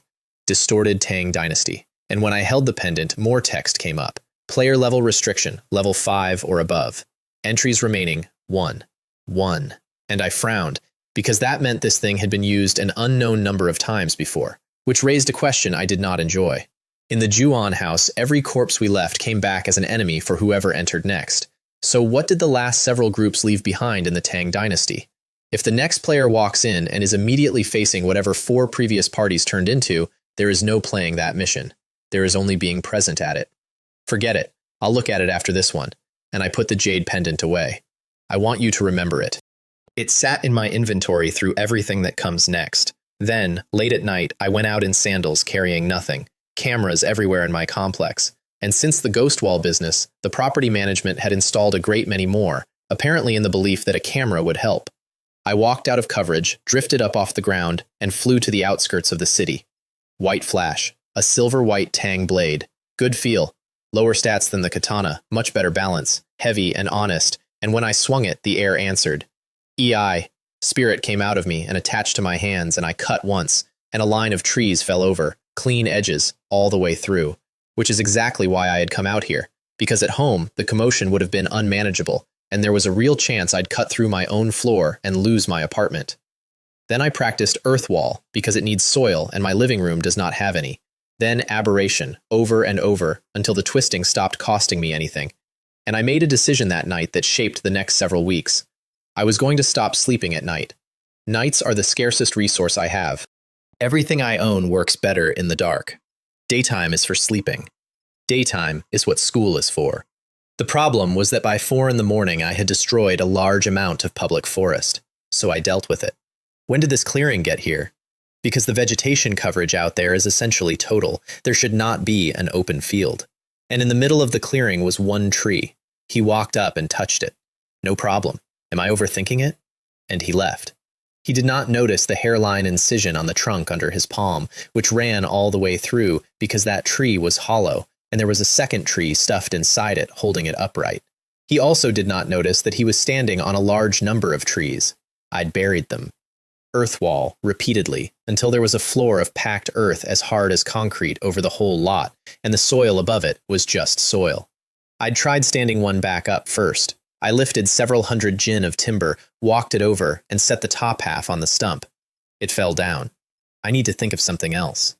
An hour later, the clearing was extremely tidy. And that is how a section of forest outside my city acquired a false floor. 3 hours later, the uniform came back into my inventory. No difference at all. I checked the damaged sections specifically, not a trace. And there was residual warmth in the fabric, like it had come out of an oven. Little brother, less than an hour. Are you ready? Moved up again. Website, launch, I said out loud, alone in my apartment, and opened it. Family, who understands? It's been moved up again. Buying recovery potions above market rate, come now. Why is this starting so fast? I'm not ready. Fast? This mission has existed for ages. It just wouldn't start. Only those of us who got it late feel rushed. So that's it. Unfair. The extraordinary game has an agenda. And that started a movement. For hours, players protested, genuinely, organized posts, demands, and the extraordinary game did not acknowledge it in any way. Not a word, not a delay, nothing. And eventually the mockery started. If you're no good, don't blame the road for being uneven. If you don't want to go, don't. It didn't beg you. Besides screaming here, I haven't seen a single person actually refuse. Which was true. Not one. I closed the site with under a minute left. What exactly is the extraordinary game? That question arrived in my head that night, and it has never left. Mission start. Teleport? Yes. And all over the world, at the same instant, 10,000 people vanished out of bedrooms and offices and cars. In a villa in Dajiang City, a girl clicked accept with her whole face lit up. In Dajing City, Liu Kang led 2 people in Dragon Kingdom military kit toward a room. Gear up. Everyone be careful. How's your friend's preparation? I've spoken to Ning Ning. She's going in ahead of us. What about you, Captain? What about that player you contacted? Why hasn't he replied? Did he run? Liu Kang. He had no idea why Wen Qian had developed a grudge against a man she had never met. The reason was that Wen Qian had a friend who was supposed to be on that team, and there had been 5 slots, and I had taken one. I came out standing in a white void. This is the waiting period. Players may move freely. The game begins once all players have arrived. I tried Earthwall. Nothing. No soil. No air. No power floating in it at all, and I can always feel that. So this was not a place. It was a holding pen for consciousness, and my body was still standing in my living room. All players have arrived. Game start. And I opened my eyes for real, and I had never moved. Dusk. Last of the sunset. which meant the technique was coming online, which was the first good news. And then I looked around. Ruins, not war damage, erasure. Buildings ground down to teeth, not one intact structure to the horizon. I picked up a handful of dirt and worked it between my fingers. Nobody had been here in months.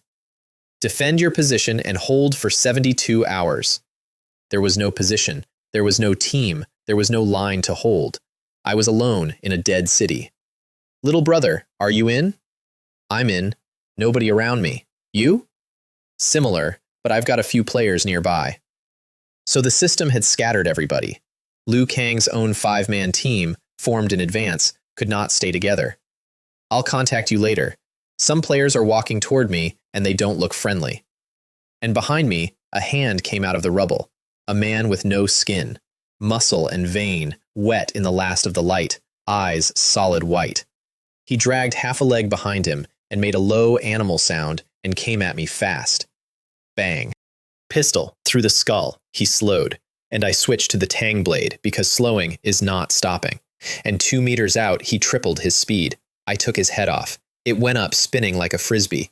Then I emptied a magazine into the body on the ground, hitting everything vital in sequence, and only then walked over, because it fell down is not the same as it is finished, and I have never once regretted the extra 30 rounds. No skin, white eyes, but the skull went like a normal skull, and the blade went in like normal flesh. Whatever these were, they weren't armored. They were just frightening. And then I noticed the smell coming off it. Blood, strong enough to carry 100 meters. Around me, the rubble started moving, brick sliding off brick, figures standing up out of the ground in every direction. Ugh, ugh, ugh. Killing one had rung a bell. I ran. Obviously, I ran. There was no profit in that fight, and I had not seen a single other player. Then I stopped, because there might be profit. I went back for the head, split the skull with one stroke, and there was a black crystal inside it. Tier 1 mutated crystal, white. Origin, Dawn Wasteland. Effect, can be absorbed to restore spirit with a chance to boost attributes. Remark, high probability of contamination. What does contamination mean? I did not absorb it. I pocketed it and went up straight to the tallest standing structure and let them follow me in. I wanted to look at that crystal, and I wanted the horde funneled into a stairwell. I hit it with the tang blade. The blade rang. The crystal did not chip. When I picked it up, there was a scratch on it you'd need good light to find. So it was harder than a green-grade weapon, and I could feel it wanting to be absorbed. There was an actual pull, which is exactly why I put it away. Anything that wants to be inside me can wait until I've watched it be inside somebody else. I'll collect them. They'll matter later. Downstairs, the footsteps arrived. I put a rocket into the stairwell and buried the lot of them. Meanwhile, elsewhere, Joe May was standing at the edge of a group of a dozen players, watching a man with a hammer beat another player to death for the random item drop. The corpse got eaten by blood corpses in under a minute. Not a trace left except the stain. Why did I get such trash? The killer said, examining what he'd drawn. And then he looked around for his next one. And the entire group backed away from him at once. And nobody would ever trust anybody again. Which killed cooperation in that whole area permanently. He killed a blood corpse next, casually, and dug a black crystal out of its skull, and everybody watched him do it. What are you doing? I killed that one. Put it down. A tall man, stepping up, because he'd worked out that these things had value. Oh? You killed it? Funny, I don't remember you moving. I said it's mine. Fine, it's yours.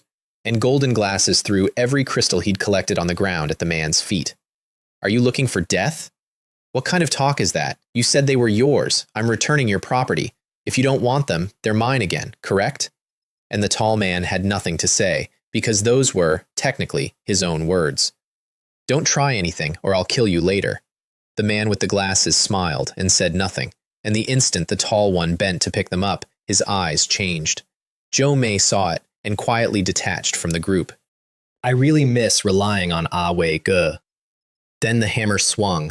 The tall man dodged it, having expected exactly that, and the whole group turned on Golden Glasses at once. Everyone get him! He'll kill us all one at a time! Which was, honestly, correct. Golden Glasses raised his hands and backed away slowly because he understood arithmetic, and they let him go, and he walked in the direction Joe May had gone. And then the tall man scooped up every crystal on the ground and told the rest of them to spar him if they didn't like it. They've gotten rid of one bully and grown another in 90 seconds. By then, I was up on a ruin with a crystal in each pocket, and the system spoke to everybody at once. Player, you've got no fruit to eat, has successfully collected mutated crystals and synthesized a Tier 1 mutated cell. The game enters its second phase. Notice, this player's location will be exposed for 5 minutes. Tier 1 mutation is obtainable. All players may claim it themselves. I stood there in a pillar of light 200 meters high. Is this game unfair? I moved. The pillar moved with me. I had synthesized it about 90 seconds earlier. 100 crystals go in. 1 cell comes out. Nobody told me that. I found out because at 99 nothing happened, and at 100 my hand went black. And the game's response to a player making progress was to paint him. 10,000 people now knew exactly where the man with the cell was standing. Across the ruins, players lost their minds. Someone's collected that many already? I've got dozens of these and nothing's happened. I can see a pillar of light miles away. And in a fight 300 meters from me, a girl with a wand stopped dead. Why does that name sound familiar? Guozige is in here, she had suspected. She had not expected the system to announce it, and a man in golden glasses, who had been closing on her with a hammer, looked at the light too, exposing player location. He'd been about to give up and go for something easier, and then he looked at her wand again and steeled himself and followed. Meanwhile, I was looking at the thing in my hand. Tier 1 mutated cell, white. Effect, absorb cells with a certain probability of mutation. Remark 1. The direction of mutation is uncontrollable. High probability of deformity and harm. Remark 2. The higher the purity, the more controllable the direction, and the lower the chance of deformity. Cannot be stored.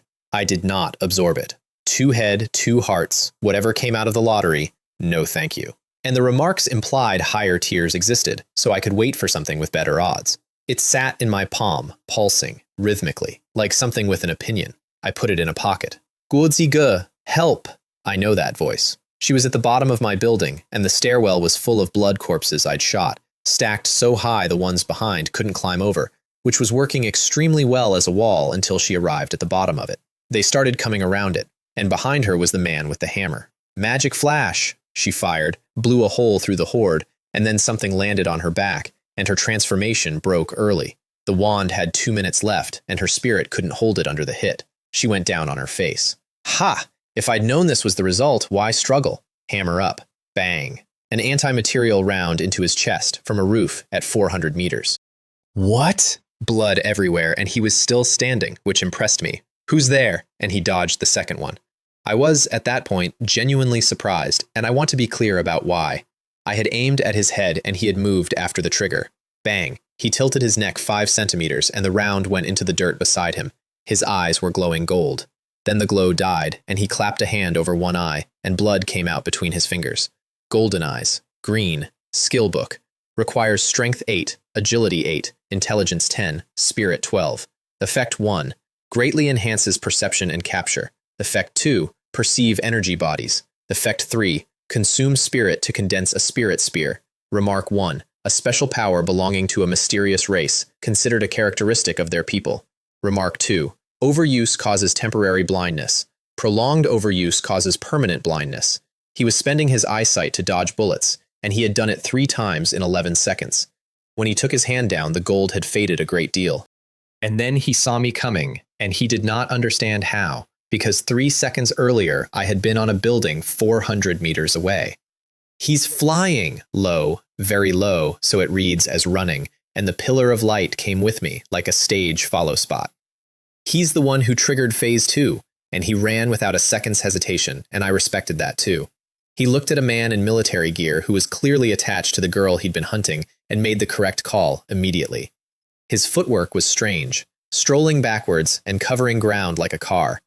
Trying to run, I stamped, left a crater, and vanished. Where, EI, behind him, blade out of the sheath at a speed that has no sound. He didn't turn. He just twisted his whole body at the hip, and the cut that should have taken his head took his arm and shoulder instead. It hit the ground before he registered it. My arm, you're asking to die. And whatever was left of his caution burned off, because a man with one arm has stopped having a future and knows it. His eyes went full gold, veins standing out on his forehead, and a transparent spear condensed in the air. Die, and it came at me. Mental attack. The pendant on my chest jumped. Equipment effect triggered. A round glass shield came up around me, and the spear hit it, and the entire volume of air between us started vibrating. And everybody in that area, including him, including Joe May on the ground, took it in the skull at once. I have been shot, burned, and had my joints taken apart voluntarily. That is the worst pain I have ever experienced. It is the specific sensation of wanting very badly to open your own head. Ah! He'd meant to erase my consciousness. He had not planned for a defense, and the collision fed straight back into him. Crack. My shield broke. The spear was nearly spent, and it hit me anyway, and everything from my sternum up caught fire. My eyes filled with blood, and I picked the blade back up, against the direct instructions of my entire body, and I walked to a man who was screaming and holding his head, and he never even saw the swing. His head came off, and the gold went out of his eyes and left them ordinary, and then gray, like a blind man's. Clang. The blade hit the ground because my hand stopped working. Intermediate spirit recovery potion. I drank the good one. That was not the moment to be economical, and it went through me like cold water into a burn. And this is the part I noticed. My brain came back faster than it should have, because aberration had already been quietly working on me for a day. My cells repair faster than they used to. Brain cells are cells. Sensation restored. I went and picked the hammer up off the severed arm. Vibrating hammer, green. Requires spirit 11, strength 8. Effect. Hitting a target causes a vibration effect. Vibration effect. The body takes continuous spreading damage while the spirit is attacked. Remark 1. This is the power of the hammer. Remark 2. The vibration also affects the user, greatly reduced. Remark 3. A little shake makes you healthier. Then I extracted, closed the panel, and went to check on my teammate. She had rolled her eyes back and was drooling on the ground. She hasn't become an idiot, has she? Genuine concern. An area-wide mental detonation at that intensity does that, and I had a shield and she had nothing. If I hadn't had the pendant, I'd have been lying next to her. I did briefly regret not owning a camera because a photograph like that has real leverage value, and if she didn't pay, I'd send it to her family. Ugh, ugh, ugh. And the horde arrived, and the blood corpses ate golden glasses off the ground, head and all, and kept coming. I grabbed her and went up, and my head split open, and I dropped straight back down. Can't use spirit yet, so I put her over my shoulder and ran, on foot, like a man in the Stone Age, with several hundred blood corpses behind me. She woke up somewhere in the middle of it, upside down and bouncing. Where am I? Ugh! One was a meter from her face. Awake? Then get down and run. And I put her on her feet. Huh. Wait for me, Godziga! She got 4 steps before she went down again. Mental damage doesn't clear that fast, and the horde closed, and a blade took the first one apart mid-leap. Then I picked her up by one leg and carried on. You really are useless. How can you say that? She was genuinely offended. 18 years and nobody had ever spoken to her like that. She drank a spirit potion upside down. I'd almost recovered and then something hammered my head. That was the shockwave. All 3 of us caught it. I got the worst of it and recovered first, and the reason is entirely physical. My body had been quietly rebuilding itself for a day, and hers had not. Ahead, a group of players, maybe 20 of them, same group she'd left. It had grown. My eyes lit up. Hey-ho, PFF. Hey-ho, PFF me. Die, you fall. Nonsense. Deliberate nonsense. Because the system translates language between players. It does not translate gibberish. Which means gibberish arrives in each listener's head as the sound of a foreign language they don't know, and everybody assumes it's somebody else's. That's one of ours, said a player from one country. That's clearly one of ours, said a player from another. Look at the pillar of light on him. He's the one the system announced, and one of them stepped forward, very excited, to make an alliance. And I ran straight past him, through the group, out the other side, and away at full speed. Everyone. Did he not come here to join us? By the way, did anybody feel the ground shaking? Look at the stones. The stones on the ground were hopping. Ugh, ugh, ugh. and several hundred blood corpses came over the rise like weather. Run. Is this the quality of your country's players? One of them shouted at another. He isn't one of ours. You said he was ours a minute ago. When did I say that? But I had a horde behind me and no spirit to fly with. And 20 bodies is 20 seconds. And 20 seconds was the difference. I'd do it again. 2 kilometers later, I was still accelerating and my feet had come off the ground and I stopped. If you keep playing dead, I'm putting you down right here. Joe May, who had been perfectly conscious for some time, opened one eye. With 2 working legs and a long rest. It's my turn now. Ah, way good. You're not serious. Do I look like I'm joking? And I let go. Ow! She rubbed herself and muttered something. What was that? Nothing. I said, ah, way good. You're so handsome. 1 minute later, a girl in cosplay armor was sprinting through the ruins of a dead city with a fully grown man in tactical gear on her back. Stingy, stingy, stingy, she chanted internally. Run faster. Don't be lazy. I am running. A number of players watched us go past. What is that? Is that a camel? That's a person. How does a grown man let someone carry him? At which point, I did not have to say anything, because she found another gear entirely, and we were gone. We stopped at the mouth of a shopping center. The above-ground half was rubble, the below-ground half was intact, and the 4 characters over the entrance still said, welcome, and there was blood on them that had not been there long. Players fighting over supplies. Because the one thing nobody thinks about is food. You cannot bring anything in, so everybody eats an enormous meal before entry, and then the mission runs for days at real time. And about 18 hours in, 10,000 people simultaneously become extremely interested in whatever tins still exist. I could hear fighting inside. We don't want it anymore, just let us go. You wasted our time and you think you can leave by saying that? Brothers, attack! Even if we die, we won't let you have it. Let's go. She didn't move. She was messaging someone. I kicked her. Ah, move. Aren't you hungry? Her stomach answered for her. Ah, wei ge. Do you know where there's food? I pointed. She saw a wall of black. Full dark, and she had no night vision and nothing to make light with except a wand that would remove the entrance. Stay here. I'll go in alone. Ah, and I was already gone, because to do bad things, one must be quiet. Inside was a corpse of a mall. Shelves, dust, empty boxes.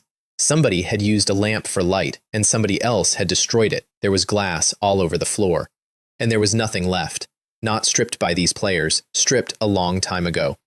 Every shelf, every box, and the marks left behind were can-shaped. 2 teams were fighting at the far end. 5 men, 3 women.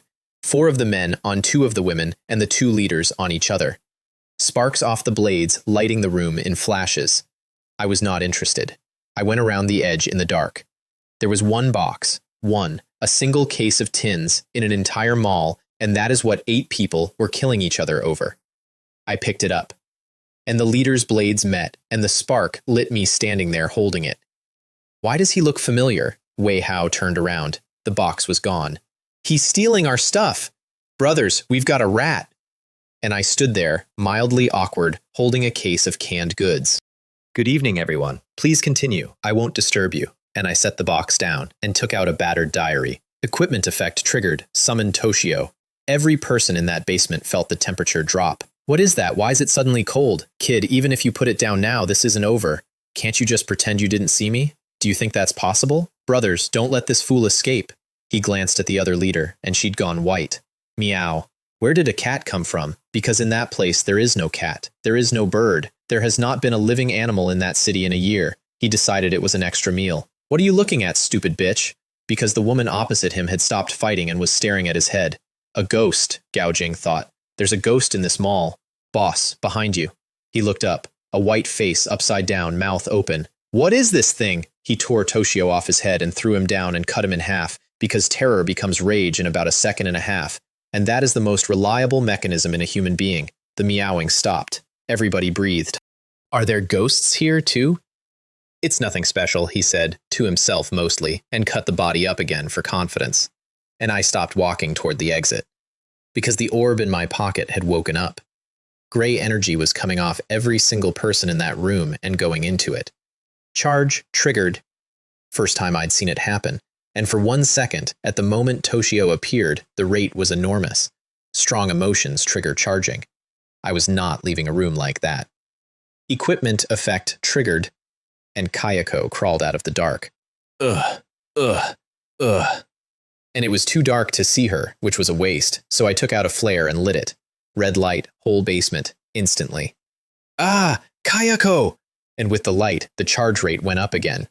Everyone in that room began, quietly, without discussing it, to back away in my direction. Because nobody was going to warn me. Obviously, nobody was going to warn me. If she was busy with me, she wasn't busy with them. "Weren't you looking for something?" I said, and kicked the box toward Wei Hao. "Come and get it." He had no interest in the box anymore, and Kayako went past me and straight at him. "Damn it!" They scattered. They did not even stop for the two women tied on the floor with their limbs broken, which is standard practice for disabling a player, because at that stage, nobody can heal a compound fracture without medicine. Kayako reached the two on the floor first and started salivating. "Sister Shu, are we going to die?" And their captain, Gao Jing, threw her sword. It went straight through Kayako and buried itself in the concrete. What? Because that Kayako was the fake one. The real one was still folded up in a diary in my hand. "So it was you! Brothers, get him!" Because the moment they knew it was a trick, their courage came back, and they turned around and came at me, which was the entire point. Equipment effect triggered, summon Kayako, and this time I chose where she appeared. The diary lets you place her, and I placed her in the middle of the men running at me. Two identical Kayakos in that basement now, and everybody was certain both were fake. "You don't think the same trick works twice?" Wei Hao sneered and swung his blade into her head. The impact nearly took the handle out of his hands. "Is this an illusion?" And she didn't retaliate, so he got braver. "Don't be afraid, it's just an illu." And she came up off the floor and bit through his shoulder and took most of it away. 3 men died in that basement in the next 90 seconds. The first one had his artery opened on the first bite, and Kayako crouched over him and ate, unhurried, while the others watched. That's when they stopped being players and started being animals.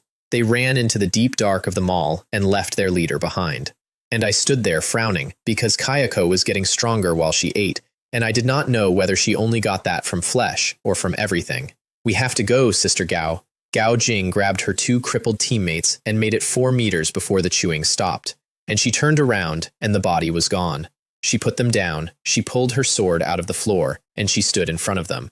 "Captain, go alone. In our condition, we can't get out. If you go, the 2 of us can buy you time," which meant exactly one thing, and everybody in that sentence knew it. "Even if I die today, I won't let you touch them." And she set herself, with a sword, against something that eats people. And Kayako charged, and vanished. Because I had shut the diary and picked up my box. And in the same instant, the fake one vanished too.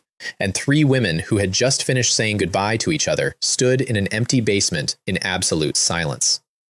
"Captain, do we not have to die?" Gao Jing did not answer, because she had no idea what had happened either. And then she heard my footsteps leaving. "Wait," she ran after me and bowed. "I want to ask for your help." No time. I did not turn around. I want to be honest about this, because it's the hinge of everything that came later. I could have helped. I chose not to. I didn't. Something in me wouldn't. "Ah!" Screaming from the deep dark, the men who'd run. 2 of them came back out. One was Wei Hao. They ran toward the only light in the building, which was the flare in my hand. So I put it out, and the whole mall went black. Gao Jing, standing a meter away, could not see my face. "What are you doing?" Because from her position, that was insane. Now nobody could see anything. I could see. That's all that was required. And in the dark, terror charges much faster. In a sense, it was recycling. Then I saw what had come out of the deep end. Rats.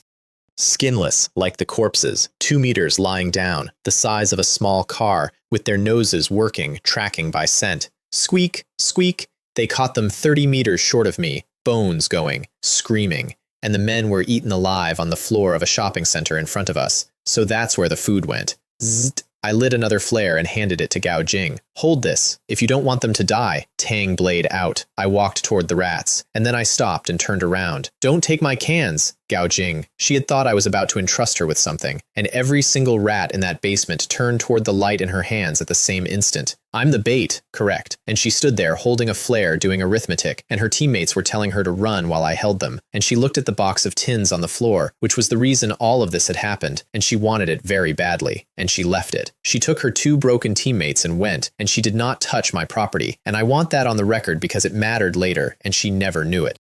If she'd taken it, none of the 3 of them would have left that building. Meanwhile, I put a hand on the floor.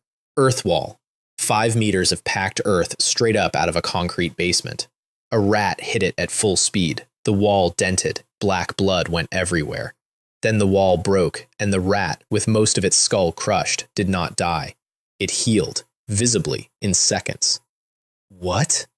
But the important half was the first half. The wall dented before it broke. Their defense was nothing. Their vitality was everything. Both hands down, walls came up, one after another, 4 sides and fast, and I built a room around them. Then I vanished, reappeared on top of it, pulled every pin I had left, and dropped incendiaries and grenades in through the top. Then I put a lid on it, and backed off. Several muffled thumps. The box shook, then it came apart, and the entire basement lit up like noon. Every rat inside was on fire in patches, and where thermite had touched, it had gone through the flesh into whatever was under it. They ran in circles, screaming, and did not attack me, possibly because I was on the ceiling. None of them died, not one. Spitting blood, running, burning, and alive. So I did it by hand, one at a time, and it took a while. And in the last one's body was a pulsing black cell. Secondary splitting, mutant cell, white. Effect, induce third mutation. Remark 1. Secondary mutant cells produced in ordinary rats after they accidentally ate blood corpses. Remark 2. A product of a Tier 1 mutant crystal. I stood there with a cell in each hand and compared them. Mine, synthesized from 100 crystals, was blacker and more active.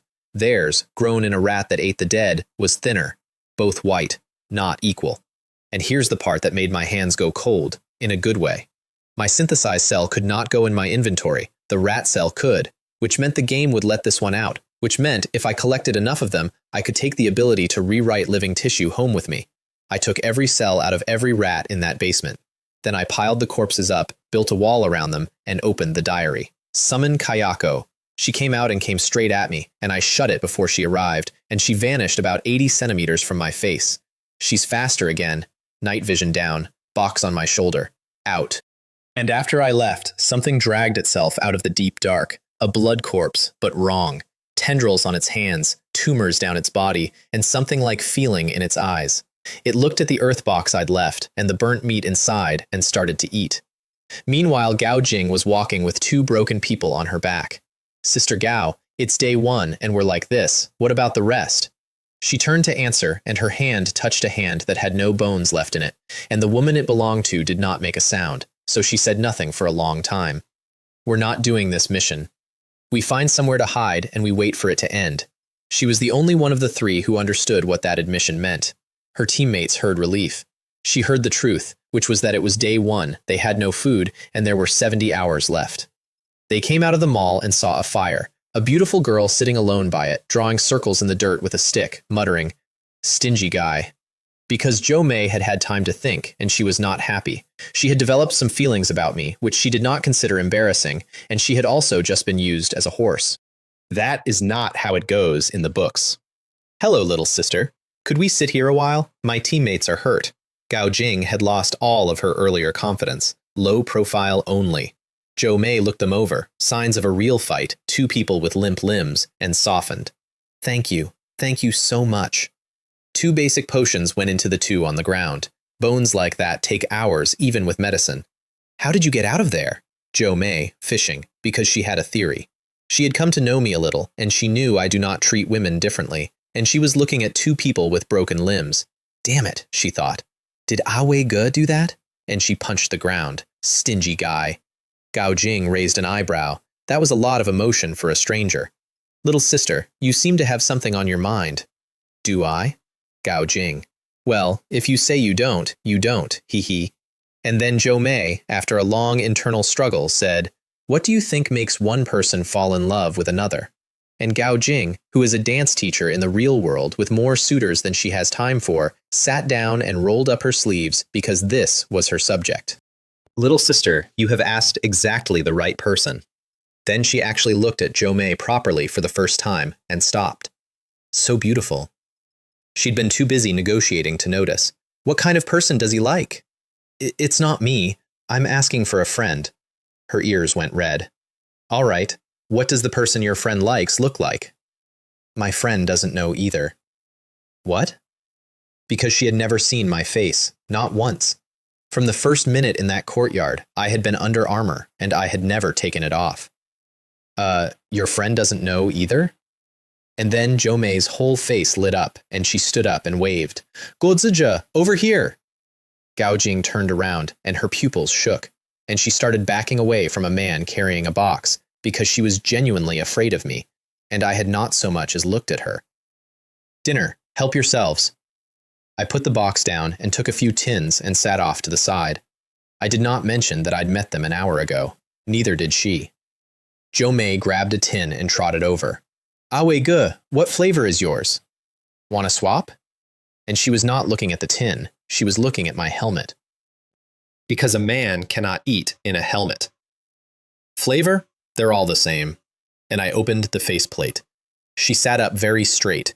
Under it were blackout goggles, and under those, a respirator. I took the respirator off, opened a tin, and ate. Not tasty. Jo Mei. Awe Ge, isn't it hot wearing all of that? But she had seen the lower half of my face, and she came to a conclusion and grinned like an idiot, and I have no idea what she based it on because it was a jaw. Then she ate 9 tins.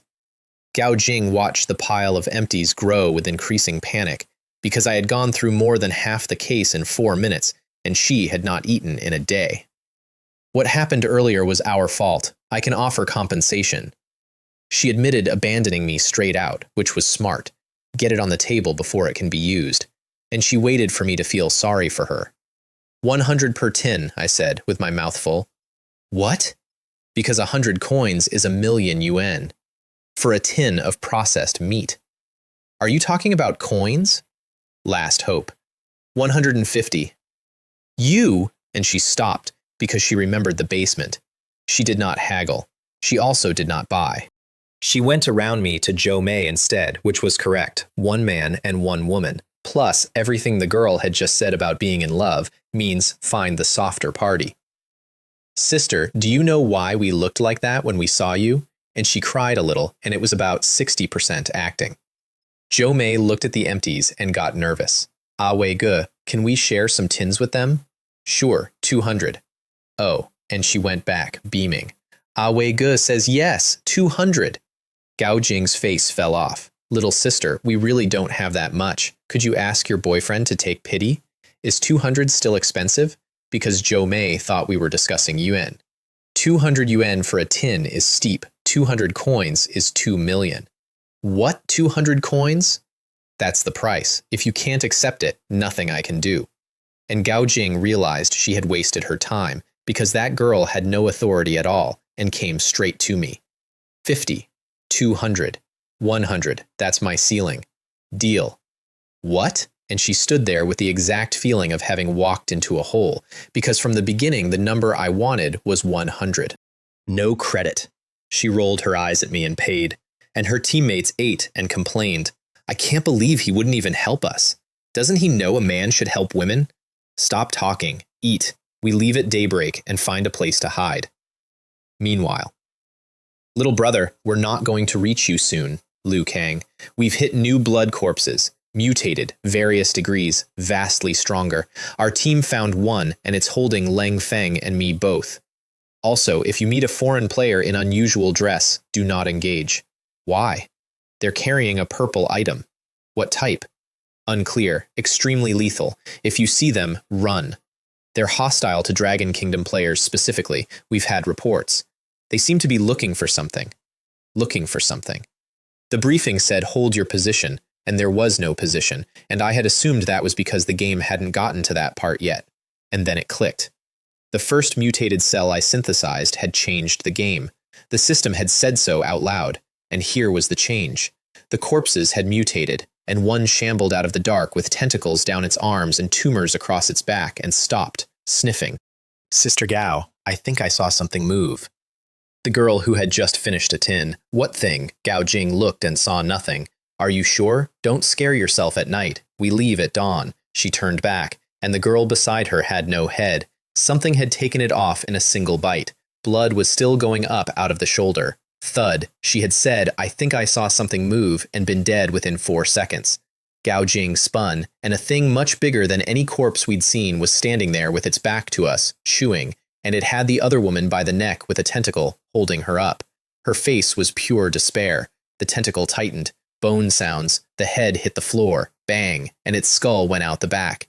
Except it did not fall, it didn't even let go. It squeezed the body it was holding into pulp, and then a tumor on its chest opened like a flower with teeth in it, and it put the pulp inside, and chewed, and grew a new head. And the head, after a moment of settling, became her face. Xiaoxi, bang, second round. Her stolen face came apart. Jo Mei was holding the rifle because I'd handed it to her and told her when to fire. Is this the new blood corpse Liu Kang mentioned? The regeneration alone put it in another category, but the tumors were shrinking each time it rebuilt. I raised my hand and dropped it. Bang, third round. It went over backwards, and I was already gone. EI! I came down in front of it and split it from the bottom up. It came apart easily. All that vitality and no structure at all.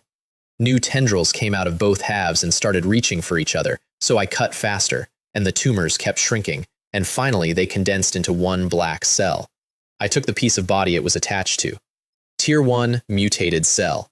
Identical to mine, same text, and with it gone, the thing stopped moving. The tentacles retracted into it. It became an ordinary blood corpse, and then it became nothing at all. The cell was the engine, the corpse was the chassis.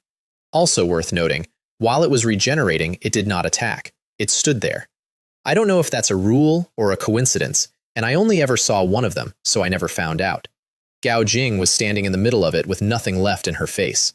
Both teammates. Inside 2 minutes. One of them didn't even know it had happened. I looked at the mess. There's still half left. Just make do and bury it. And something in her snapped. You could have saved them. Why didn't you? You watched them die and then you moved. I didn't stop walking. That's right. Someone like you doesn't care about any other player at all. And the orb in my pocket started drinking her.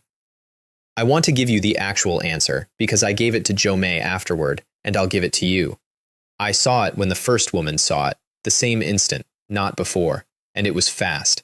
It covered the distance in the time it takes to say a word, and by the time I had it in focus, it had already eaten. That's it. That's the whole thing. I was slow. Then why didn't you explain? Jo Mei asked. Why should I? Genuine question. What do I lose if she leaves? So people don't think you're a man who watches people die? She won't live much longer. And I meant it as a fact, not a threat, though Jo Mei's face suggested she'd heard the other thing. Because Gao Jing had just walked off alone into a city full of blood corpses, in the dark, dragging the remains of 2 bodies, which produces an enormous amount of blood smell, which is exactly how they find you. The reason a horde had come for me in the first hour was that I'd killed one and let it bleed. The correct move was to stay by the fire with the group. With me there, anything that came would die. Not because I was protecting anybody, but because I wanted the cells. Ah Wei Ge, are you going to? She'll be swarmed shortly. That's probably the last time we see her alive. Though I did note, out loud, that if a mutated one got her, we might well meet her again wearing a different face. And Jo Mei couldn't sleep after that, because I'd told her the rest of it. The person who just left has under a 1 in 10 chance. So do most of the players here. I doubt half of us come out. These cells infect the people of this world, which means they can infect players. And this isn't the final form. There are higher tiers. Collect as many as you can. They'll matter. She lay there staring at the sky, and her cousin had not answered a message in hours. About an hour before dawn, Gao Jing put her teammates in the ground with her hands. It took a long time, and she had nothing left. I'm sorry, I'm useless. I can't even find you a good place. Then she found a building to sit in until morning, and behind her, the soil moved. A hand came out. 2 headless bodies crawled up out of the grave, and black cells spread across both of them until the skin was gone, and then the 2 bodies began to fuse. And when it was done, it stood up and went after her. 1 heavy footstep and 1 light one, alternating. She never heard it. At dawn, the system spoke to everyone. Player Holy Knight Order 8 has synthesized a Tier 2 mutated cell. The game enters its 3rd phase. Players, please choose your faction. Blood Corpse faction will not be attacked by blood corpses, gains blood corpse power, and greatly resists the aberration hazards of cell mutation. Player faction resists blood corpse infection. Some players carrying powerful items will receive solo objectives and count toward neither faction.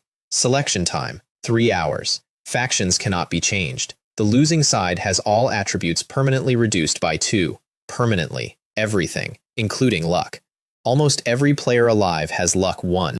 Lose, and it goes negative, forever, in a game where luck decides what comes out of every box you will ever open. That is not a penalty. That's a life sentence. I chose player faction immediately. Not out of loyalty. The system had said the blood corpse gains power and resists mutation. It had said nothing whatsoever about changing back. And I was not going to walk out of a mission permanently skinless and spend the rest of my life in a laboratory owned by somebody's government. Ah wei ge. Which did you pick? Player. Aren't you going to wait and see? Which was, honestly, a sharp question. Why not wait until minute 179 and take the bigger side? Nothing to wait for. It didn't say we can change back. So unless somebody proves it, no. And I don't think anyone wants to go home and end up on the news or in a lab. She went white and picked player. Whatever you do, don't stay with somebody from the other faction, and if you do pick Blood Corpse, I'll give you time to leave. She swallowed and did not test what time meant.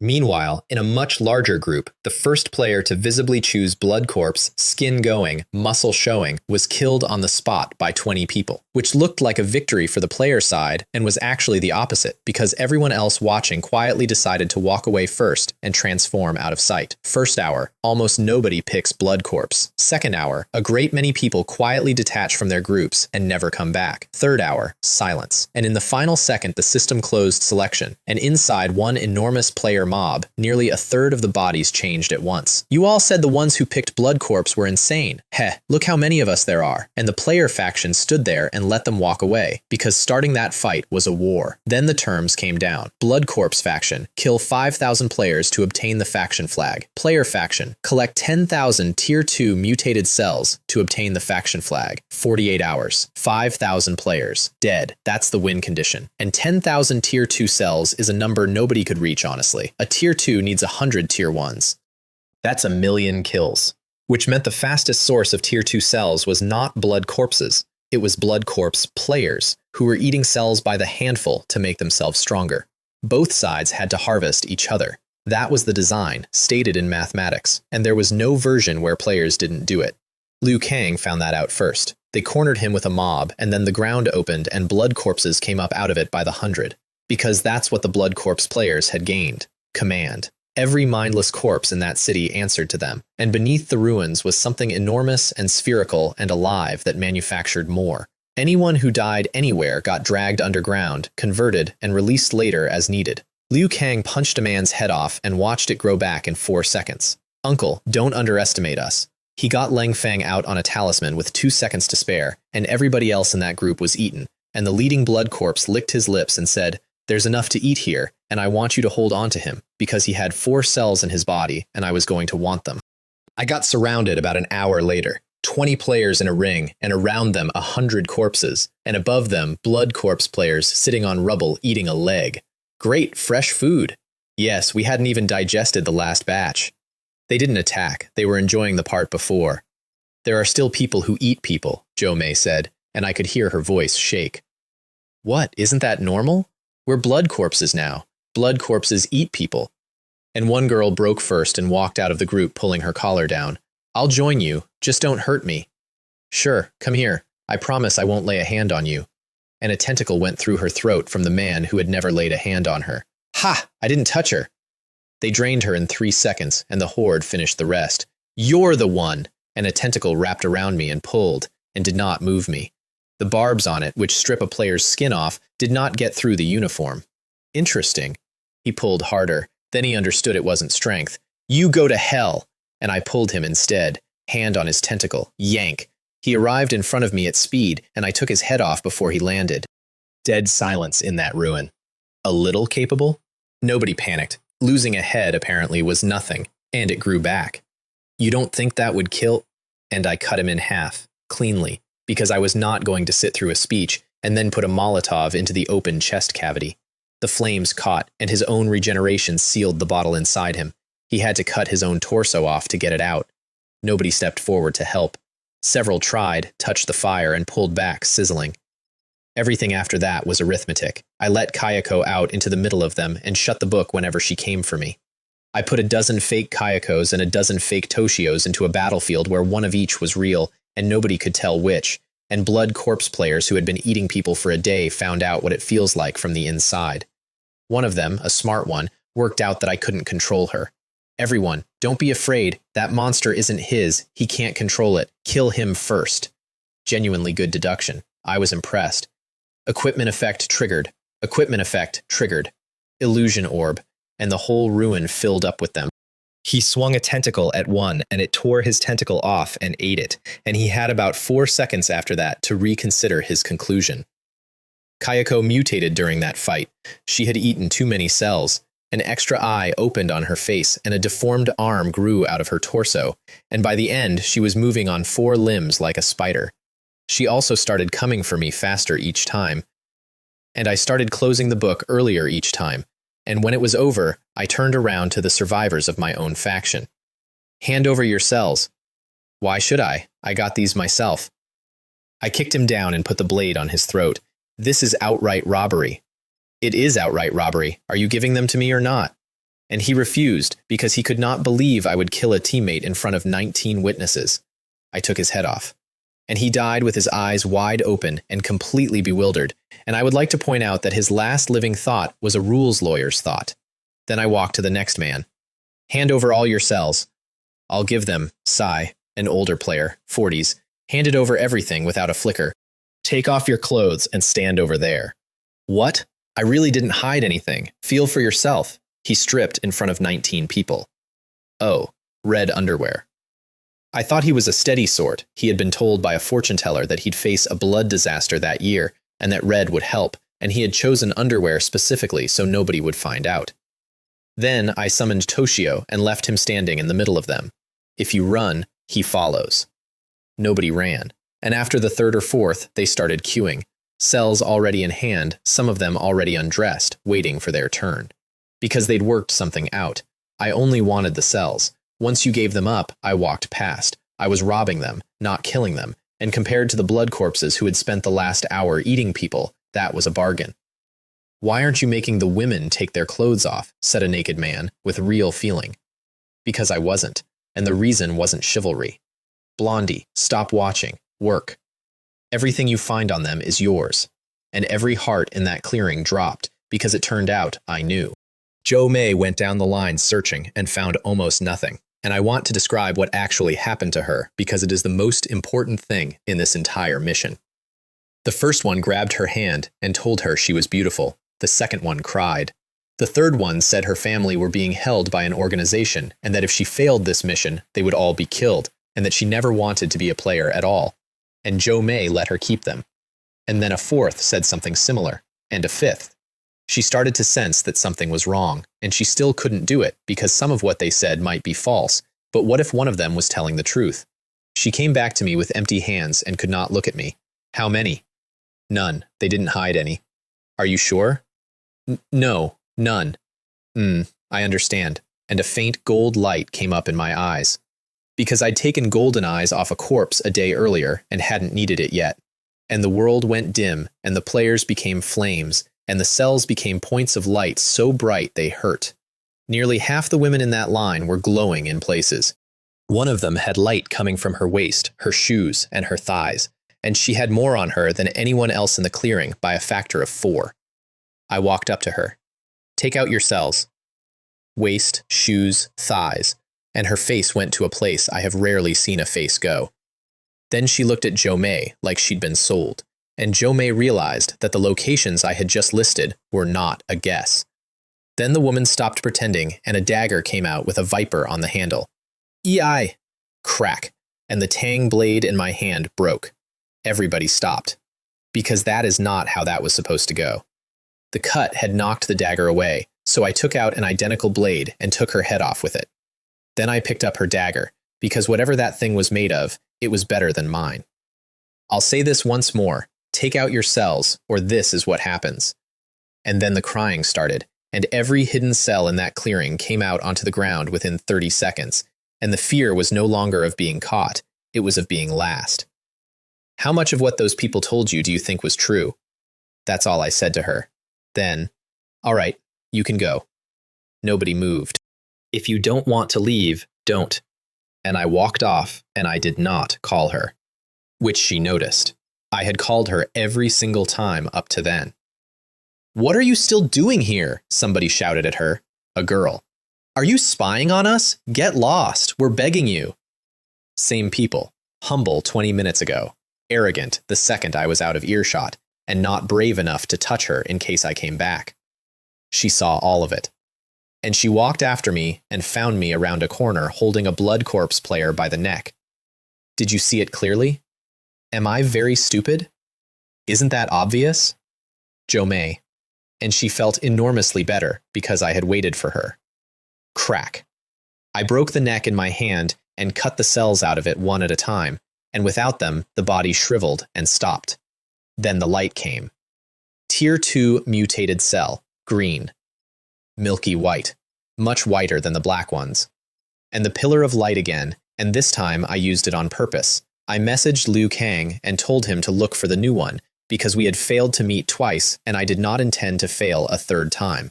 And then I put my head down and started hunting blood corpse players exclusively, because a single one of them carried 4 Tier 1 cells, and 100 ordinary corpses carried 100 crystals, which is 1 cell.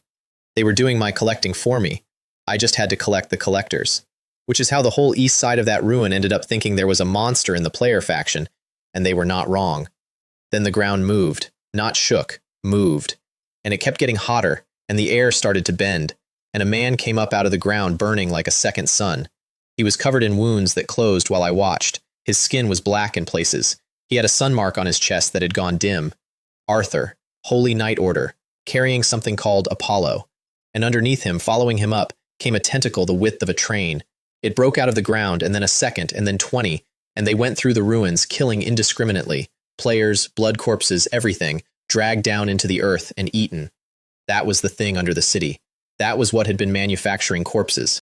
And Arthur had gone down into a laboratory beneath those ruins and woken it up. I want to be efficient about the laboratory, because I spent a very long time in it, and most of it was the same experience repeatedly. Beneath that dead city was a sealed research facility made of half-meter special alloy, and it was alive, and it moved. Corridors closed behind you. Corridors opened where there had been wall. Everyone who went in was being herded inward, and none of us understood that until too late. Inside it were the top-tier players, the ones the system had pulled out of both factions and given solo objectives. Arthur, who could raise the ambient temperature past 1,000 degrees. A woman called Seraphina, that is her actual registered name, not a nickname, which tells you something about the organization that raised her, who was a saint of some church, and who could unfold into an angel with 4 wings and a cross the size of a person. A woman in ancient Dragon Kingdom dress called Lin Ruo, who did not belong to any tier the rest of us occupied. And their objective was 3 words: activate the Doomsday device. I went in because I wanted to know what was in there. I met Lin Ruo in a corridor, and she cut a tentacle in half and found me inside it, which requires explanation. By that point, I had eaten a great many cells, not a few, all of them. My own Tier 2, then everything I could take off anybody. The first one nearly killed me. My body swelled like a balloon, and I had a knife in my hand ready to cut the excess off, and then the aberration skill book woke up and took over, and my body burned like a fever and settled. After that, I stopped being careful. I ate handfuls. When my body produced something it couldn't use, an eye on my forehead, an extra arm growing out of my ribs, I cut it off and reshaped what was left. That is the entire trick, and it is not complicated. Everyone else was afraid of uncontrolled mutation. If it mutates wrong, cut it off. My stats went to +5 across the board. Charm went to -5, with a note that read, causes innate repulsion, which I want you to know I have made peace with. And I discovered that the tentacles of that thing were packed with cells, and that inside them nothing else could reach me, so I climbed into one and ate my way along it like a worm in an apple, which is where Lin Ruo found me. Why is it you again, monster? She had already tried to kill me once on sight. I had explained I was a player. That made it worse because she assumed blood corpse, and blood corpses eat people, and Lin Ruo has a very simple relationship with that. She cut me in half. I grew back. She blocked a barrage of mental spears with paper talismans. And then, the second time, she stopped playing. Her sword came off her waist and floated. Then there were 2. Then 4. Then tens of thousands. I have seen a great deal now, and that is still the worst thing I have ever stood in front of. It rained blades for a full minute, and every single one of them was as sharp as the one that had cut a god in half. And I survived it because the illusion orb had been drinking a battlefield for 2 days, and I had a shield 1,000 meters thick. I say that literally, 1,000 meters. The charge scales with what you put in, and I had put in an entire war. She was not, incidentally, herself at that point. Something older was borrowing her body, and the system detected a player over the limit and threatened to erase them, and it left. And afterward, she was just a very talented young woman with a headache and no cards left. And she used an escape talisman and went home. I did want to kill her. I looked her up afterward. She turns out to belong to a sect with people behind her, and I decided the cost was not worth it, and that if she ever swings at me again without asking questions, I will revisit that. Meanwhile, I found the actual thing I came for. At the very bottom, under a pillar that had held the Doomsday device, there was a note sealed in a cavity, and I dug it out with my hands. How fortunate that these words can see light again. The laboratory accidentally opened a spatial gate, and we obtained a miraculous cell. I will call it the primordial cell. It has the ability to alter the cells of living organisms. We were so excited we did not sleep.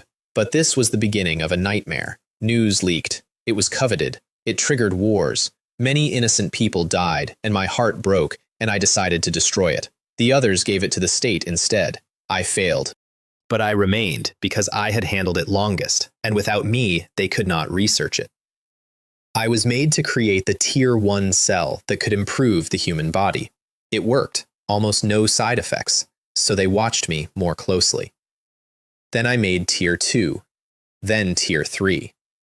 And then the gate opened again. I don't know what language to use. It had no fixed shape. What leaked out of it contaminated the primordial cell, and the cell began to mutate. Its ability grew stronger, but every change was aberration, uncontrollable aberration. I told them to stop. They only heard that it was stronger. My family, my friends, everyone connected to me was held, so I continued. People who used the new Tier 1 aberrant cell lost their skin, became bloodthirsty, lost consciousness. War broke out. Everyone in this laboratory died, and the blood corpses appeared.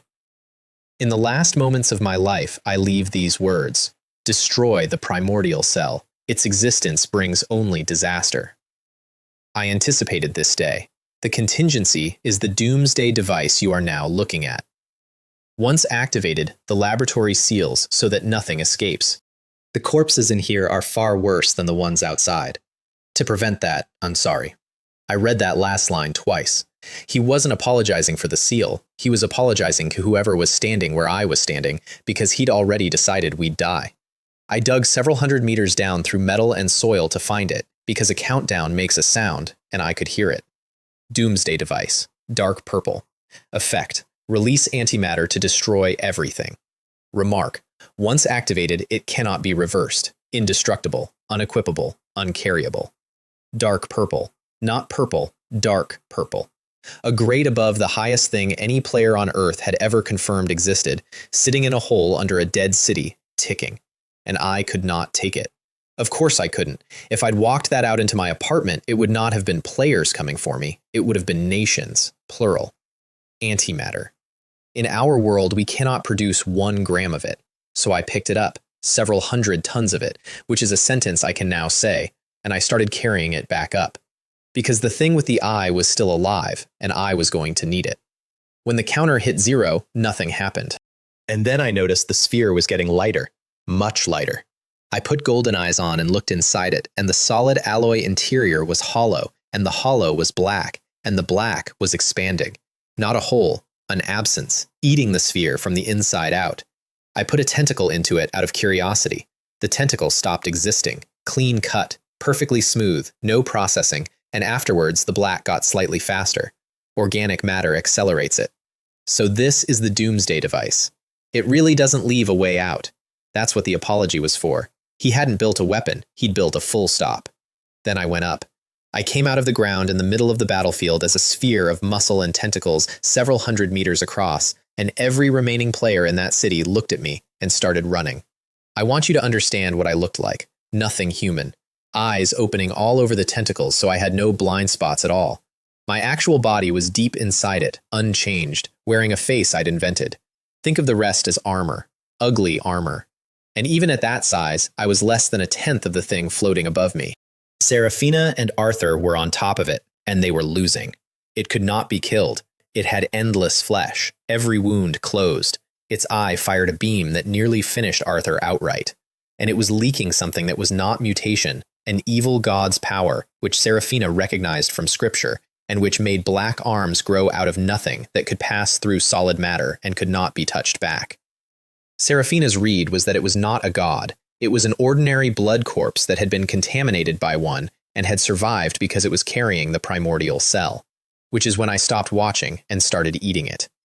I bit into it, and the illusion orb, which had gone quiet, went off like a fire alarm.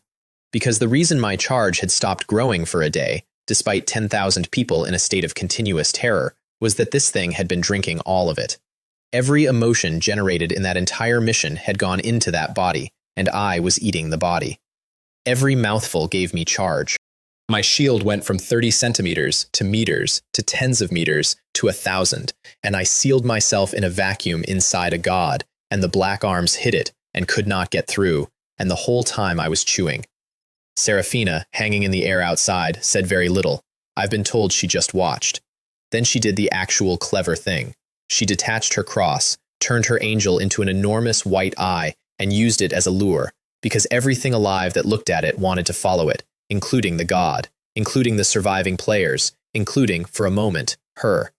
And she walked it into the black hole. The god understood too late. It buried its arms in the ground, tore the earth up, ate its own apostles for mass, and could not condense a second arm, because there was something inside its chest taking everything as fast as it arrived. That was me. I was the reason it lost.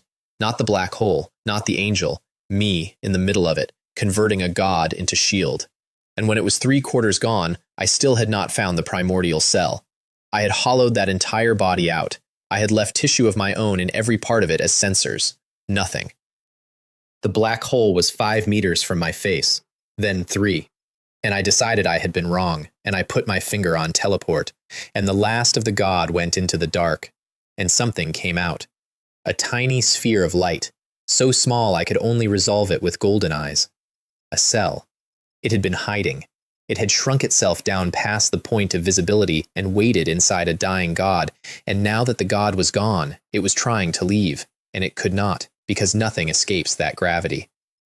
Stop right there. I dropped the shield. Every layer. 1,000 meters of the only thing keeping me alive, gone, voluntarily, at 3 meters from an expanding hole in reality. And I felt what the god had felt, and I finally understood why it had not simply flown away. One chance.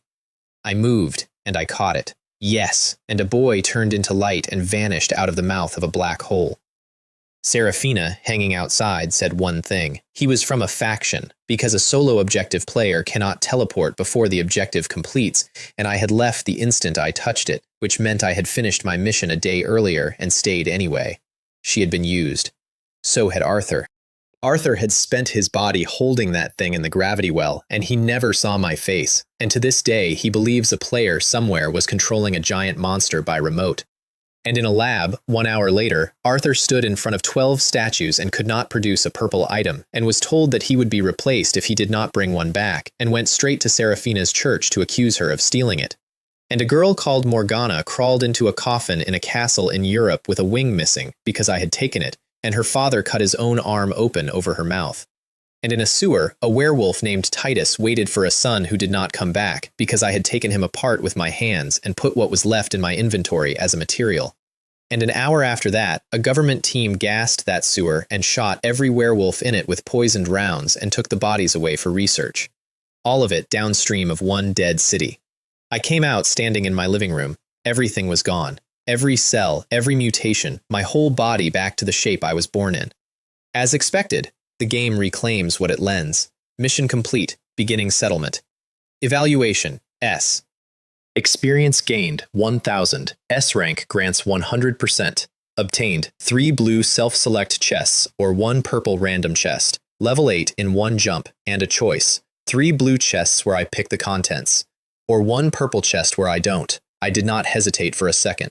because I had spent 2 days in a room with people carrying purple items, and I had watched what a purple item does, and the answer is that it converts a person into a natural disaster. Blue and purple are not adjacent. They're not the same conversation. Purple, random, hands, shower, cologne, coin, luck +1, open, purple light, in a sealed room with every gap taped over, because a light show at 4 in the afternoon is a difficult thing to explain to neighbors. Obtained, 50,000 extraordinary coins. Obtained, space laboratory, purple. Obtained, advanced life recovery potion, ×1. Obtained, advanced spirit recovery potion, ×1. Obtained, tier 4 cell, blue. 50,000 coins, 500 million yuan, in one box. And then I opened my hand and looked at the thing I had actually gone in for. Primordial cell, dark purple. Effect 1. Freely control cell size and division. Accelerated by the evil god's influence. Effect 2. Alter the cells of living organisms. Under the evil god's influence, alterations become aberrations. Effect 3. Significantly enhance cell activity. Effect 4. Fuse the cells and tissue of any organism without rejection. Evil God Effect 1. Summon the untouchable hand at the cost of being tainted. Evil God Effect 2. Affect surrounding organisms, rapidly generating negative emotion. Remark 1. Tainted by an unknown evil god's power, the cells have changed. Remark 2. Those who misuse the cells will reap what they sow. Remark 3. He is watching you. Fuse the cells and tissue of any organism without rejection. I had spent a week failing to make my own cells except in earthworms. That is the entire thing I had wanted since the night I first watched dead tissue move under a microscope, and it was sitting in my palm in a dark purple box.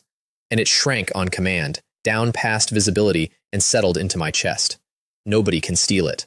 The moment it's exposed, I move it. And then I tried the last effect, untouchable hand. A black arm came out of my body, soft as a noodle, much smaller than the god's, and much faster. I picked up a glass with it and crushed the glass. And then I made a second and a third, and my head swam and my body started visibly consuming itself, and I stopped. Everything is paid for. That's the only rule that has never once bent. Then I checked the website because I wanted to know what everyone else had seen. Shocking. Less than 30% of players survived. An evil god appeared in Dawn Wasteland. Many players were assimilated.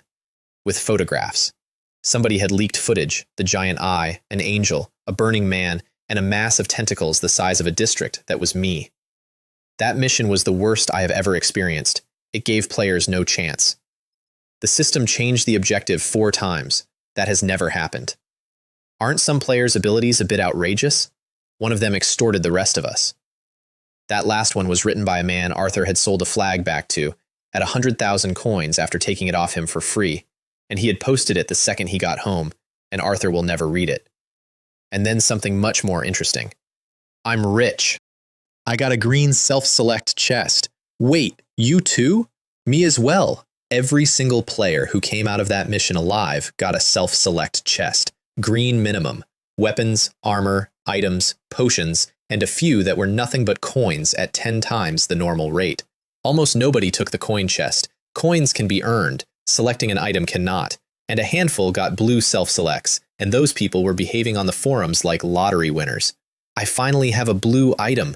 My blue chest gave me 2 pieces of blue equipment. I'm rich.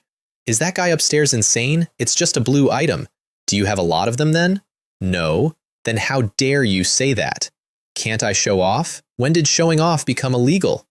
That shut him up completely, and I closed the tab.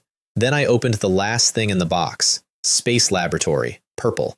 Requires Spirit 15. Effect 1. Freely traverse the interior. Effect 2. The size can be freely changed, but not above its original size or below a fixed minimum. Effect 3. Spirit +5. Intelligence +5. Remark. Once a living creature is inside, it cannot be placed in a player's backpack.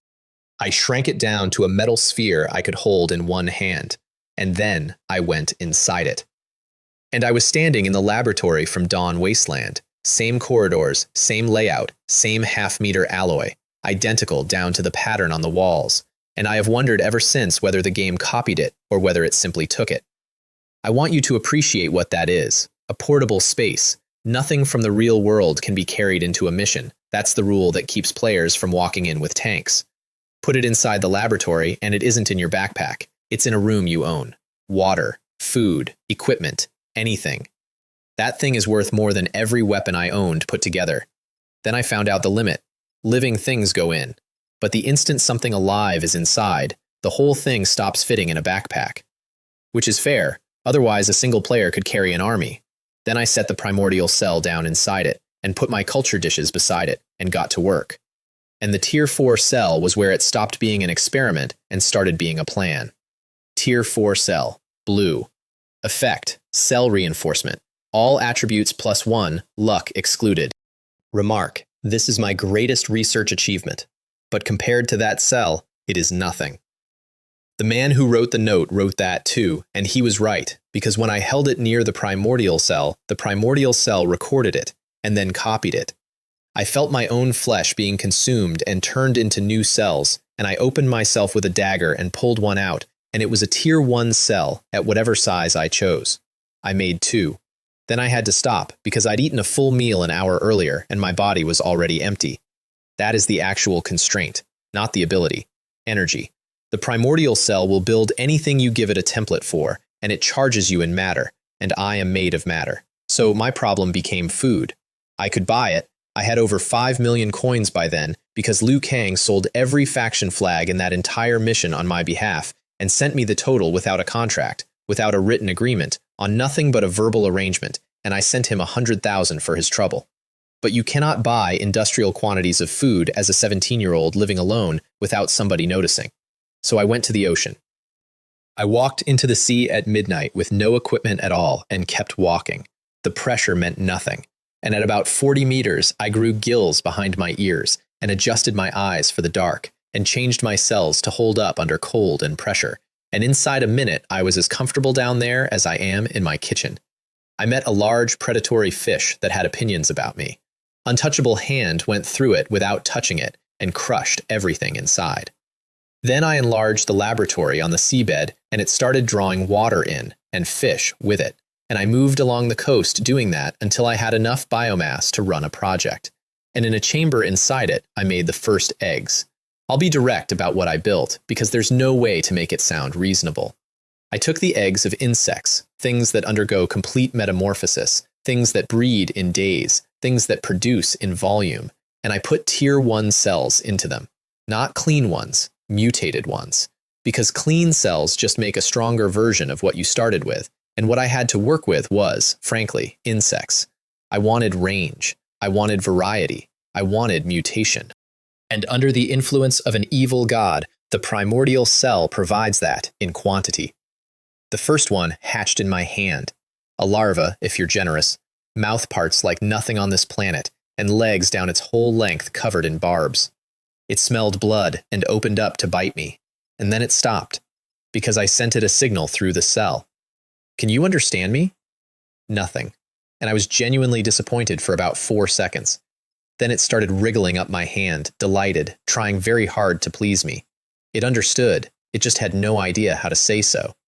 I killed a fish and fed it, and it ate, and afterward I ignored it, deliberately, to see if it would find its own food, or wait to be fed. Because if it waited, it was a failure, and I would destroy it. Something that cannot feed itself is not a species, it's a pet. It went and found a fish. Then I built a queen. And I put the 2 blue-grade materials I had into her, the werewolf's flesh and the vampire's wing.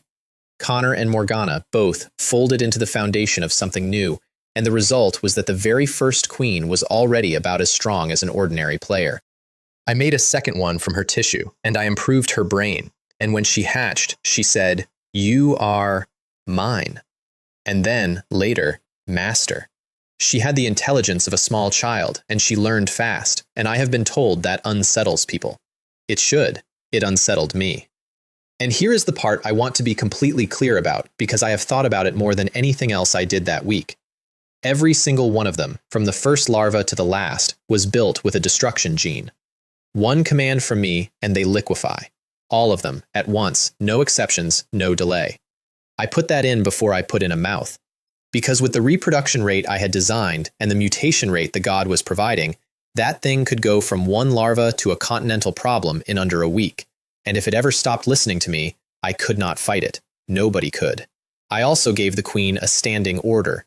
Do not be discovered. If you are discovered, destroy yourselves immediately. Yes, Lord. Also, one failed.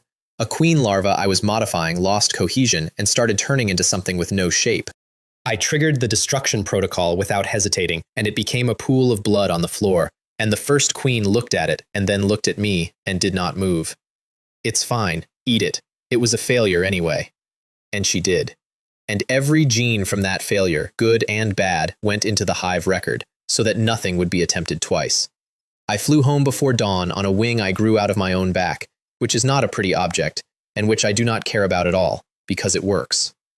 A small boy in an apartment block saw me cross the sky. "Mom, I saw a superhero."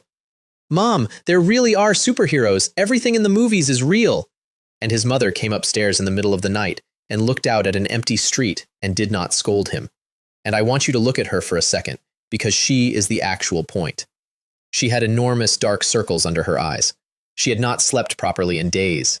She'd seen a doctor who said her nerves were weak and it was probably stress, and gave her something calming, and it had not worked. She'd had another nightmare that night, the same one, and the woman in it had gotten closer. "Mom," her son said, "do we have guests?" And he pointed at a dark corner of the room. And she went cold, because the door was locked from the inside and his father was away on business. She turned around, and there was nothing there, and she breathed out.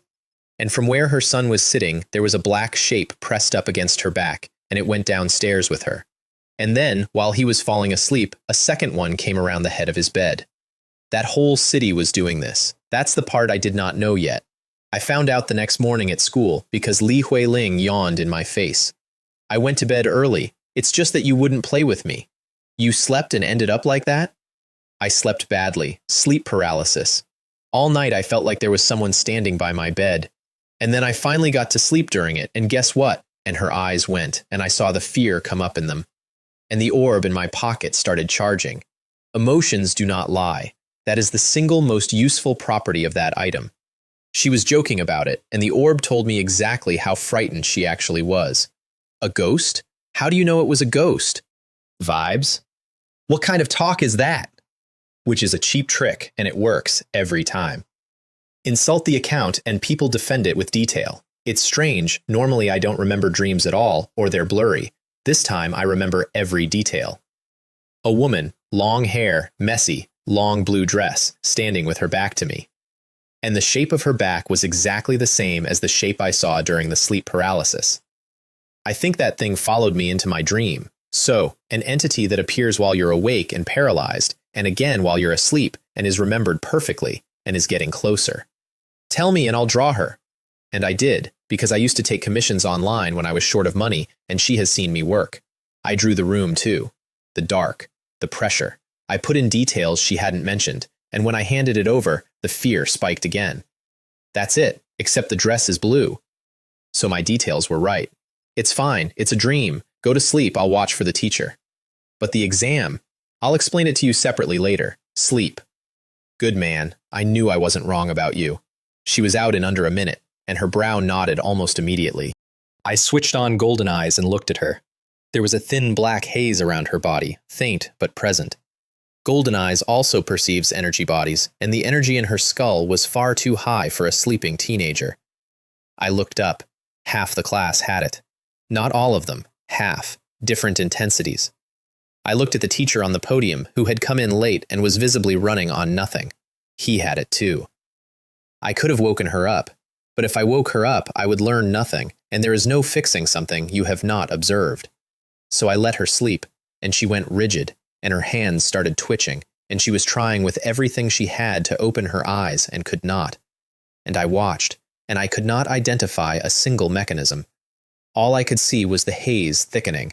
The longer she slept, the faster it grew. Mental contamination in a room full of children at 9 in the morning. So I took the pendant off my neck, and I put it on her. Equipment effect triggered, and the black went out of her like a light switching off, and her face came apart into something ordinary and tired, and the frown went. And I sat there in a classroom, and I want to say this once and then not dwell on it. That charm belonged to a woman who died in a country that doesn't exist anymore. Her husband carried it through a war and never knew what it was, and it kept him alive, and he thought that was her doing. It was. He just had the mechanism wrong. He gave it to me with his last breath and told me to find a good family and live well. And I put it around the neck of the girl who drools on my shoulder on the way home from school. I think that's roughly what he had in mind, but the energy in her head did not go away. The haze cleared. The thing underneath it did not, and it was getting more active, not less. Which meant the pendant was a wall, not a cure, and walls have cooldowns. Then a boy in the next row went face down on his desk and could not be woken. The teacher shouted at him for a full minute, shook him, nothing. Somebody next to him shook him harder. The teacher walked down and put a hand on his shoulder, and the boy came out of the chair screaming, "Ghost, don't come over," and shoved a grown man onto the floor. Then he heard his classmates and felt something solid and understood he was awake. He'd had the same dream, and she'd gotten closer to him too. He got sent to stand at the back, and as he passed my desk, I felt the cold come off him and try to move sideways into me. Equipment effect triggered. Charge effect triggered. An invisible wall that had recently held off an anti-material round and a god's arm and about 11,000 flying swords. It did not get within a meter of me. By then I had also worked out what the diary had been doing. Kayako's diary. Blue. It had upgraded itself. Green to blue on its own, because of what she had eaten in that mission, and I had nothing to do with it. And there was a fourth remark that had not been there before. Remark 4. Equipment upgraded. Kayako has developed a certain consciousness. She has become communicable, in some sense. Consciousness. Whose consciousness? The housewife's, or the thing in the attics? The difference between those two is not small. Li Huiling woke up and found a necklace on herself with a photograph of a woman she had never seen, foreign, unfamiliar. And she said afterward that it felt warm, which she could not explain. "Chen Wei, is this yours?" "Yes." "Who's the woman?" I watched her arrive at his mother and reject it in about a second, because she knows I'm an orphan and she knows I don't discuss it. She asked me once, years ago, whether I wanted to look for them. I said no. She has never asked again. That's the whole reason she is the person I gave that pendant to. A friend gave it to me. Said an enlightened monk blessed it. Didn't you say you'd been having nightmares? An enlightened monk. She gave me a look. And then she believed it instantly because she had just had the dream again during class and the woman had not moved. Is it really that miraculous? Just tell me whether it helps, and if it doesn't, no harm done. It does seem a bit. By the way, I had it again just now, same woman, and she's closer. Closer. And it was around then that Dajang City started coming apart, and I want to get through this part cleanly, because it happened fast, and it happened at night. The Blood Corps players came home. Everyone who chose that faction and survived came out of the mission with the cells reclaimed and the skin still gone, which meant they could not go back to their lives, could not walk in a street, could not hide the smell, and they still wanted to eat people, because that part had not been reclaimed either. Most of them ran and grouped up, and the government suppressed the incidents that made the news. One of them did not run. Gao Jing survived. She got out of Dawn Wasteland alive on nothing but will, which I want to acknowledge because almost nobody did, and she came out with 3 heads, her own in the middle, and on either shoulder, the heads of the 2 women she'd buried. Because in that mission, the cells had raised her teammates as mindless things, and she had chosen to keep them, and fused all 3 bodies together to make herself strong. She had held her appearance above everything her entire life, and she chose the Blood Corps faction anyway, and I only understand that because of what she chose to carry on her shoulders. And then she found out it was permanent, and whatever was left of her mind went. A blood corpse can normally hold the hunger down. She stopped. A neighbor smelled blood in a corridor on the 13th floor and called the police, and the officer they sent to lead it was Pang Fu. Because Dajang City's actual supernatural response team had gone to a mountain village a month earlier to deal with a jiangshi and had not come back. Pang Fu had been offered a choice between joining and being locked up indefinitely, and had made a scene, and had been dealt with, and had become an extremely obedient deputy captain. He kicked in a door and lost everyone. Every officer who went up that stairwell was torn apart. Not cut, torn. They had all tried to jump out of the window, and one of them made it. I was in the crowd downstairs, wearing a different face, when he hit the ground. Chest caved in, a single punch, heart ruptured. Nothing anybody could do. So I put my hand on him. Small tentacles went in through the skin, and a Tier 1 cell went with them, and they split and started rebuilding him from the inside, and his breathing went from nothing to strong. Hey, what are you doing? I'm a doctor. I know first aid. I'm saving him, unless you'd rather he died. Perfectly steady, he apologized. The doctors, incidentally, could not explain it. A man fell 13 floors with his chest destroyed and walked into the hospital and was up the next morning, and the file says, temporarily unexplainable by scientific means. He's fine. He has no idea why. Then I went upstairs, and I found a 13th floor that looked like an abattoir, and a woman with 3 heads standing in it. I recognized the 2 on her shoulders before I recognized her. She did not recognize me at all. I'd rebuilt my face down to the bone structure by then. Her heads shot out and bit into my shoulder, and stopped. Something's wrong, because my muscle density was 3 times a normal person's and denser than hers. Who are you? And then she saw the gold come up in my eyes and a spear condense, and I put a metal ball on the floor and took several tins of canned food out of it and set them down beside her. You didn't finish your food, so I brought it, and the spear went through her brain. Why? Why do you have to do this to me? She tried everything by then. Reason, pity, stalling, because she had already called for the nearest gathering of her own kind, and they were coming. Why? I just want to live. What about them? And I pointed at the floor, at what was left of the officers, and there was not one whole body among them. You don't know them. Why are you interfering? And she was right. I didn't know a single one of them. You're right. I don't know them, and their deaths have nothing to do with me. And her eyes lit up because she thought she'd landed it. Here is the actual answer, which I gave her, and which is the whole shape of me at that point. Because you appeared here. Not because she was guilty, because she was in my city. If it had been any other Blood Corps player standing in that corridor, anyone unaffiliated, any faction, anybody, the outcome would have been identical. Players are too dangerous and too unstable, and they kill casually. She was doing it that night. I was doing it that night. The only difference between us was that I do it where nobody finds out. Because the illusion orb had been running since I entered that building.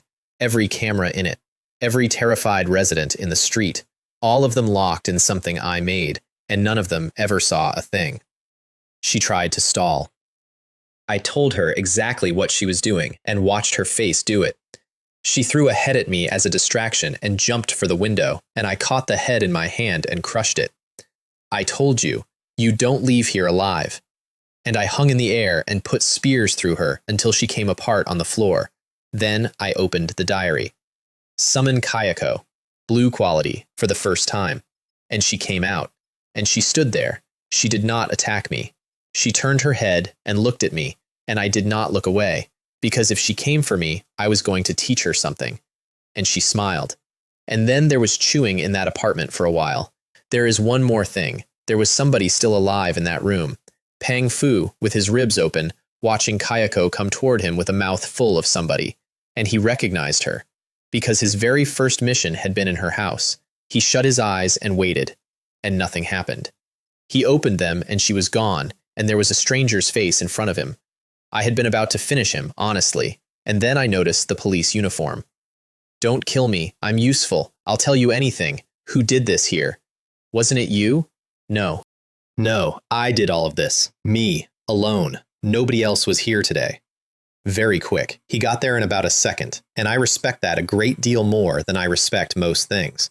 Because somebody had to take the blame for a 13th floor, and the only reason he was alive was that he was the only available candidate.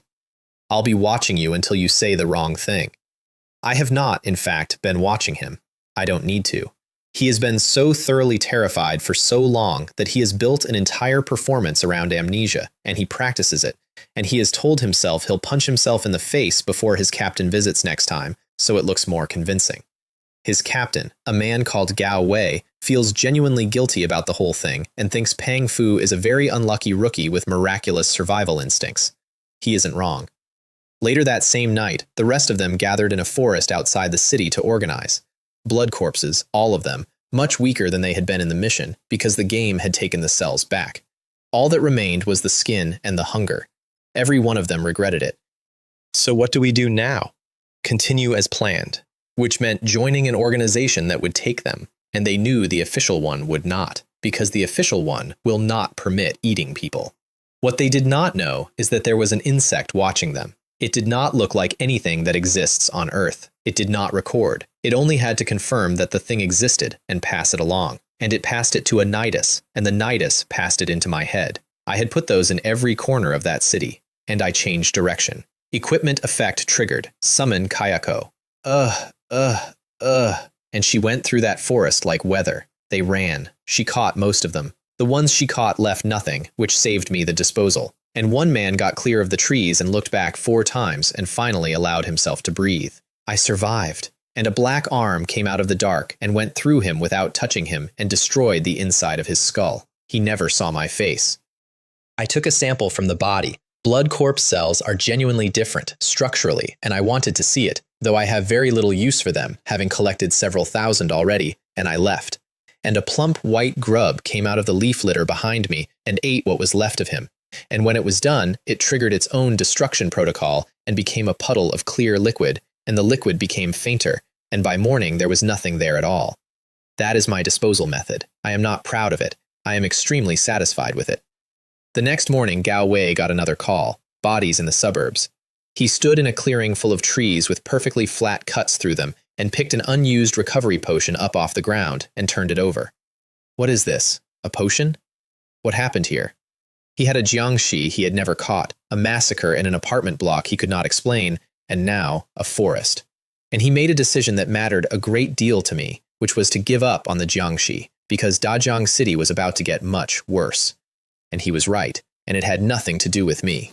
At school the next morning, the class was gossiping about the murders, and half of them were asleep at their desks. Not tired, refusing. You could see it. They would start to go under and yank themselves back, because they had learned that falling asleep is where it happens. I had tried it myself, incidentally. I don't need to sleep anymore. I can regulate my own hormones and metabolism directly, which means I can run continuously as long as I keep eating. But I made myself sleep that night, on purpose, to see whether she'd come for me. She did not, which bothered me a great deal, because a supernatural phenomenon that treats people differently is not a phenomenon. It's a choice. And then the school announced good news. The school, together with several nearby high schools, has arranged a spring outing. Total silence. Everybody stared at him. Wait. Did old class just say spring outing? I must still be dreaming. I had another nightmare last night. I'll sleep a bit more. Wake me when it starts. Sure, I'll grab some too. The teacher. Why do you young people have no vigor at all? This is a good thing. Here's what actually happened.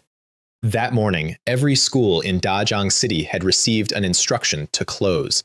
No reason given. Go anywhere you like. Just do not gather in one place, and preferably leave the central district. Every other year group got sent home indefinitely. The graduating year could not be sent home because we sit an exam in 100 days, so several schools independently invented the same solution. Call it a spring outing. Take the children out of the city. Bring the textbooks.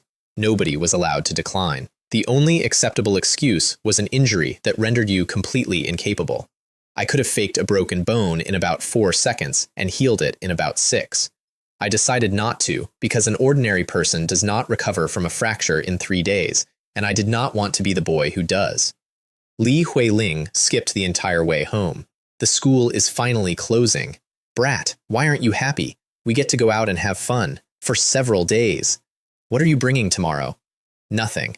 They said they're providing tents. There are a lot of living people. We won't starve.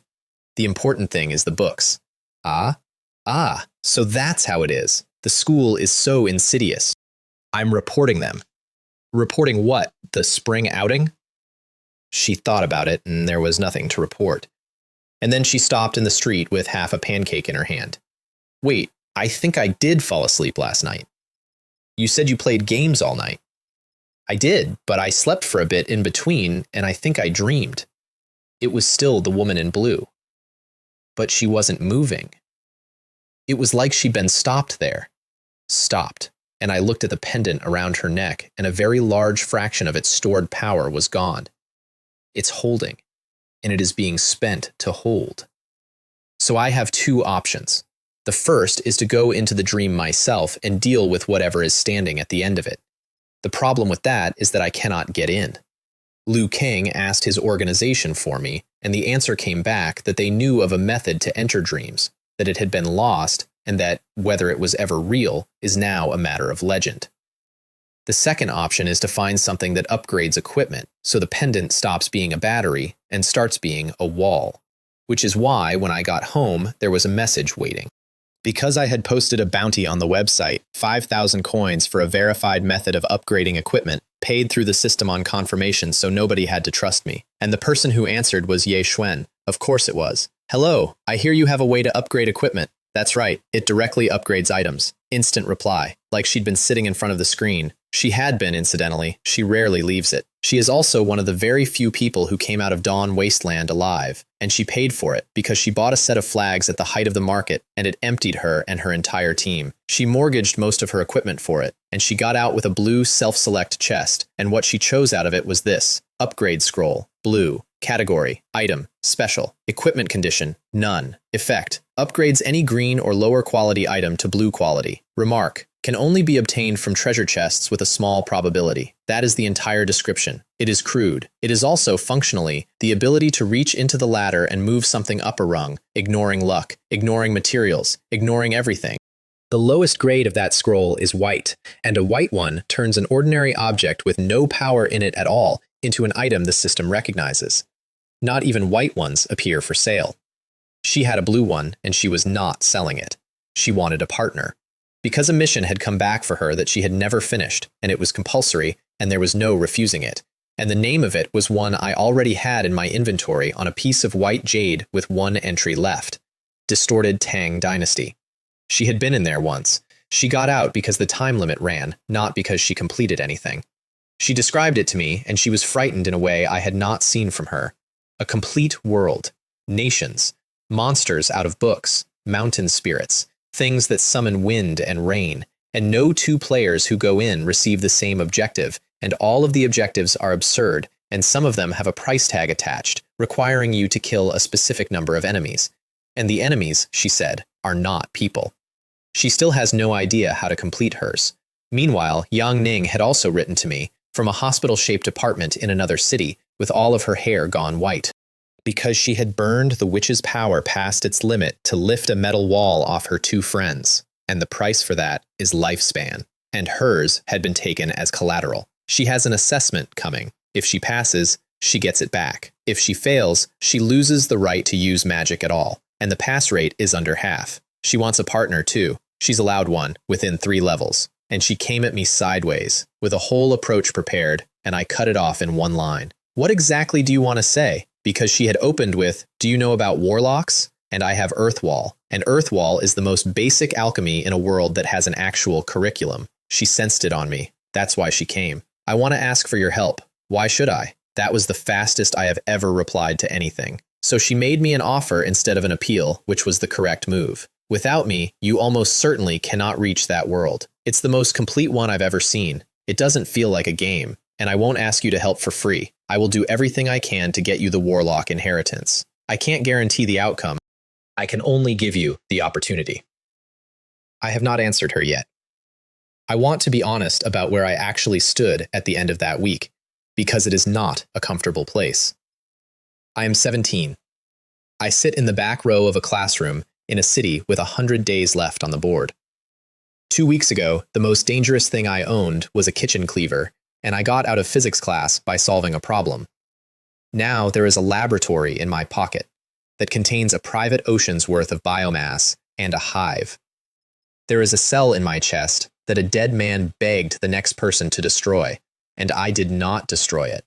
And the third remark on it says, he is watching you, and I do not know who he is.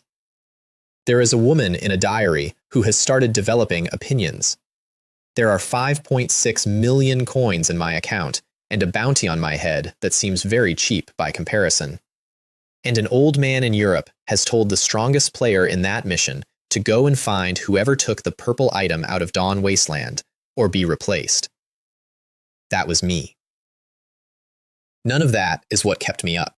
What kept me up is that on the way home, Li Huiling told me the woman in blue had stopped moving, and I looked at a piece of jewelry around her neck and calculated how many nights of charge it had left, and the answer was, not many. Because that thing is not only in her.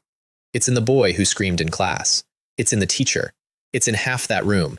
It's in a mother 2 districts over who has been to a doctor and been told her nerves are weak.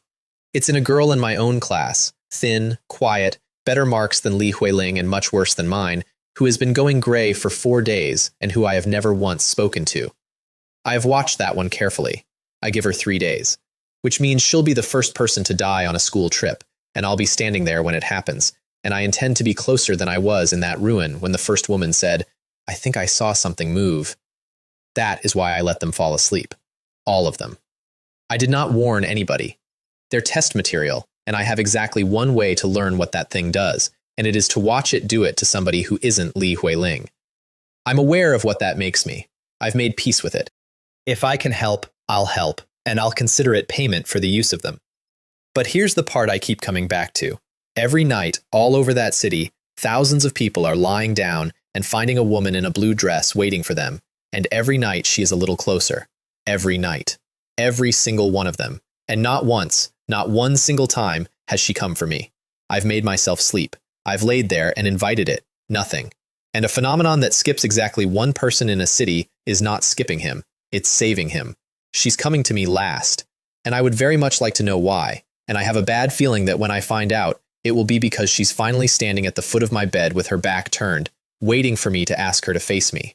So the school bus leaves at 8 tomorrow morning. I've packed my textbooks like a good student, and a laboratory, a diary, an orb, a coin, an armory, and a god's cell. 2 weeks ago, the worst thing that could happen to me was a bald man keeping the class late. Tomorrow, I'm getting on a bus with 400 sleeping teenagers and going somewhere quiet. And every single one of them is going to dream, and one of them is running out of nights. And somewhere behind all of it, there's a woman in a blue dress who has visited that entire city and skipped exactly one house. She's leaving me for last. I've never once in my life been the last thing on somebody's list, and I don't intend to find out what she's been saving up.